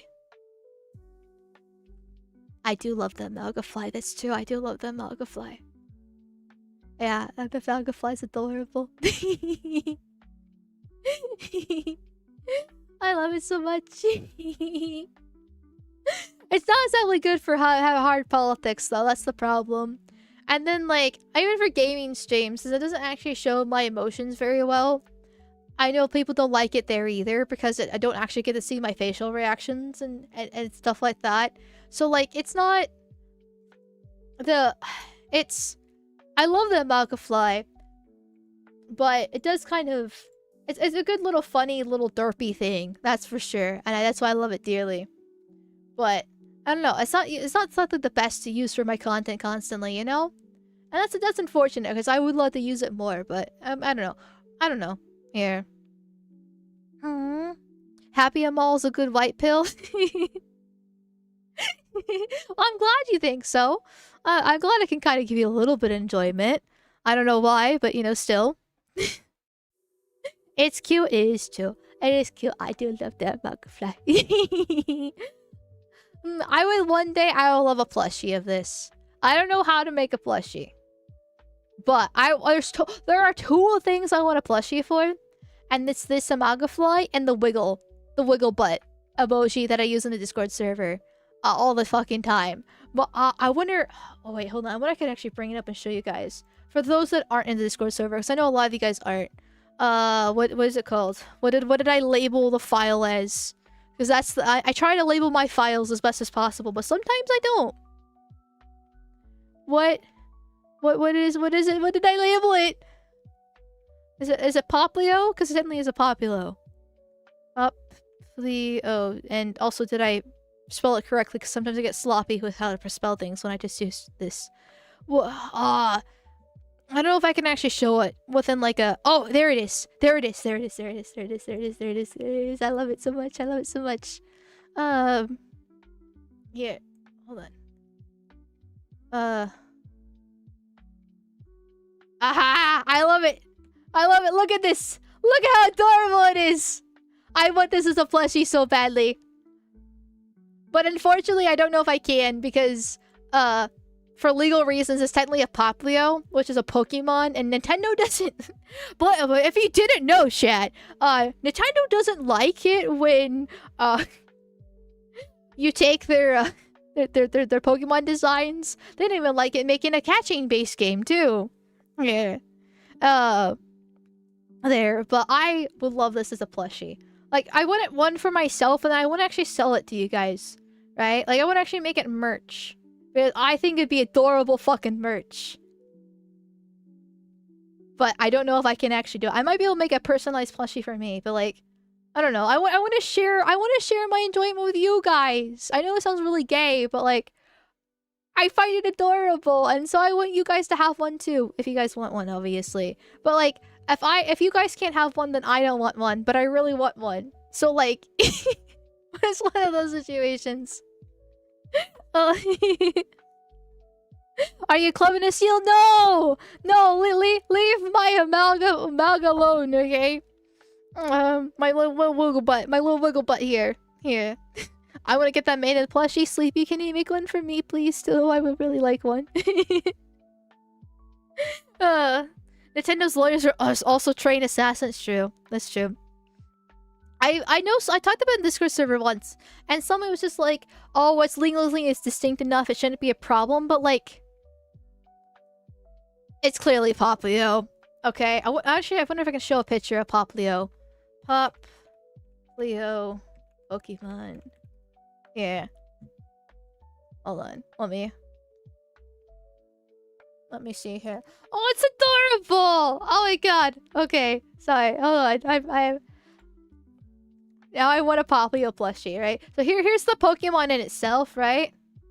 And here is the GIF. The Pokemon.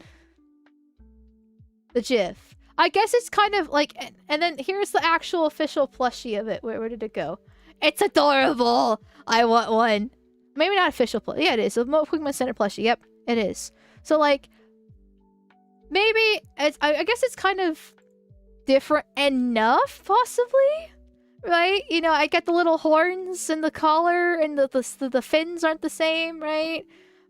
Possibly, but like, this is so cute. This is so fucking cute. I want one, and I want one like this, but for the wiggle butt.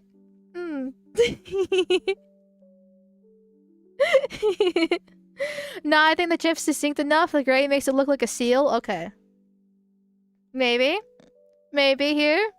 I don't know. I'm scared of Nintendo. Like, I've seen what they've done with Palworld, right? I've seen what they've done to, like, fan games and various other things.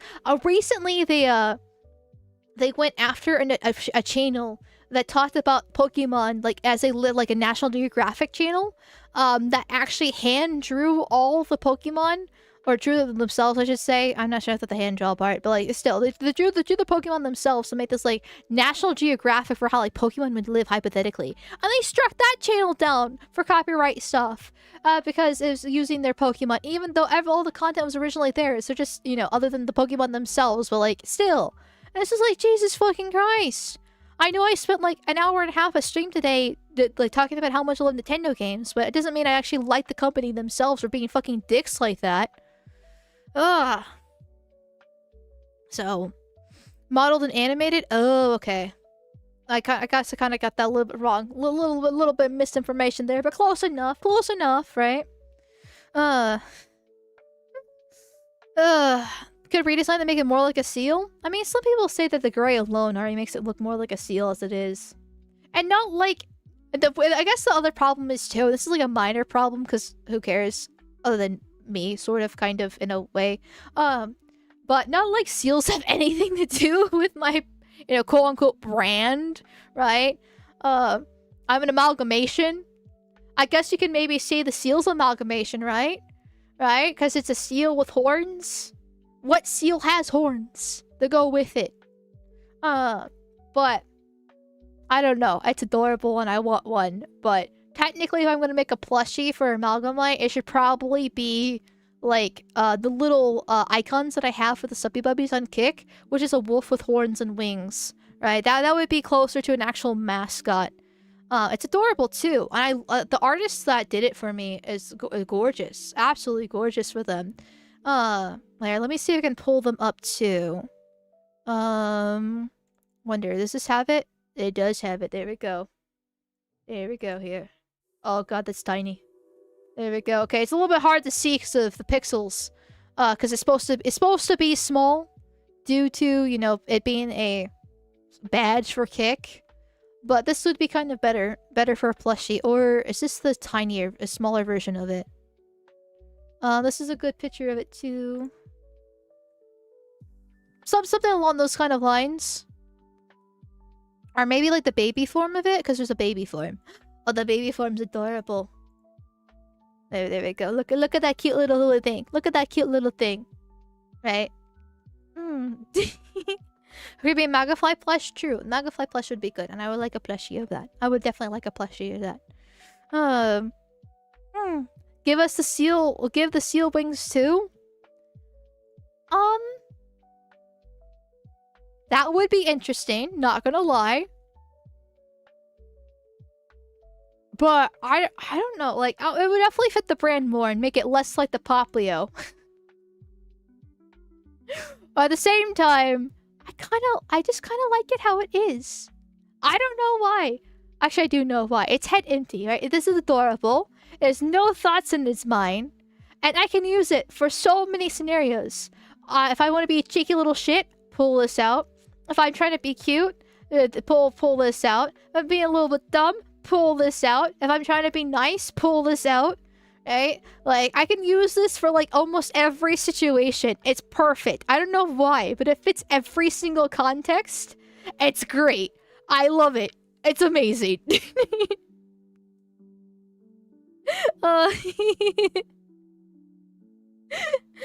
you draw that or commission it? Somebody made this for me. We're talking about the Plopio here. So somebody made this for me. Oh, Tape did specifically. He's a mod for Oko and Temp. And then, but as for these little badges, I did get these commissioned a while ago. In fact, actually, this should be the year-long badge. And so, at the rate I'm going, right? At the rate, actually, not me. You guys are going. I know it should be close to 1 year for Kick. And so, you know, if I'm still streaming in a year, I'm gonna have to commission a second year badges too. Oh god, what am I supposed to do then? I kind of had a whole theme going on with the badges. So I'm not sure what I'm gonna be doing for a second year. If I can actually, you know, if I last that long. We'll see what another year brings. Who knows what the wind blows. Archie, is it you? Pull this out? I do. I do. I love this. I love this so much. Your band anniversary is next month, I think. Yeah, June. In fact, I can pull up the email. Maybe I should have a band anniversary. I should actually have a band anniversary. That would be funny as fuck. There.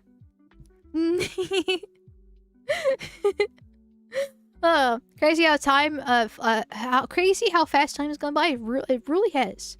Really has. I can't believe it's been a year since I got banned off Twitch for saying the N-word on Twitter.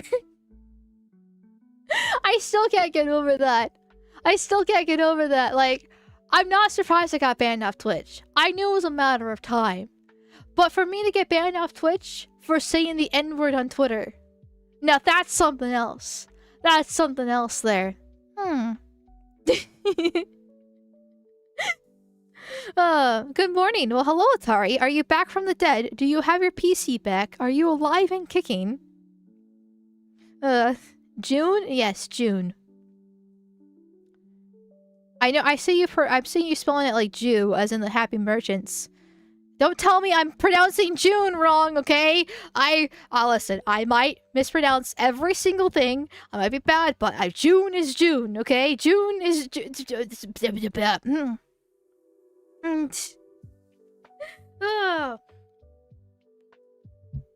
Yes, well, congratulations, Atari. I'm glad you're not dead after being an idiot. With love. With love. Remember, chat, don't install malicious and weird, suspicious Minecraft, add-ons, okay? It's not exactly the best. Not exactly the best. Oh, let's see here. I forgot to do something. I'm a bad streamer. I forgot to do something. Oh no. Oops. I did it again. This is not what I wanted. This is also not what I wanted. This is what I wanted here. Thank you for working. Here. Let's see. Okay. So, chat, I am unfortunately leaving you tonight. My apologies, but it is the end of the road now. Here. So I was trying to find like somebody to raid on Rumble because I'm trying to do that more often. Here. But what was I gonna say? I was gonna say something and I forgot what I was gonna say. I know it was ending stream, but I forgot what I was gonna say at the end of stream. So like, I guess I'm not gonna say it at all. But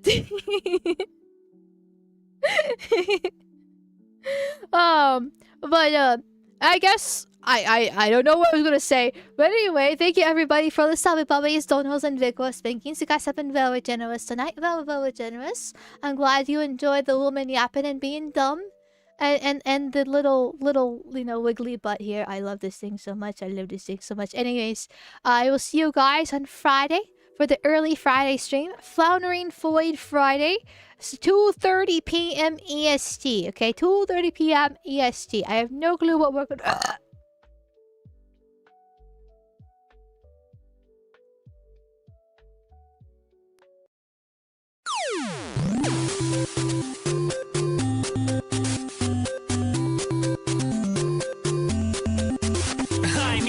If Pac-Man affected us as kids, we'd all be munching magic pills and listening to repetitive electronic music, am I right?